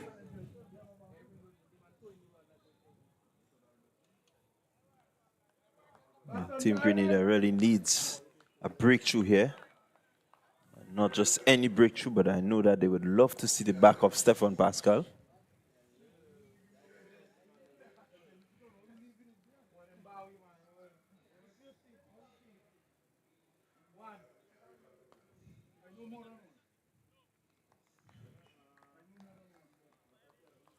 So we saw in the last over, just Toussaint having a difficulty against Kotsumori. Not confidently negotiating the deliveries that have been bowled. And here you see this first delivery. Again, just push out, no movement. The ball you're looking to play on the offside ended up in a mid-wicket position. Just need to be careful.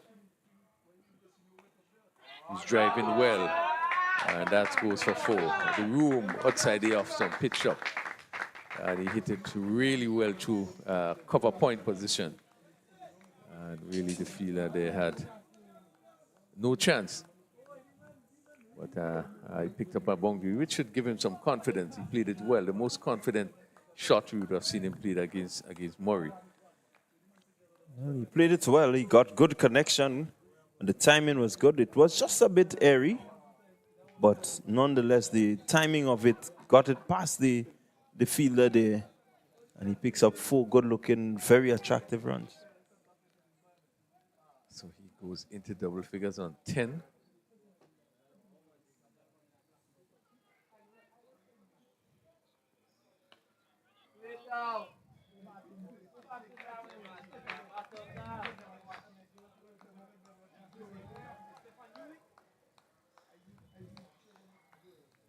So Grenada bowling here. They really need to get a breakthrough. They want to lift their spirits and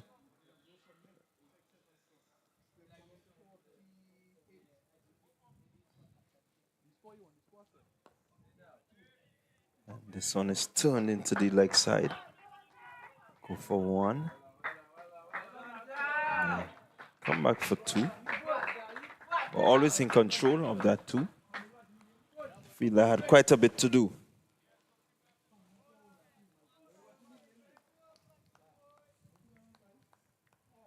Yeah, I think the thing that Dominicans did well was to focus on one side of the wicket, and the seamers, we probably just had to take that approach. When we look at how the field is set, maybe the bowlers have been bowling as accurately as they should. This one goes down to mid-wicket for another 4. A ball pitched up and Toussaint just clipping it to that mid-wicket area and picking up another 4. Yeah, again, badly line delivery by Murray. And Toussaint, who is getting in now, he seems to be in. Just whipping that one for a good-looking 4. That will give him confidence. That will, give him something to say to Murray, look, you got to bowl well if you're going to get me out. So we saw him pitch up one fairly outside off, some hit down to square cover, and this one just more on the path and hit to mid-wicket. So yes, you will have to just focus maybe on one side of the wicket. You have the offside field set. No need to keep your link and the line right. Just to keep some sort of control. Well, there are some variation there, slower delivery, even though it was met on the full toss, but already had the batsman in some doubt. So didn't pick it up. A ball that maybe should have been hit straight back past the bowler, but the end of a good over for Dominica. They are raced to 69 without loss after 10 overs. Both batsmen is looking fairly comfortable at the wicket. Pascal would be looking to get yet another 50.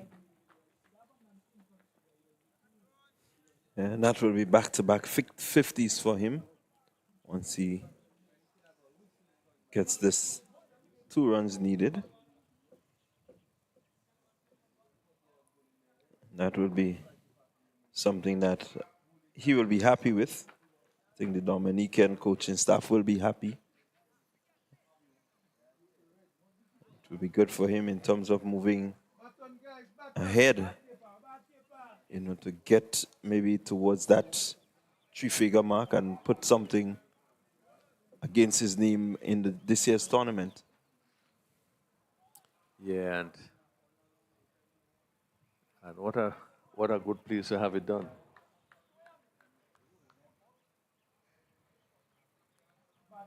He has a good start. 9 fours so far in his innings. As we see, first hint of spin, Cleveland Bartholomew, who has the most wicket in the tournament, off spinner.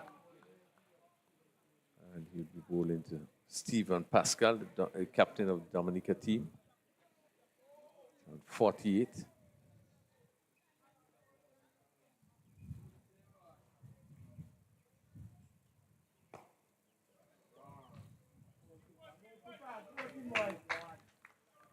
And Pascal just looking comfortable there as he comes forward to this one.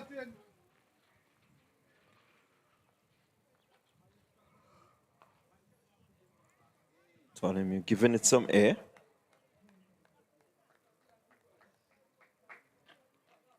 And that seems to be one of the strategies when he comes into bowl. You always tend to, throw the ball up or pitch it wide off the off stump, encouraging the batsman to reach out for it.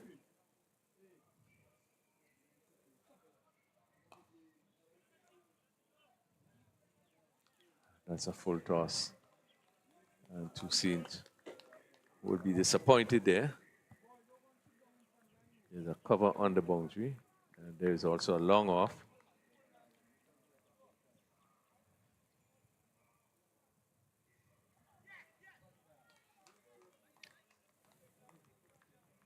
That's the sort of indecision that you want to create.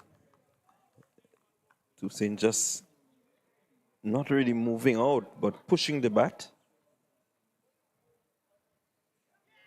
Again. Yeah, very tentative there. Toussaint. Foot not really coming across. He's just staying there, and at the last minute seems to be pushing the bat at the ball. And this is something that we spoke about again. You look at Bartholomew as he's about to bowl. There's no hint that the batter wants to come forward. The feet seem to be stuck, and he's just pushing the bat, hoping to cover the line. Yeah. Batting towards the spinner, you want to get there. You want that front foot to be as light as possible so you can step out to the pitch of the ball. Yeah, well, that's one of the weaknesses we would have picked up in the batting of most of the players we have seen. At this stage, we need to get our players to learn the proper transfer of weight in terms of striking the cricket ball and getting it in the maximum power, even when you get close to it. Notice a lot of them, they tend to just push, and the feet is not really moving towards the line of the ball. So Court Murray picks up the attack. And he's bowling from the northern end, or the road end. Pascal on 49. Looking to get his second 50 of the tournament.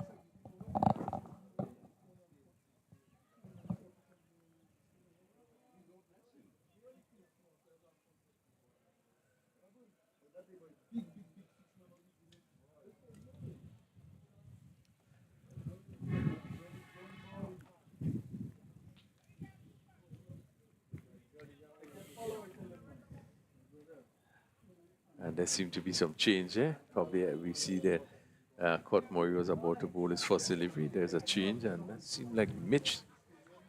That's on Mitchell, the leg spinner. Yeah, I make it Mitchell. Probably different thinking by the captain. Bowling to a slip, backward point, cover on the boundary, cover. Short mid-off and a long off on the offside. Grenada looking to pick up their first wicket. And this one is stroke to cover. And this one, Steve Pascal completing his second 50. As he took a single from that delivery. Stroke to cover. 71 without loss.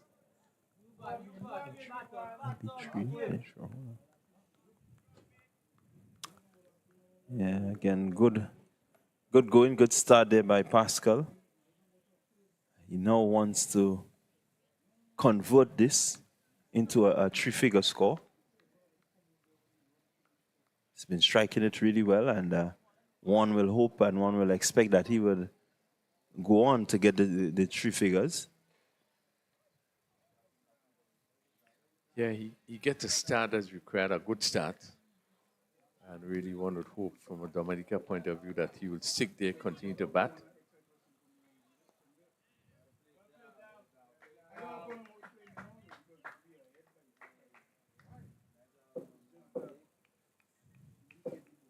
Just probably start to restart his inning.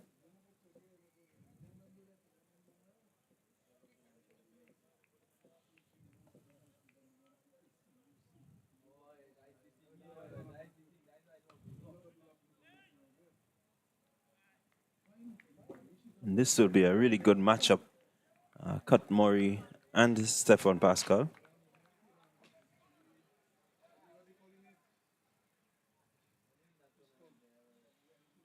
This is where we really expect the real competition will come now as this slot bowlers comes on to bowl. Dominica would have made probably maximum use of the power play, first 10 overs. Good delivery again. Good length delivery by Mitchell. So on going through Pascal. Probably the first delivery we have seen beating the batter of Pascal.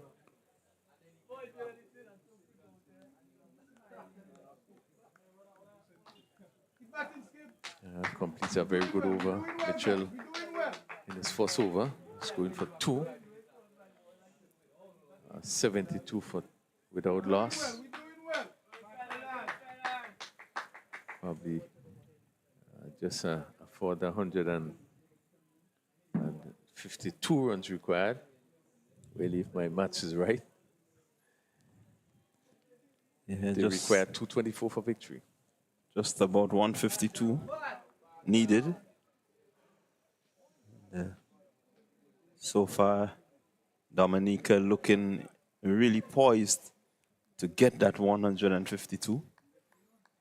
Grenadians are they're toiling and looking for a breakthrough, trying to find something to motivate them.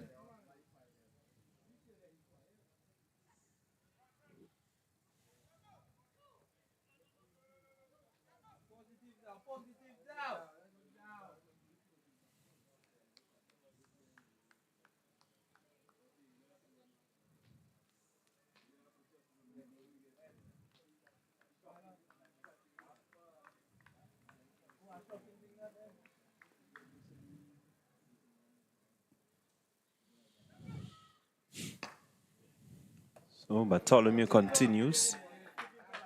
Pascal just punching that one out there to the man at deep cover who had to run in. And really not looking in any sort of trouble, Stefan Pascal.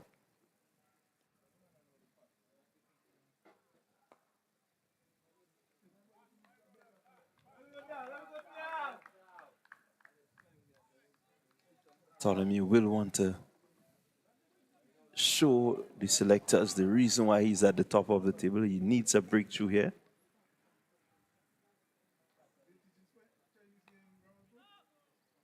Toussaint again pushes through the offside. Yeah, we just continue to see a casual play. The ball given some air and tossed up. As Toussaint came forward there. That's it, Steph. That's it, Steph. Again, good positive running. The Spear had the crease for some 58 minutes, so they seem to understand each other a lot better. It was a really quick single taken.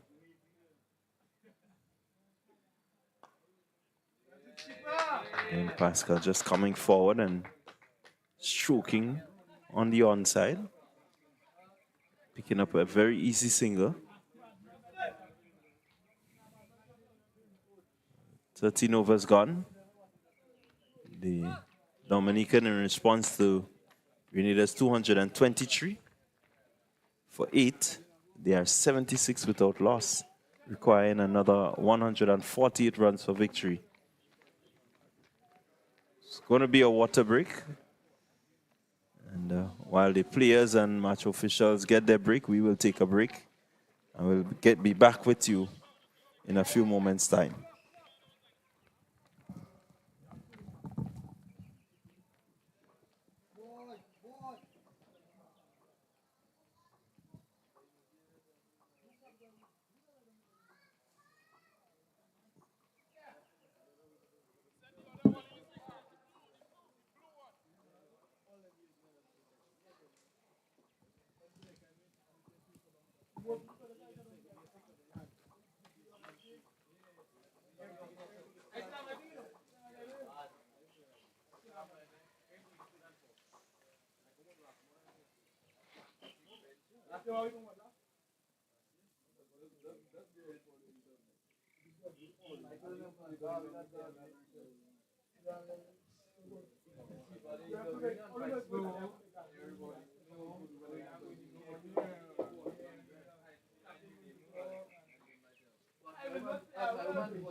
So we're back here at Progress Park, just refreshing ourselves a bit. Dominica 76 without loss. Desron Mitchell, the right arm leg spinner, continues from that northern end. Bollinger just one attacking feeler, maybe this short cover.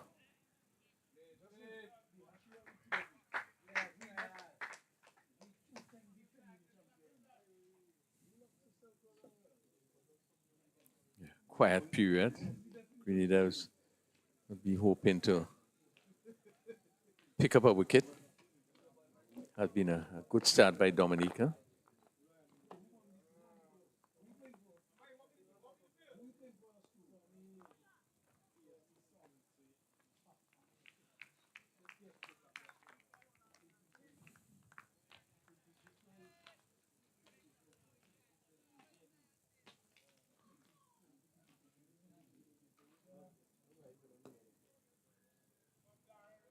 So that fielder just to the left of the bowler, not very far, just to the right of him. Actually, on one of the wickets, swung down to mid wicket, but there's a fielder on the boundary. 78.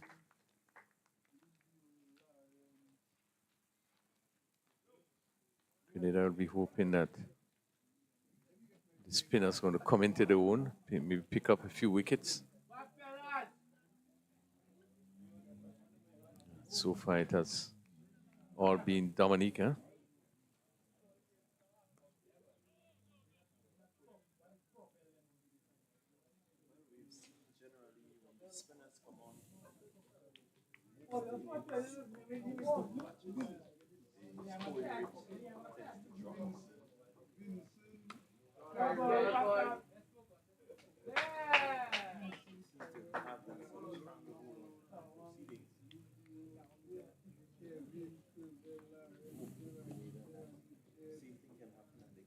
Stifle the runs, maybe get a breakthrough from there. Still hope. It's a bit closer from Province to get there. You're certainly right. Yeah, that has been the pattern.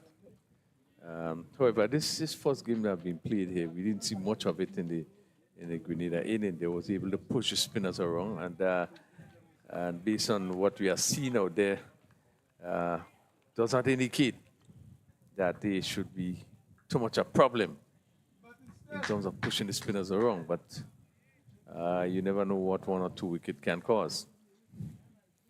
Quite agree with you. You never know what 1 or 2 can cause.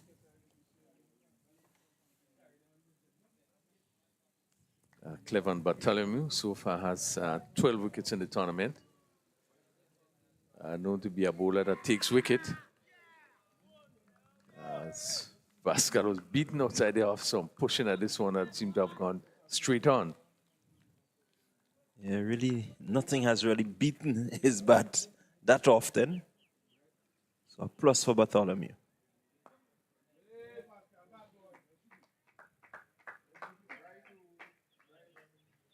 I think what would be important for the Dominica team, the batters, is that they continue to play positive. They wouldn't want to dig themselves into a hole and find themselves not scoring, and the spinners get on top.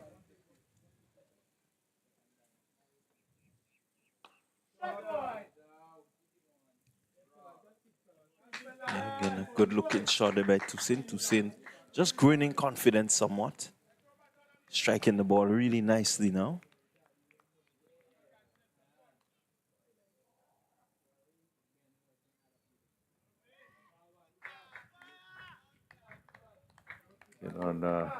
Often when we speak, things happen. Pascal looking to cut. It was a quicker delivery. A bit close to him for that shot also.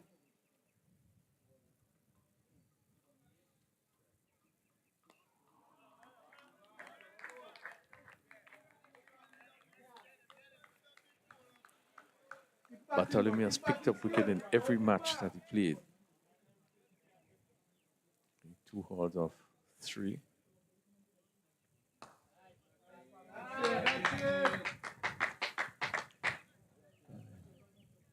You see, looking at that last shot, that fielder there at short mid-wicket, the approach of the Grenadians now, they need a breakthrough. He needs to be a bit more, a little bit faster. Maybe put some doubt in the minds of the batters whether they can get that single or not. And I think these are the little things that they can do to help themselves to sort of get into this game and really maybe look to make a charge for victory. Can't be too flat-footed. Can't be too calm about the situation. You need a breakthrough, and so you need to create it somehow.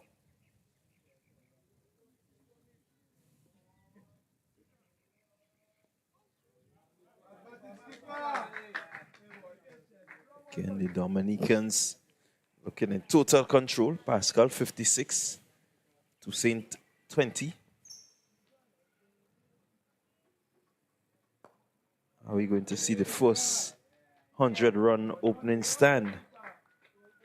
The openers really haven't given us that sort of platform in the matches that we've played.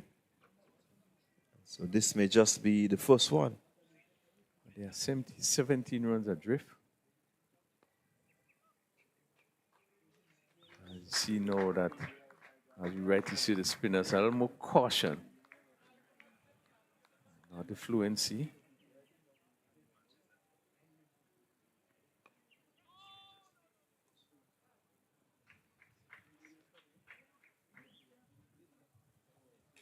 Going down.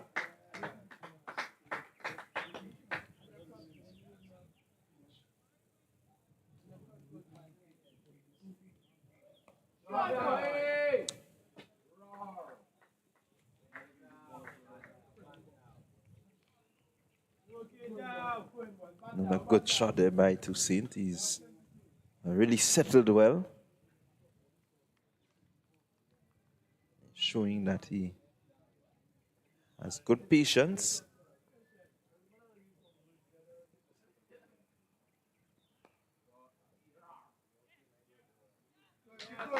Again, not the sort of fielding that you need at this time.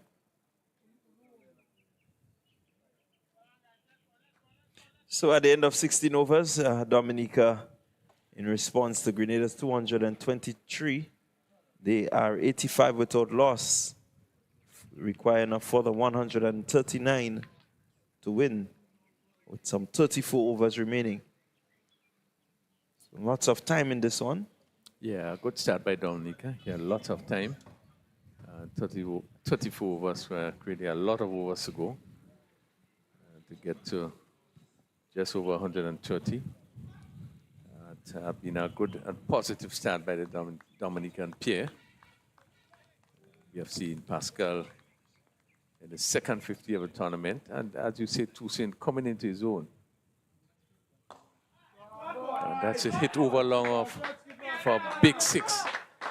Full toss there, and Pascal giving it the full treatment as he step across and lifted it over wide mid off for six. Yeah, really deserved the sort of treatment that it got. Full toss outside the line of the stump. All he had to do was to make connection and lift it, and that's all he needed to do. And he did it very well, Stefan Pascal. Clearing the rope, 6 more runs to him, and that will do a lot for him in terms of just giving him the confidence that he can go on and maybe get the 3-figure score. So that is first six that actually went right over the fencing.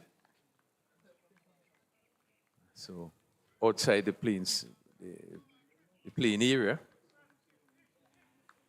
And Progress Park really have full-size boundaries.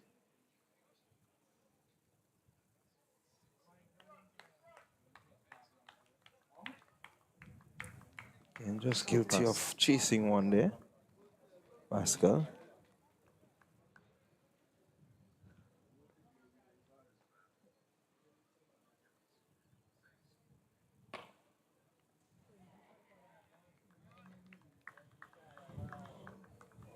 So Pascal has hit 9 fours and 1 6 so far. This one is driven, let's see, a bit loosely there outside the off stump.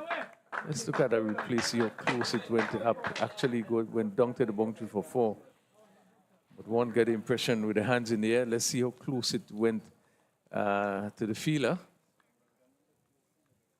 Let's hope we can. Yeah, again, we continue to speak about the movement of the fielders in the field, and they're just a bit flat-footed, they're just a bit lethargic, and that one really deserved to be caught. Really do need a bit more effort and energy to back up the bowling. The wicket is already a good one for batting, but you have to create chances. You take your chances when they're created.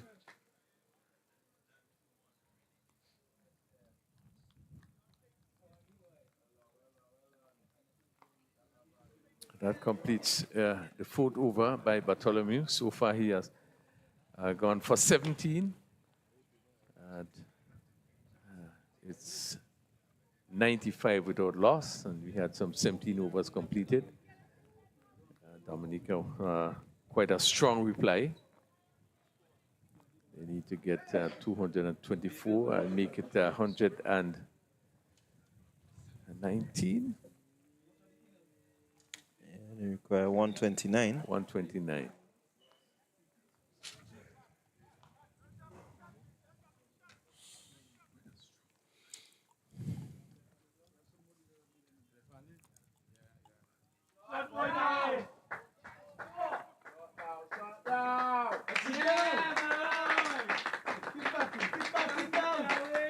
So another boundary there to the Dominican, to Saint in this. Just getting down and swiveling on this one. Really sped across the outfield.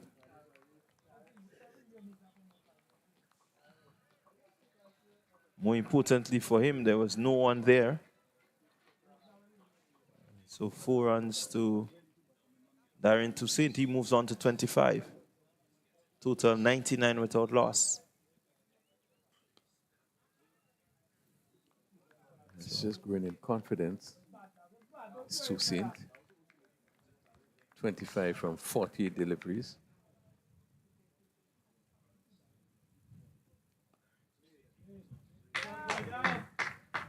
Right there, that will bring up the 100-run partnership for this pair. So we have the first 100-run partnership of this year's tournament. And really, kudos to Stefan Pascal and Darren Toussaint, really getting a good landmark here. Yeah, very good opening stand. And Toussaint really playing a good hand, very positive.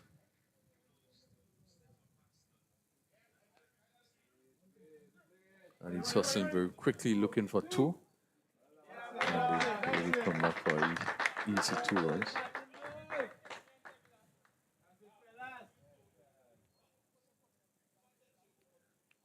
Just seemingly has taken the fight out of the Grenadian team. Yeah, this partnership really has taken the sting out of them. Still a long way in the context of 50-over cricket. Just need to stay positive. Look for the breakthrough, make the half chances into chances. You know, try to create some doubt in the batter's mind, create some opportunity, whether it be in the field or run out. Need to lift their spirits if they're going to really stay in this contest, because Dominica is looking to run away. Yeah, they just need to remain positive. All it probably needs is a wicket or 2 that can just change the tide, just change things around. So far, Dominica seems just to be running out with it, very comfortable. As you see the completion of the 18th over, 104 without loss. Pascal on 72, and Darren Toussaint on 26. They're going at just about 5.7, 5.78. Well, I think they probably would have listened to the last few games and the way we commented in terms of the scores that the batters have been getting. And so we've seen a really good effort here by this pair to really stay out in the middle and to bat and really show the sort of batsmanship that we know, these teams possess.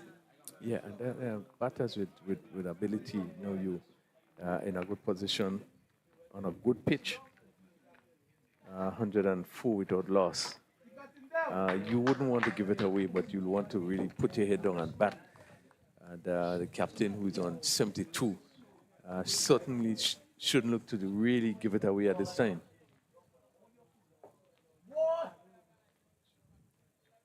So it's going to be Bartholomew to continue. He has bowled some 4 overs for 17, yet to pick up a wicket.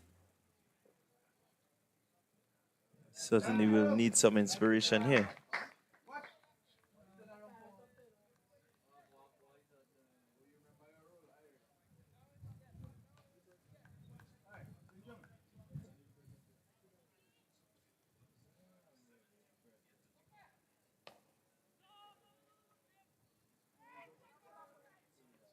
Again, it's a little bit of hesitation. Yeah, probably a little bit of misfeeling there. Give the opportunity to the batters to come through for a single. Fielding really not helping the cause of the Grenadians. Just seem to be a little too flat-footed.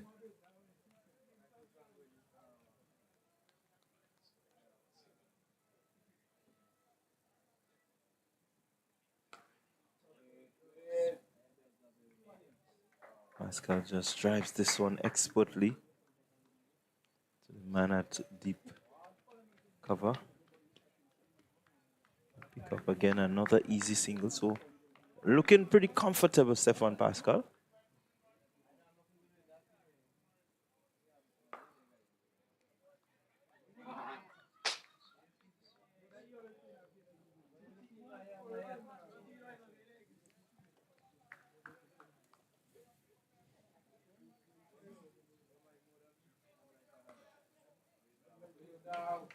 Again, this one side the line of the stump, and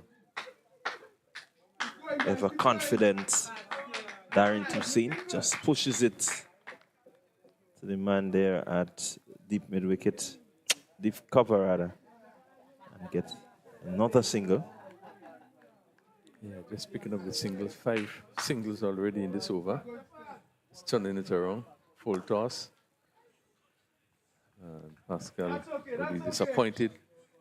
Didn't do much more, but just choking it back to the bowler. It's complete the 19th over. Pascal been on 73. Darren Toussaint on 28.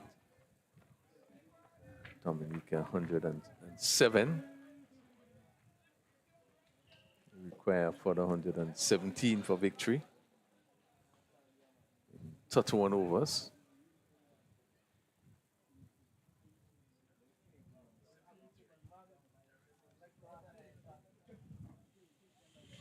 Going, guys. Going down. Court Murray pick up the attack. Taking over from Desjon Mitchell.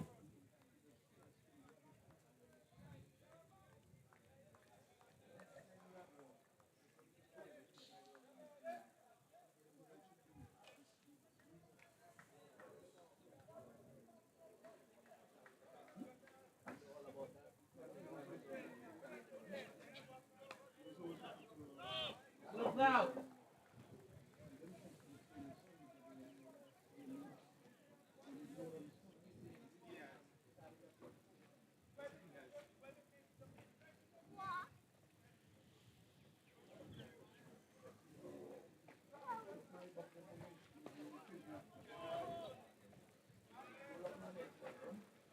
Maintaining the attacking field in one slip. A bit of a short mid-off. Mid-off for extra cover, very short.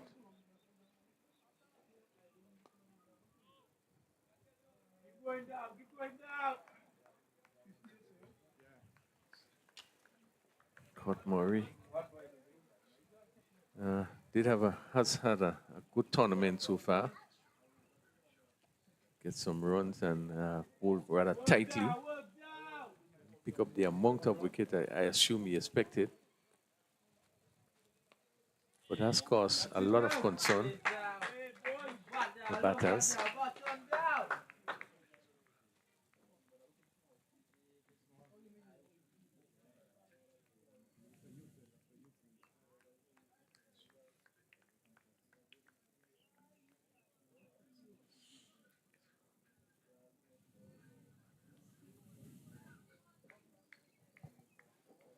Rather cool conditions here.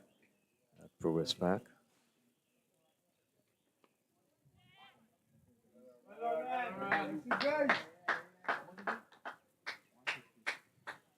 They're doing it in singles, 110.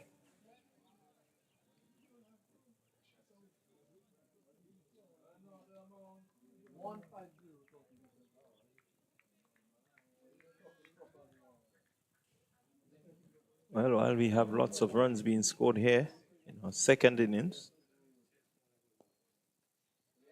down at the Roy St. John playing field, it's a totally different case. St. Vincent and the Grenadines, in response to St. Lucia's 256, they are 79 for 5.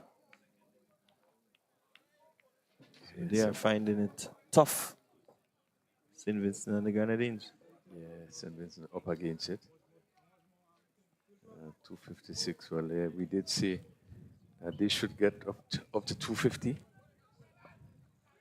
256 of the second highest team score in the tournament.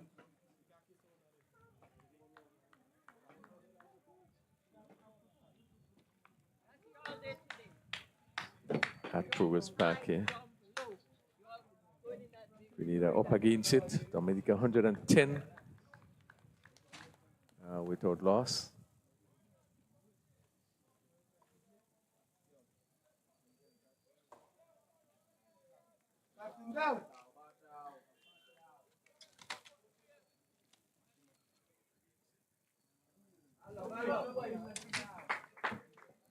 And they just require another 114 runs to win.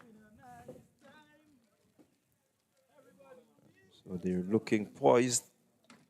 But it's never over until it's over. Things can change very quickly.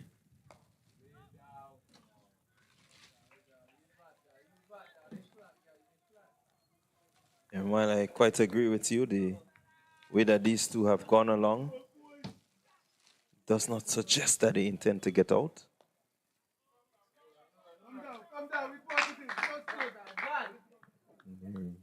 Mixing their defense with good and proper aggression, not trying anything fancy, just good proper ball striking. So you see it here, taking the easy single that is on offer.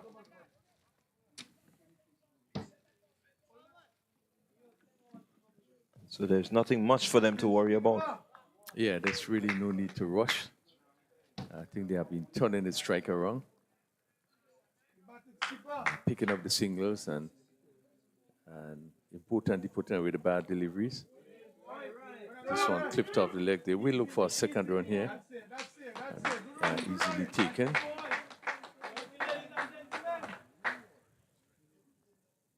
So good work by this pair.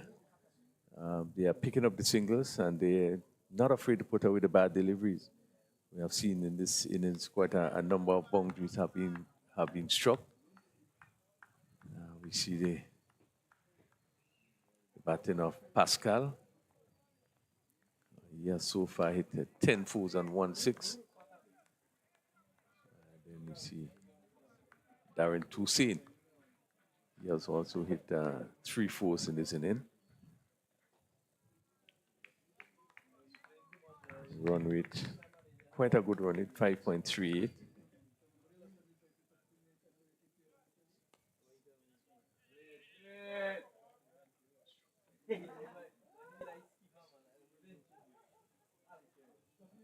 Yeah, again, the fielders not really supporting the bowlers.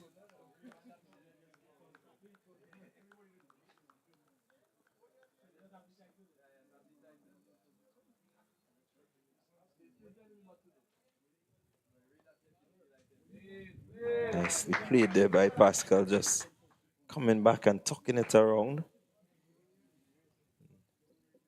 It tells you the clarity that he has in his mind right now as he moves on to 77. He's not flustered, he's not bothered. Everything going their way.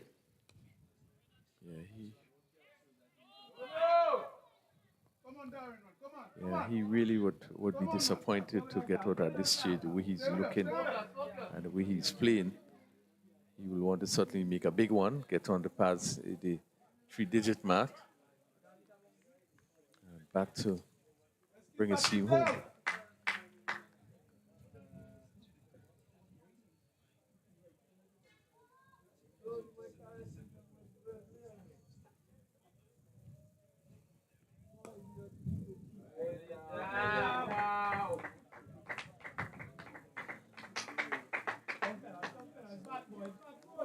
For some reason, the Grenadian fielders just seem to be bobbling the ball somewhat. Yeah, we would have seen last 2 deliveries, misfield, one to backward point, one to long on. This one comes off the edge. He's looking for the big drive. Probably not going to get to the boundary, but they're probably going to pick up 2. Pascal looking to hit this one through the covers. Went past the first slip. Yeah, it will be very interesting to see that one again. You look, it's just, you try to find inspiration somewhere.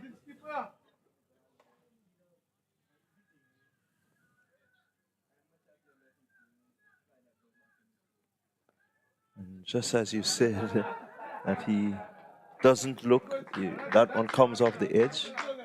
Luckily for him, it was away from the slip fielder. So he needs to be careful here, Pascal. He doesn't want to get himself out at this stage. I think for the sake of the tournament, we want him to stay there and get on. For the sake of the Grenadians, they will want to see the back of him.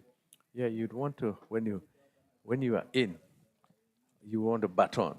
You want to bat on. And you know, as you said, he got his first 50, previous game 68. Was it 68 not out or you?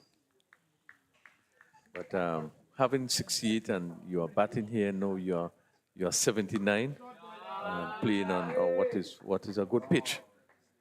You want to take advantage of this situation. You want to bat on. And his intention really should be to bat right through the inning. Yeah, I quite agree with you. You want to remain out there. You are the batter that, in our view, is class above. You've been at the highest level, the Volcanoes level. This one is it straight. This one. And back for a maximum. Really good, clean hit in there. Good ball striking from Stefan Pascal. Just lifting this one nicely. There was no question as to how far it will go. Clear zero by some distance. And that's the confidence of the man, Pascal. Really saying to Bartholomew, it's going to take.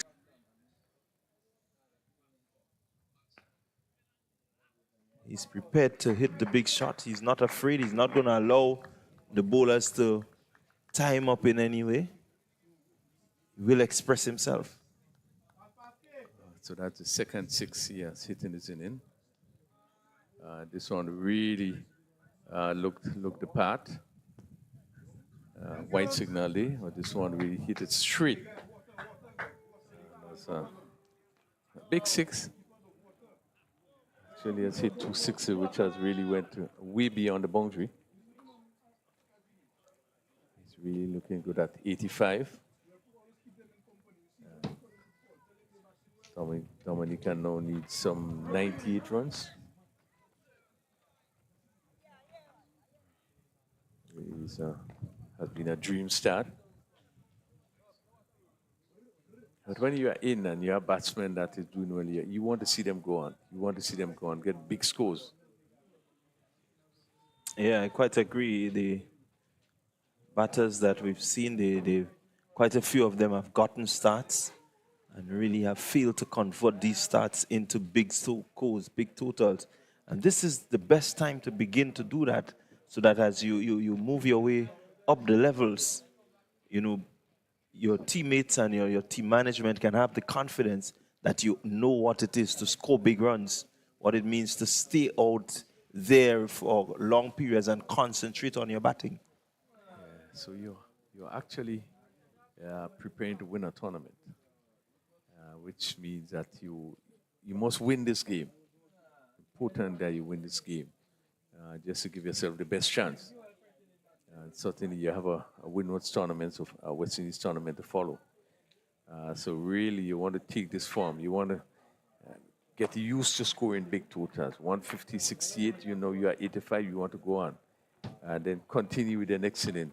The consistency is so important, and that's what's going to take you forward. Not to make one big score now, and then you have 3-4 matches down the road before you make another score. So one would hope, for the benefit of his game and the Dominica team, that he continue to bat on. Yeah, certainly. Well, Grenada would want to turn this around, but certainly you want to make sure that, as you rightly said, getting into these tournaments, and I think this is something that our youngsters have to get accustomed to being out in the middle.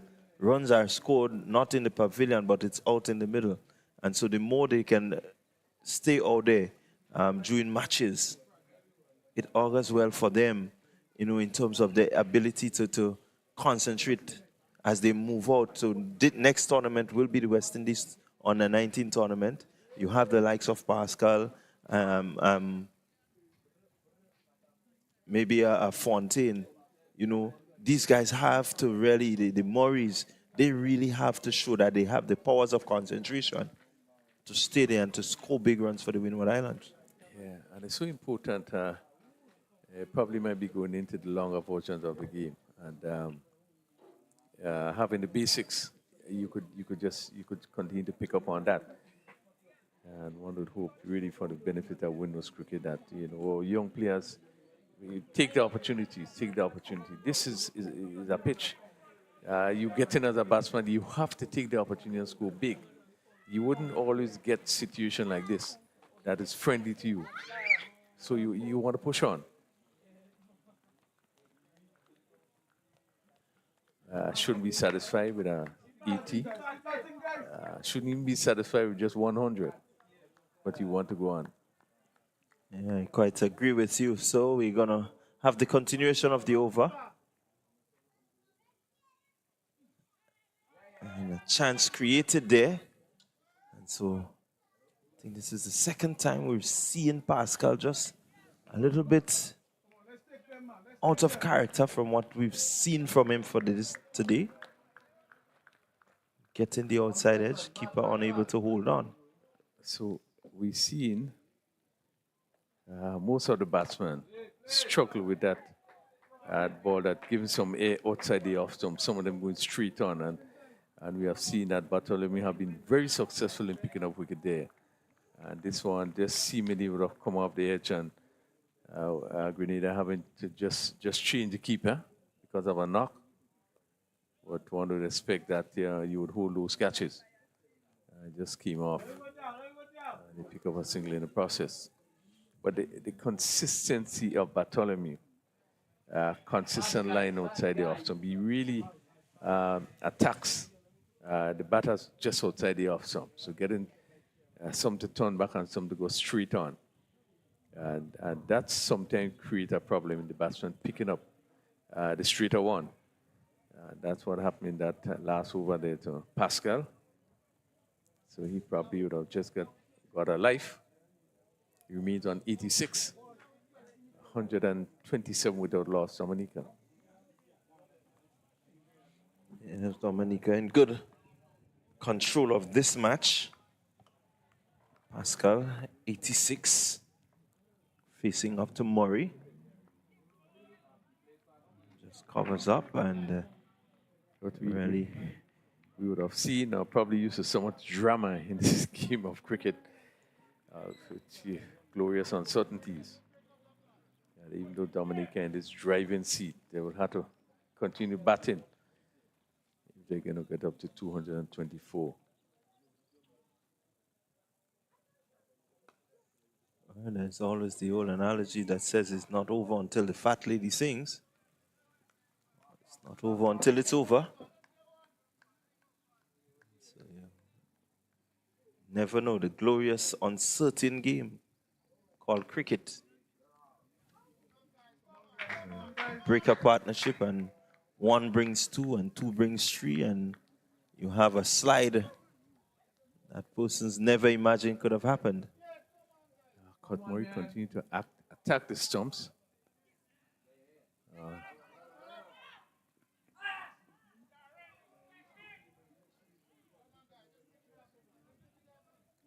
Good sharp single. Would have been pretty close.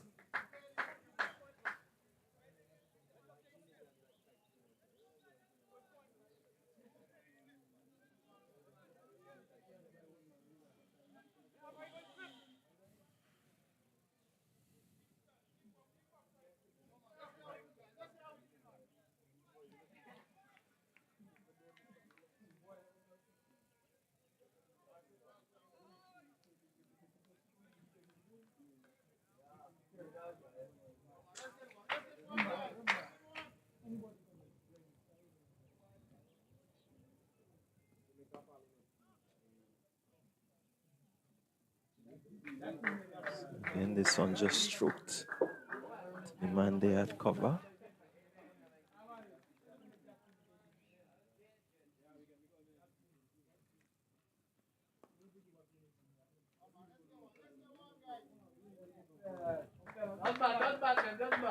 Another over.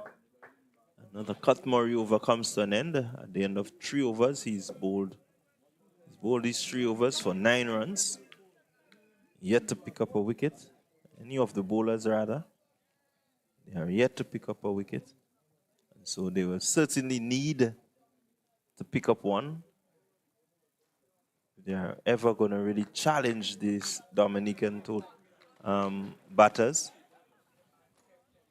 Yeah, Murray continues to make the batsman play every delivery.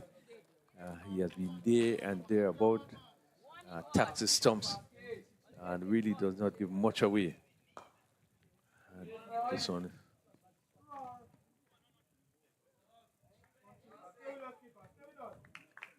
Yeah, gonna straight hit there by Pascal. Picks up another single.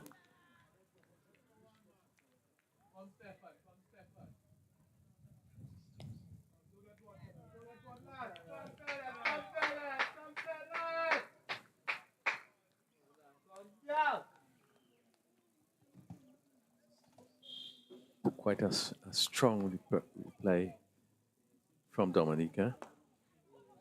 And this one is hit down to mid-wicket. Going to come back for 2. Shot seemingly hit across the line there.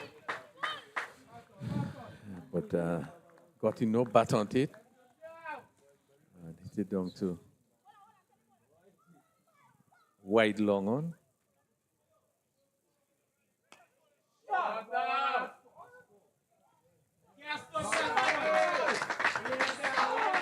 Again, another gift from Bartholomew.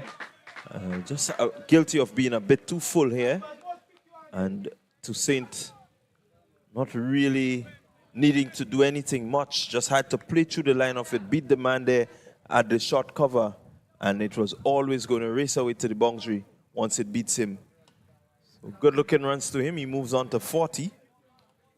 It's a good knock of 40 for him.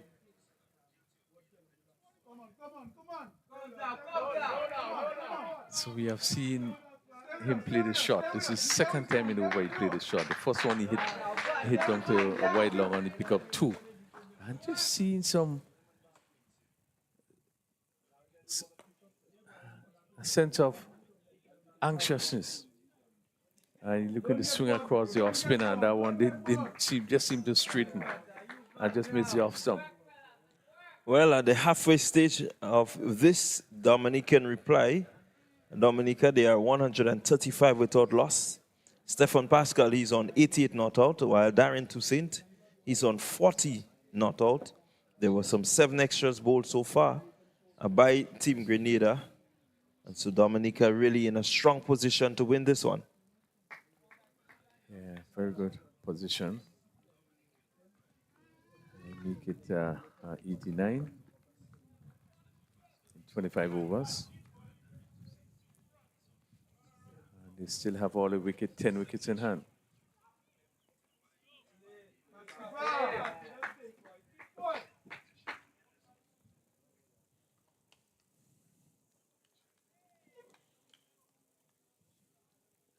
we'll be hoping for something somewhere.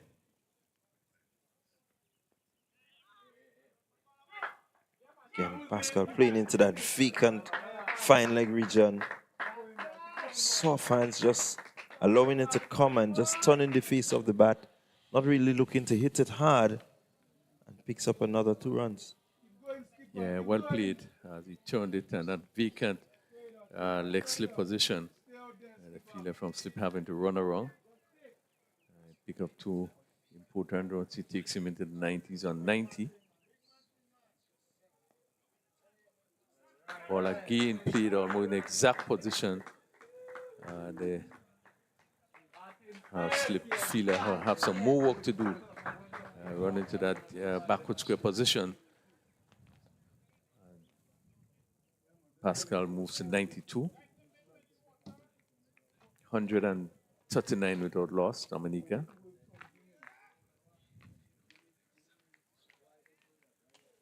For the 85 runs required.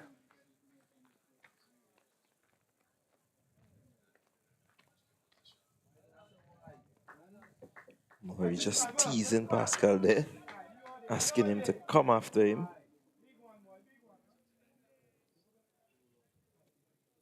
Let's see if he will try it again.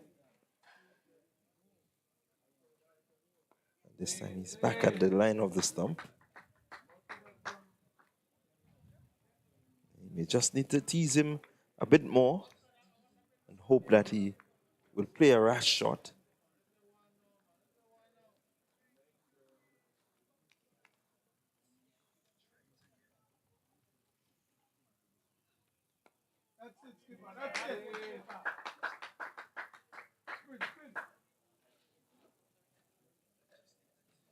So that brings an end to the 26th over. And the humid conditions out there will require a water break. And so they're going to take a quick water break. We here will take a quick water break and we will be back with you shortly.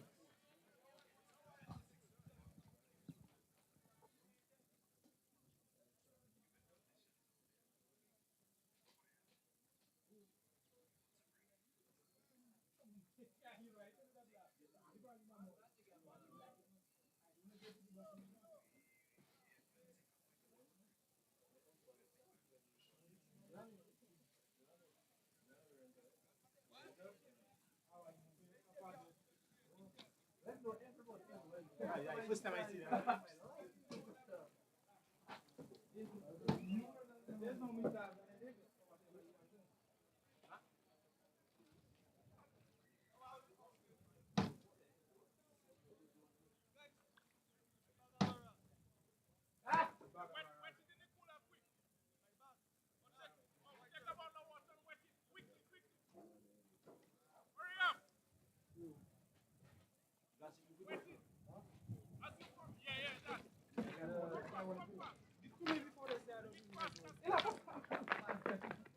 Pass that right over. You might get to him.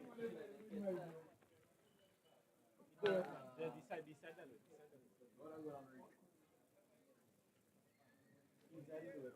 No, that's not everybody. That holds on this side. Like everybody. That's very everybody. Very everybody.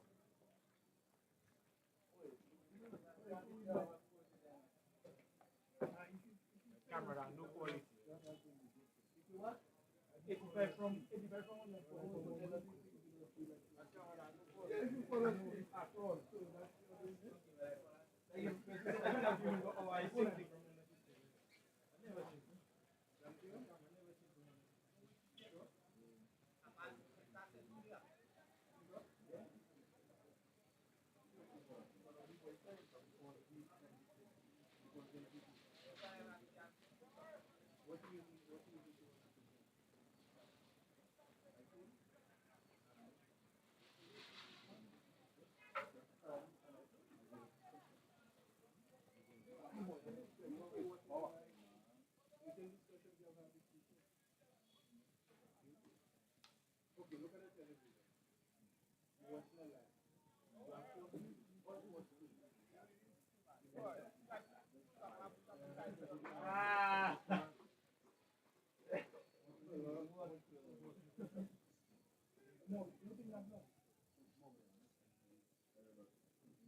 Back down, back.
So we're back after the drinks break.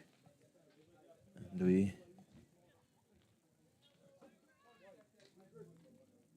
are going to see, we're going to see Bartholomew continuing. He's into his 9th over.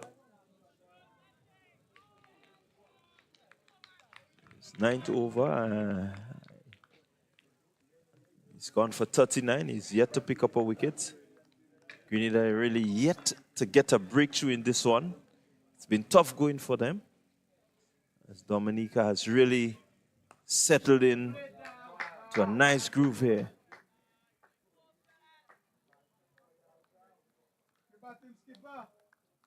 And so they will be hoping that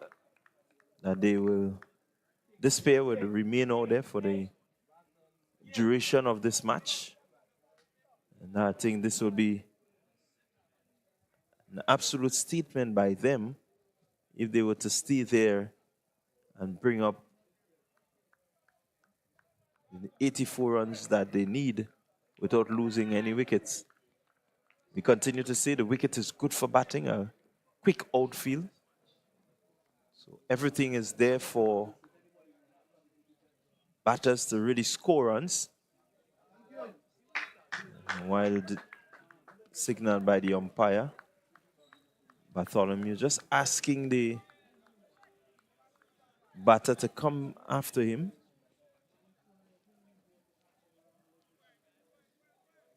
Maybe just chase a wide one.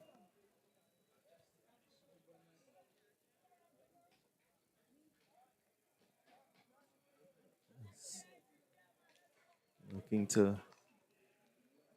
change his approach there, Bartholomew.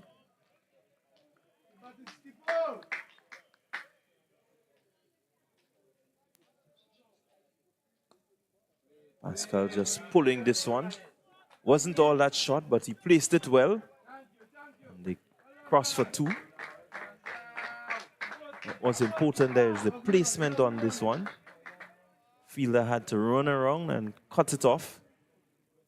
So he had the opportunity to get 2 more. So he moves on to 94, Stefan Pascal, eyeing what would be a really solid 100.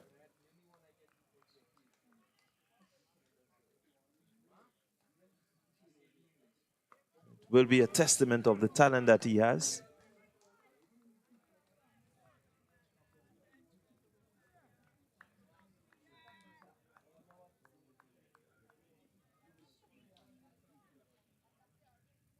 Bartholomew to Pascal. Just pushes it.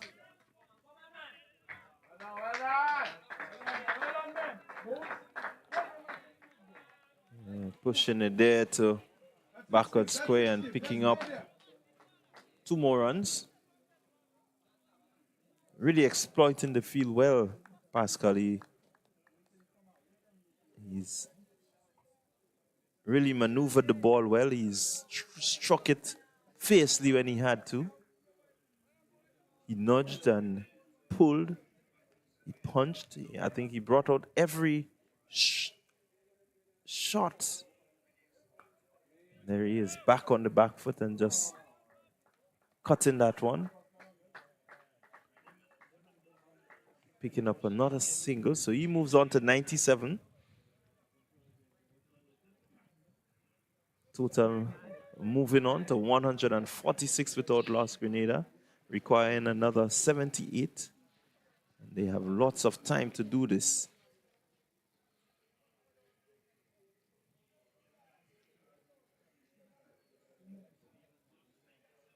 Meanwhile, at the Roy St. John playing field, St. Vincent and the Grenadines responding to a target of 256 set by St. Lucia.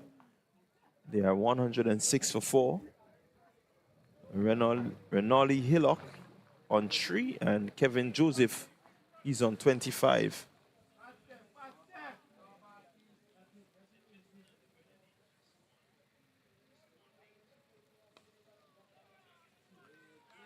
Murray.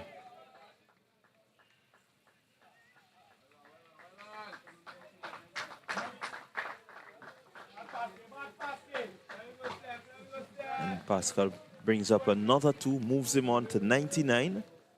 So he's eyeing us a century. And so far in this tournament, the Dominicans are once he gets past this, onto this 100, they will be the only team to have centurions. Fontaine, he got a really good-looking 100 in the first match against St. Vincent and the Grenadines. And here, Pascal, he's just 1 away from what would be another really good century for Team Dominica.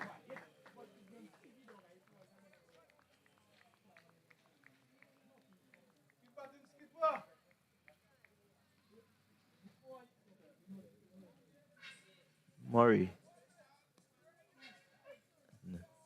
Pascal just pushing there.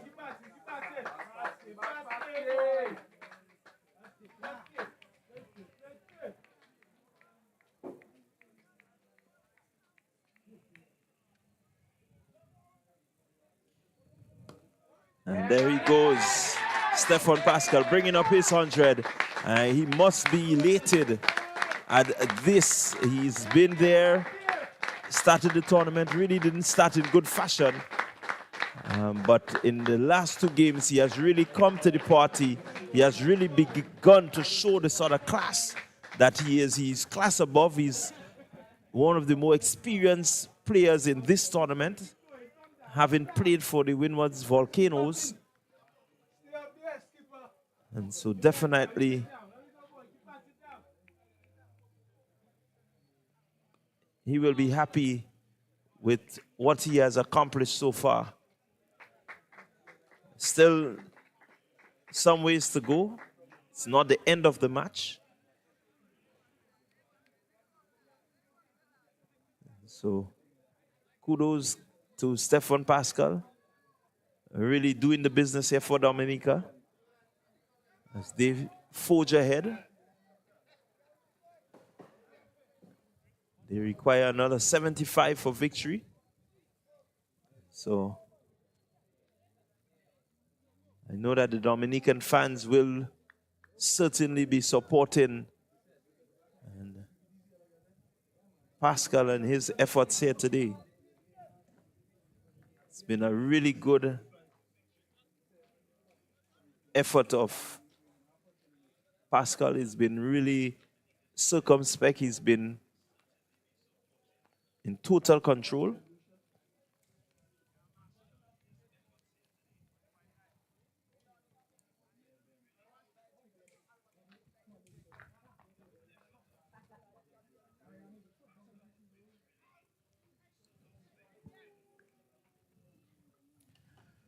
And so I think everyone who has viewed the tournament will be happy for Stefan Pascal having gotten to this landmark.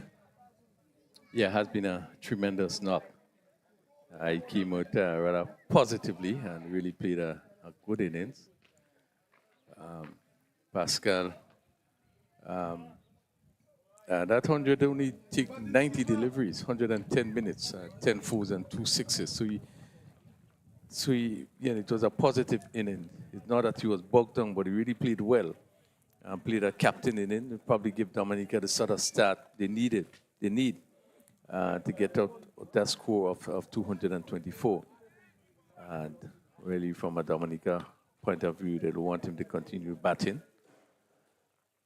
150 up. 28.1 over. And what a tremendous start for Dominica.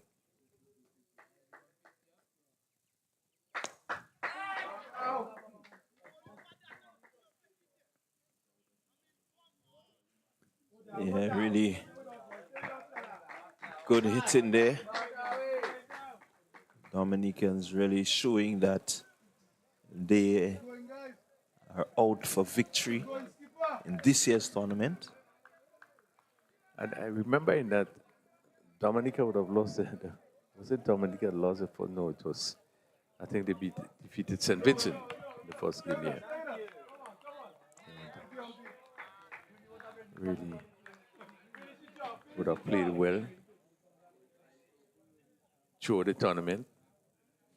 So they actually has two players, two Centurions on the team.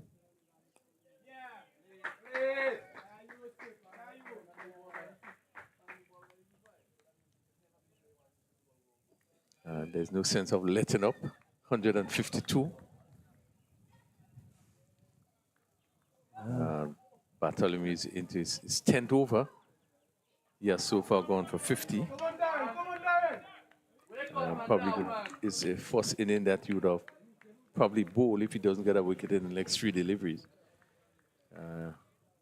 First game you'd have bowl and have not picked up the wicket. Yeah, certainly.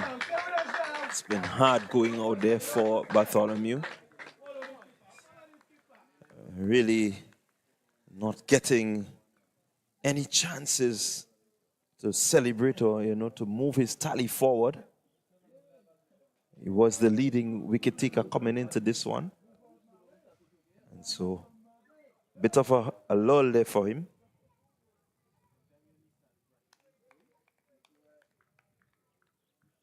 It's not bowled badly throughout the tournament. But again, as we said, the spinners, they really bowled well and the batters were a bit tentative. Now we see Pascal and even the Grenadian pair of Murray, they really were positive against the spinners.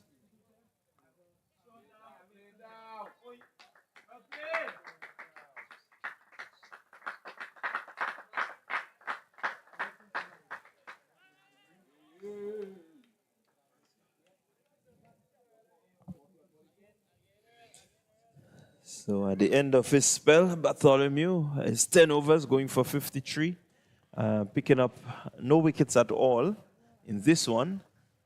And he will have to wait until tomorrow to see if he can add to his tally. But certainly he has bowled well throughout the tournament. The figures that you see here is not really reflective of the sort of bowling spells that he had.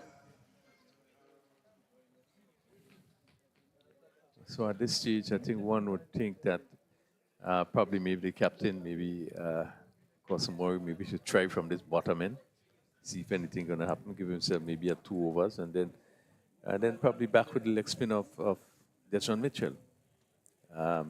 This is the ideal end. No, they have been able to pick up a wicket, but you know how to try different things.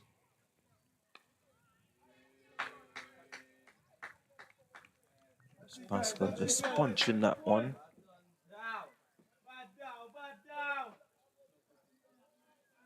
Taking an easy single.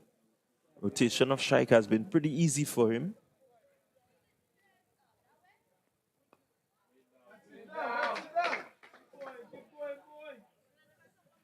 So Murray continues to toil. 5.2 overs, none for 17.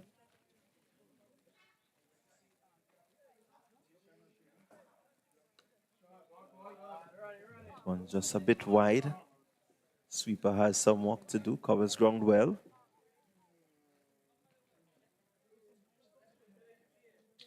More importantly, Toussaint, who has Toussaint getting close. He's 50. He's 45. Started a bit shakily, but seemingly has come into his own.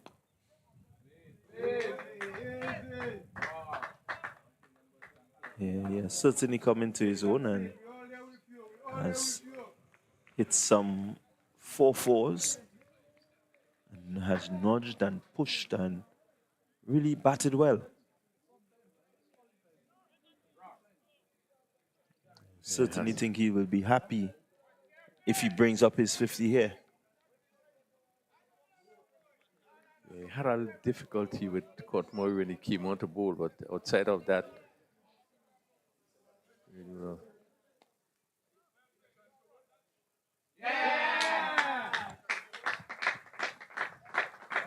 Again, the fielding of the Grenadians not really helping their cause. So Toussaint, he moves to 46. Importantly, the Dominican score moves on to 160 without loss, requiring another 64 runs to win. And they have some 20 overs in which they need to do so. Yeah, really in a comfortable position. Pascal 104, 46 to Toussaint. And really, they should get there quite easily. Let's see who is going to come now. We see that Toussaint is coming back from this end. What you probably would have wanted to do now is to make sure that you try your other bowlers coming from this end. Maybe Toussaint want to come back, you try him from the other end. In a situation like this, you really have to try and use all your options. And yeah, I quite agree with you there. You want to use whatever options available. Right now, you are behind the 8 ball. Anything that could benefit the team, try to do so. I would have loved to see the captain coming from this end. Yeah, Murray has bowled. That's Cut Murray. Has bowled well, 6 overs for 20. Just could keep him up there at that end. And as you say, experiment on this end and see how you can get the breakthrough that maybe will allow for a Dominican slide.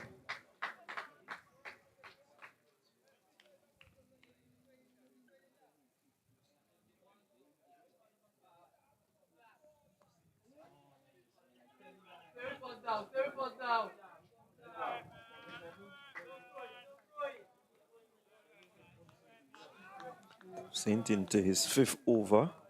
This is his 2nd spell. So far in this over, it's cost 1 run. His previous 4 overs went for 29.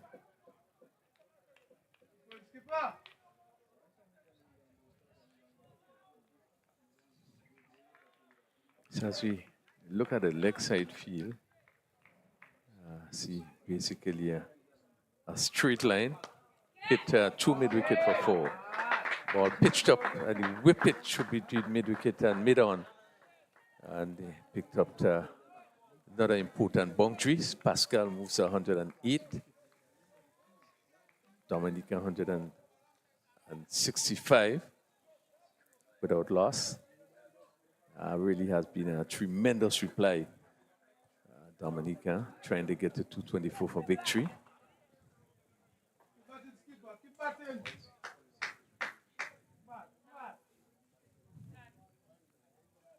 Yeah, they're in total command here, Dominica. have their feet on the accelerator, and there's no letting up.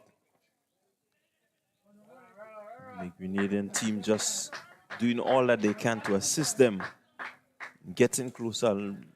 Fielding has really not been top-notch. It has not been anywhere close. Misfields and bobbles, and it really doesn't help your cause when you're chasing a wicket.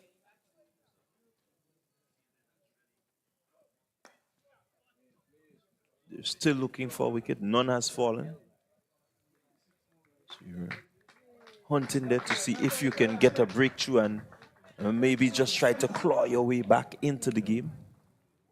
The body language of the Grenadian doesn't say that they really want something to happen.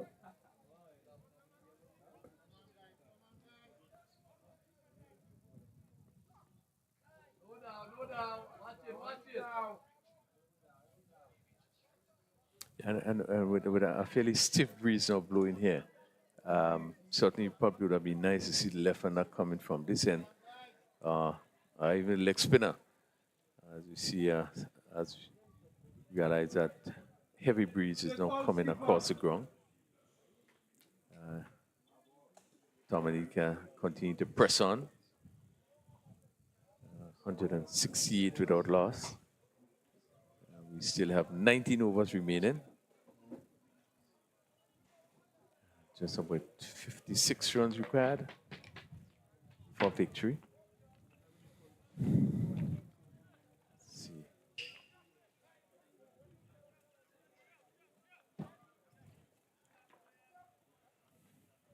Really have been a tremendous performance by the Dominica team.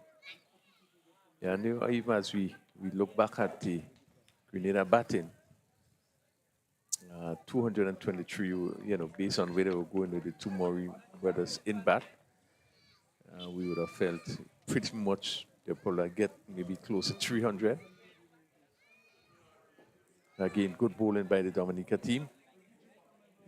Limit them to 223. Dominica came out and this batting display.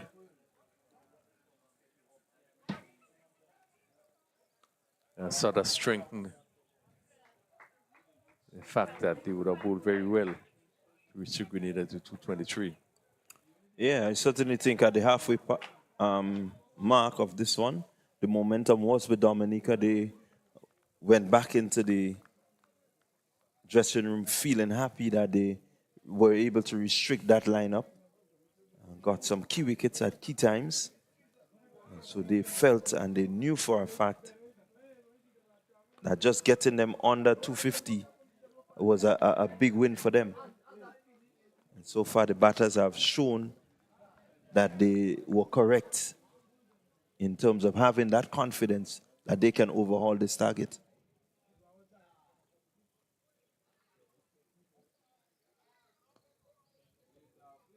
And what was even more impressive, or what has been more impressive, is the way they have approached the game. The pacers on, it's easy to manipulate the ball, maneuver the ball, quick outfield, you get value for your shots, and they took full value from the opening burst from Grenada.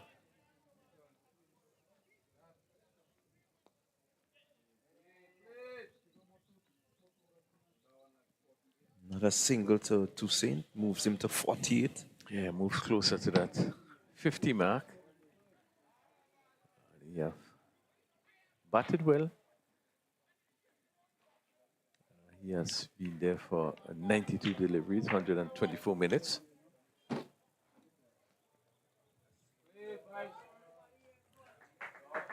This one will fine, goes down to the boundary. And let's see if we get some bat onto that. Umpire signal. Yeah, another 4 to Pascal. This one's just slanting down the leg side from Murray. And he helped it along. And with the long leg backward square, which is wide, this fossil fielder just have to run to retrieve. That takes Dominica close, 174. Pascal, 114.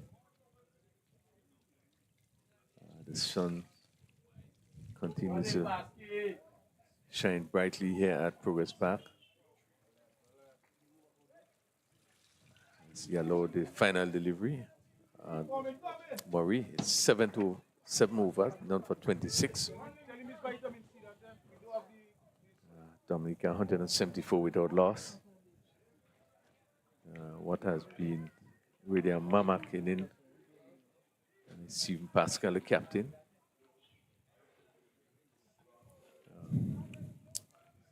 Maurice 7 overs, going for 26. Toussaint 5 overs so far for 35. He's going to continue from the southern end. Ball into Toussaint. Who'll be looking to get his 50. Well, while Grenada continues to toil here at the Progress Park, and Dominica continues their dominance in this match, I can tell you St. Lucia, they have been dominant because their match is ended. And they have defeated the St. Vincent and the Grenadines. St. Vincent and the Grenadines could only muster 125 in response to St. Lucia's 256. So victory there to St. Lucia. They will be happy that they got this victory. So they will have a bit of momentum going into the final day. Yeah, good victory by St. Lucia, 126-run victory. 125. Certainly they will come back strongly to win that encounter. Probably haven't been the best tournament for St. Lucia. They boast of some really good players at the top.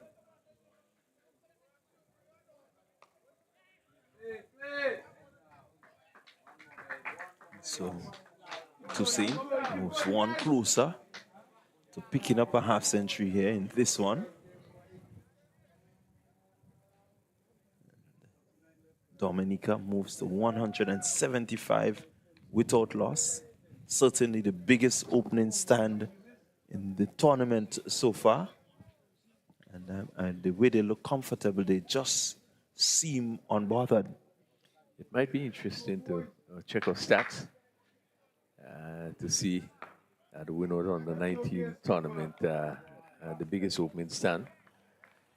Probably may have to check Robertson. We could try to see what we can get in regards to that. But I cannot remember an opening stand in a winners tournament probably for the last 20 years or so, being involved in winners cricket. Really. So certainly these two have really done well. They have been on song, batted really well, and what is impressive is just the fact that they bat with little or no risk. They lifted this one. What a beautiful shot is that. Powerful shot. He picked this one on the up. Shot its delivery outside there after lifting. And just go with the tide and lifted it over long on for 6. Yeah, that's the class of Pascal. It does make batting seem simple. And when he's in, he really is in. And Dominica will be happy. Dominican fans will be happy to see the way he has gone about today.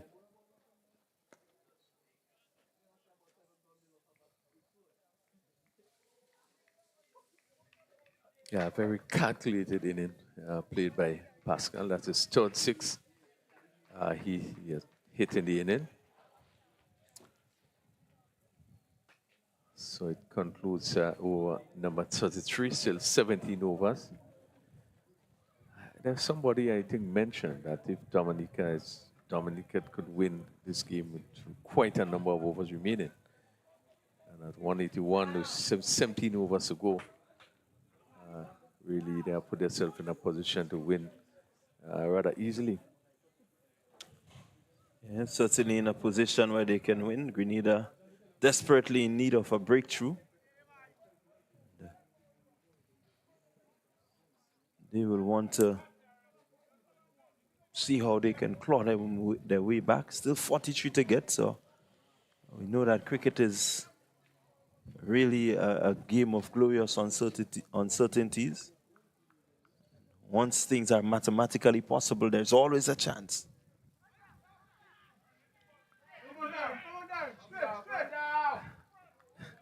And Toussaint looking to tickle this one down the leg side, which would have been miss 50, just missing. The appeal went up. Certainly seemed to be missing the leg stump.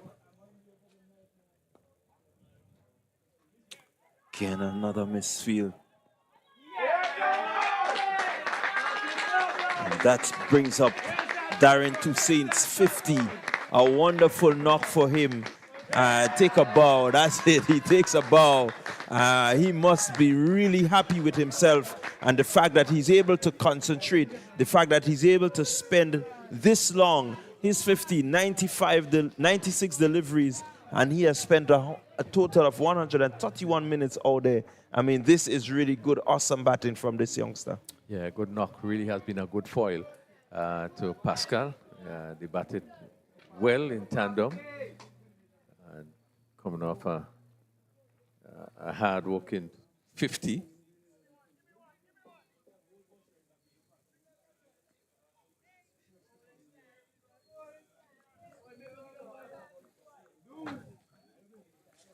He looked very happy. He got at 50.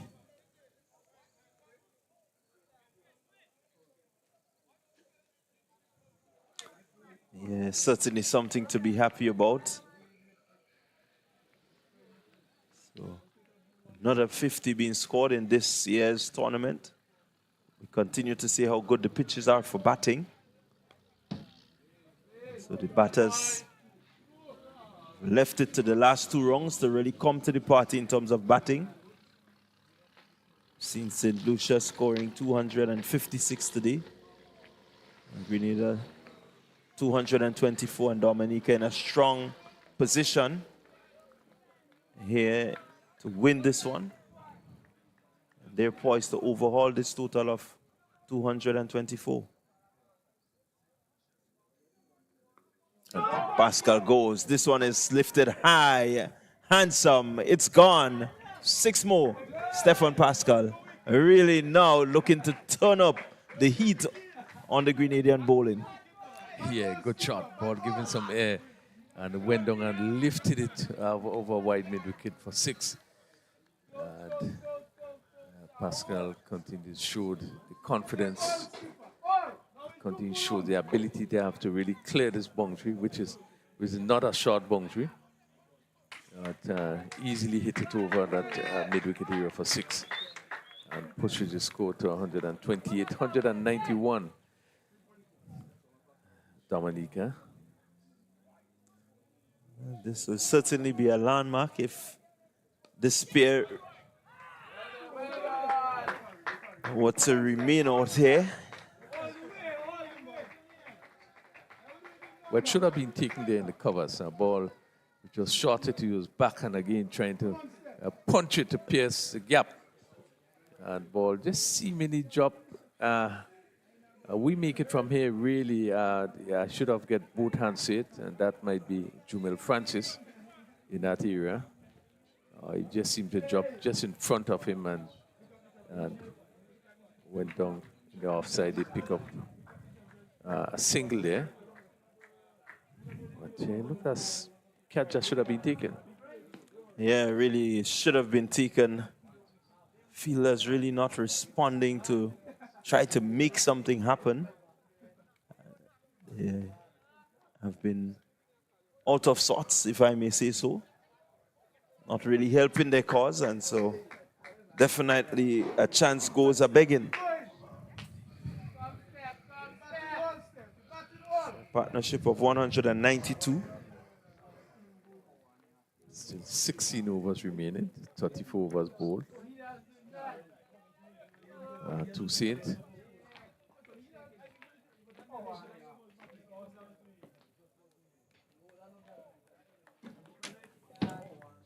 He is into his 7th over.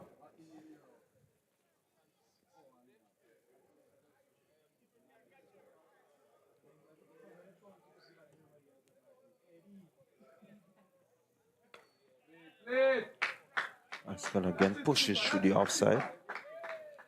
Picking up an easy single. Moves his total to 130.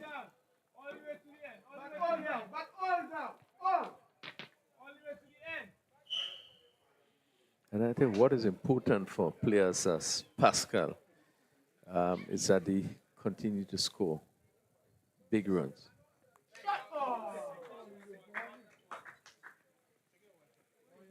This is the second score over 50.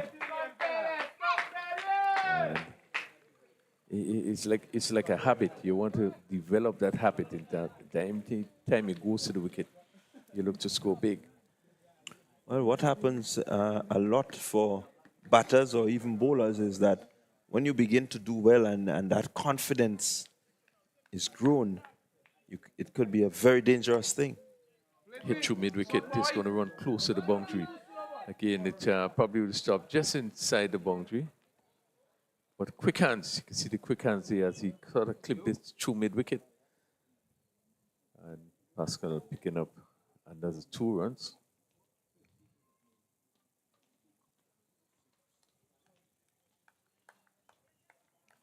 So the total moves to 196, just 4 runs away from the 200-run opening stand. They require another 28 to win. Really not any sort of pressure on them. They have 15 overs in which they can do so. It's been a comfortable, very comfortable run for Dominica in this match.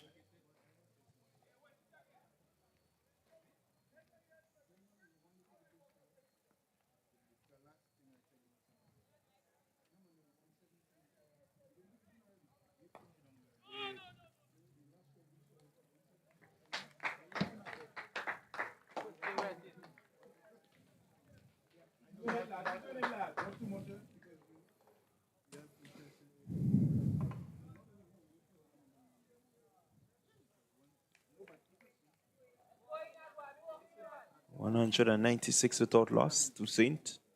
Pascal whips this one. Picked up there by the fielder at the forward square, but the batters were always in control and would have always gotten the single. Yeah, well, good work by Francis there. The ball was traveling quickly. He moved quickly to his left. But again, the timing, that ball played by Pascal really went, came off the bat rather quickly. Swung. Where does this go? Superb shot. Goes all the way. And there was Tusin picking up that short ball and smash it over mid-wicket for 6. And certainly, really a good shot. Tells you he has really grown in confidence, and that brings up the 200 for Dominica. Well, that shot is definitely a very confident shot. This is what spending time in the middle does for you. You grow in confidence. He's now able to really see the ball. He's seen it very clearly. So he's able to deposit that one over the mid-wicket fence for 6. Really a good-looking shot. Takes his total to 57. 35 overs completed. More importantly, the Dominican score of 200 comes up without losing a wicket. Yeah, brilliant reply. There have been some sharp chances that was not taken, but all credit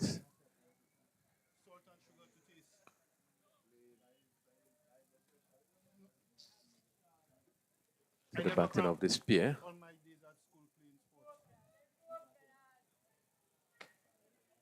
Why you think they don't have you to put salt in your system when you're cramping? And Pascal picking up a easy single.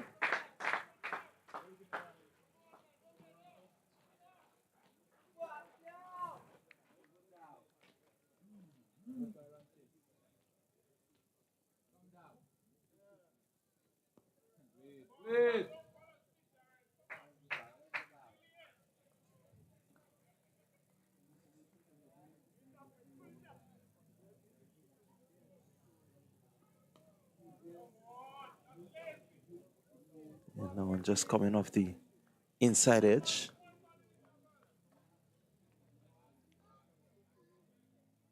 Seems looking rather relaxed. Goes after this one. It's gone into the fence. 4 more. And that was a really good shot. It was just short of a length. And down the leg side of it. It's going to turn back, but he was able to get across and to really swing that one past the man at the backward square region there and picking up another 4 runs. So confidence has really, or is at top notch for Toussaint. Yeah, Toussaint really coming into his own and was quickly into his wicket to swing that delivery down for 4. And it tells you really that his confidence has grown and he's not afraid to play shots. Seen him play that pull shot for 6, and that was another confident pull down to deep backward square for 4.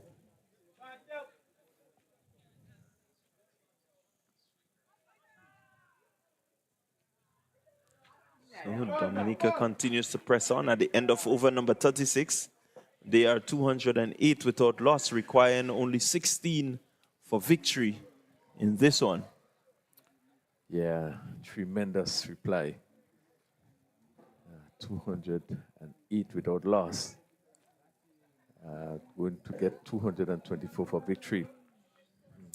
Yeah, you don't often see those sort of score, those sort of reply. 223, you will still feel that if you pick up some early wickets, you know, there's a lot of runs to make. But this pair made it look really, really, really, really simple, like a walk in the park. 208 without loss. And they scored at a very good rate. There's still 14 overs to be bowled. Yeah, the scoring rate was never an issue for them. They were always in control. They always were able to pick up the boundaries. You know, they found the gap. What was a good feature between them is the running between the wickets. They were able to take 1s and make it into 2s. You know, find the gap. They were able to just rotate and use the little deft touches to make sure that they bring up 1s and 2s. And so this was a good feature within their batting. So Francis picks up the attack from the southern end, and he's going to bowl to Stephen Pascal, 134 not out.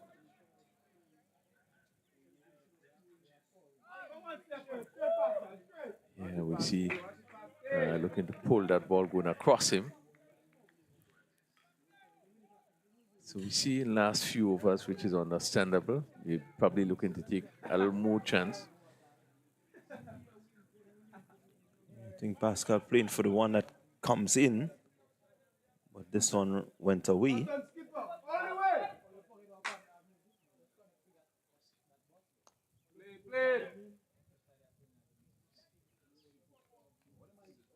Again, picking up another easy single.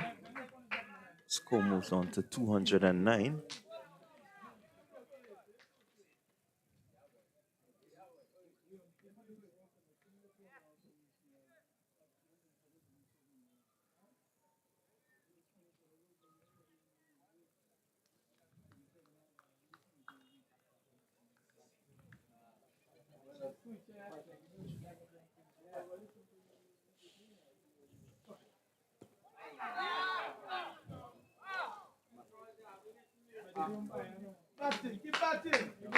Yeah, that delivery, pitching outside the leg stump coming over the wicket there.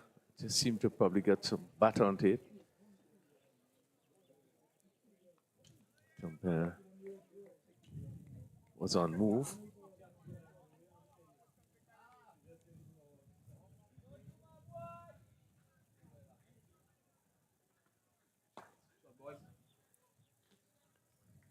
Well fielded there by Murray.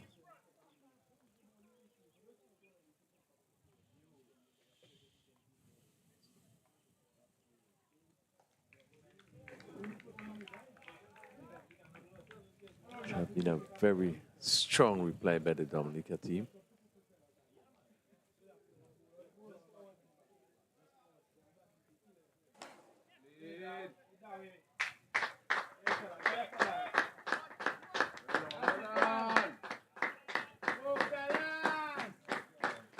2 more runs as Toussaint stroked this one nicely through the covers. The cover fielder on the boundary had some running to do to his right. So 2 more, 211.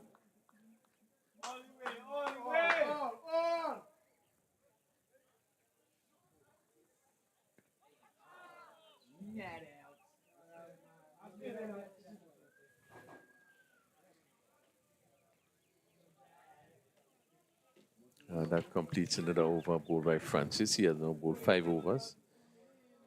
None for 26. Certainly has bowled well, Francis. Really not able to pick up the wickets. You need him to be a bit penetrative. But in the context of the match, I think he has bowled well. He has been able to move the ball both ways, as we see. Just needs to maybe hit a more consistent line and length and allow the ball to assist in picking up wickets.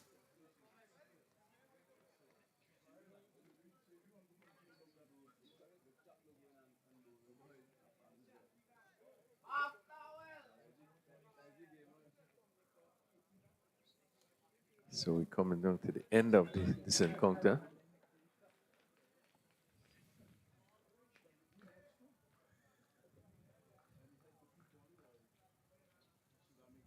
Kevin Bartholomew, we'll see for the first time in this game. It's about medium pace.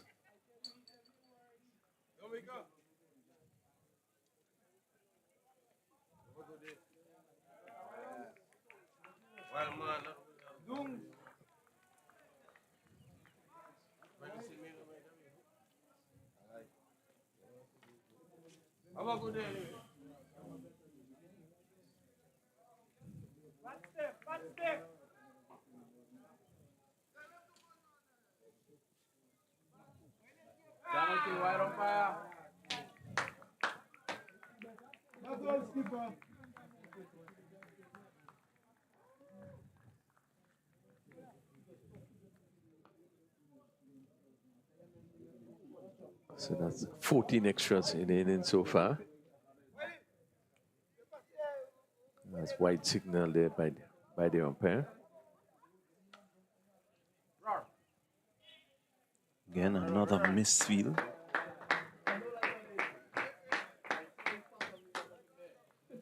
The Dominican total moves up to 213 without loss. Really an emphatic performance by them, and they've been very dominant.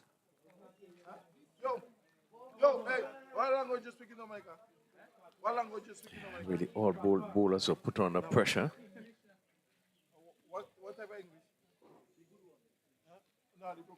Have not allowed any of the bowlers to settle. Once Bartholomew just seemed to be struggling again, wide outside the off stump.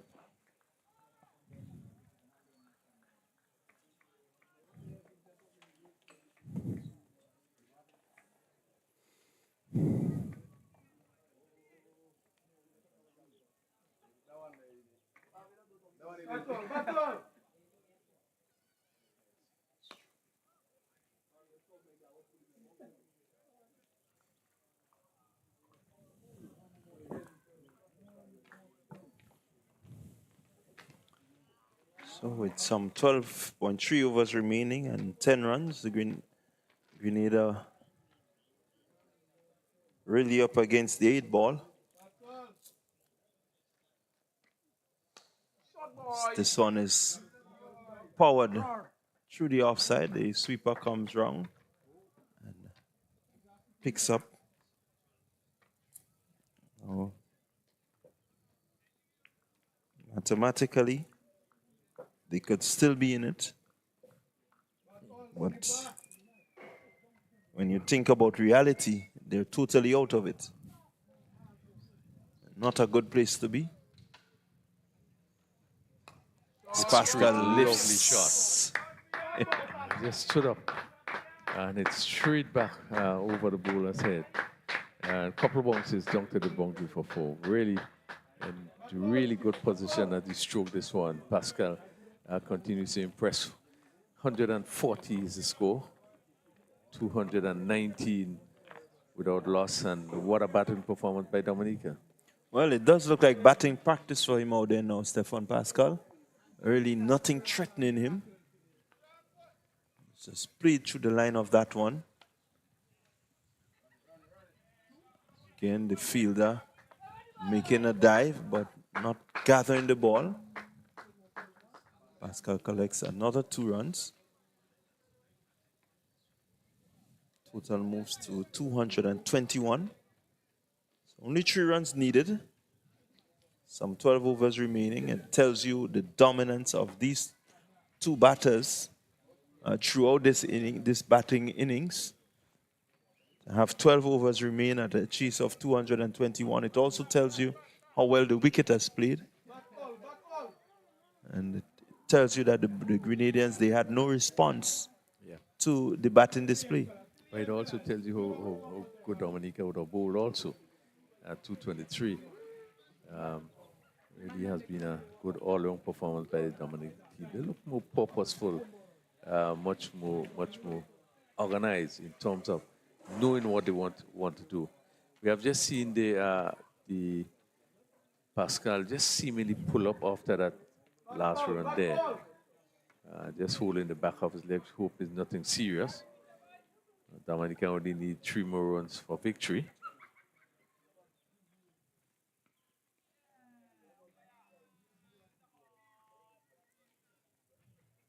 Yeah, let's hope it's nothing too serious. He do have a final game to play tomorrow.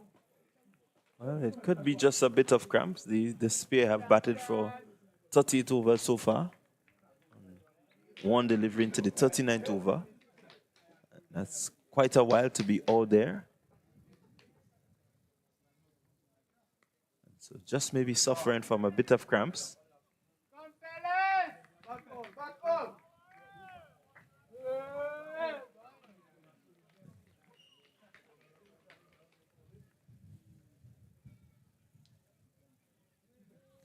It has been a tremendous performance, batting display by the Dominica team. They have maintained a very good run rate. It's 5.77 throughout the inning.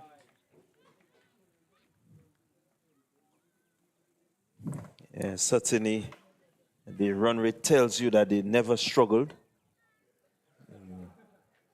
One will expect that in a chase of over 220 that, the run rate will maybe about 3-4. As the gap is found, and this one goes into the fence. A dominant performance by Dominica. They have crushed Grenada, bringing up a 10-wicket victory in this very important encounter. Dominica really, they performed well with bat, with ball, all-round performance, and this is a fitting way for them to just ease themselves further ahead in the points table. Definitely the sort of performance that you want. They started well and they are ending on a high note. Yeah, it has been a tremendous all-round performance by the Dominica team. And as you said, I think you used the right word, had been a crushing defeat for the Grenada team. Would have thought 223. You would have felt that Dominica still had to fight to make it, even though we know that the wicket has been playing well. But to get to 225 without loss, really, it shows the mettle, it shows how strong mentally and otherwise the Dominica team is. And as I said before, they would have showed it in their bowling display. When I had a chance to look at the wicket this morning when it started, and that wicket looked really, really good for batting. And I was making the point that none of the teams should fall under maybe 250, even 300. And Grenada lost an early wicket, but despite that, they batted well. The Murray brothers came in the middle and really was building things nicely. And it still looked as though they probably could have get up to that sort of total. But again, a lot of credit has to go to the quality of the bowling of the Dominica team. You could see that they had a plan. They were set out really to do well on a wicket which looked good, which they did, and came back in the batting and really confirmed, cemented their position in terms of what they would have set out to do during this day, and came out with a really tremendous victory. You know, really all credit have to go to the team, the captain and the team who would have led from in front. Yeah, really a good, strong performance there from the captain. And leading from the front, doing a really good job. So it's nothing much to say in terms of the batting, more than just to say that Steven Pascal 142 not out, Darren Toussaint 68 not out, scored 225 without loss, 38.3 overs have been bowled, and Francis finished it with none for 30, and also Bartholomew just coming on none for 10, but really has been a battle for the Grenada team today. And all credit goes to Dominica, who have played tremendously well and winning this game by 10 wickets. So it's going to be a wrap for us here at the Progress Park. Again, Dominica with a crushing win over Grenada in their penultimate encounter.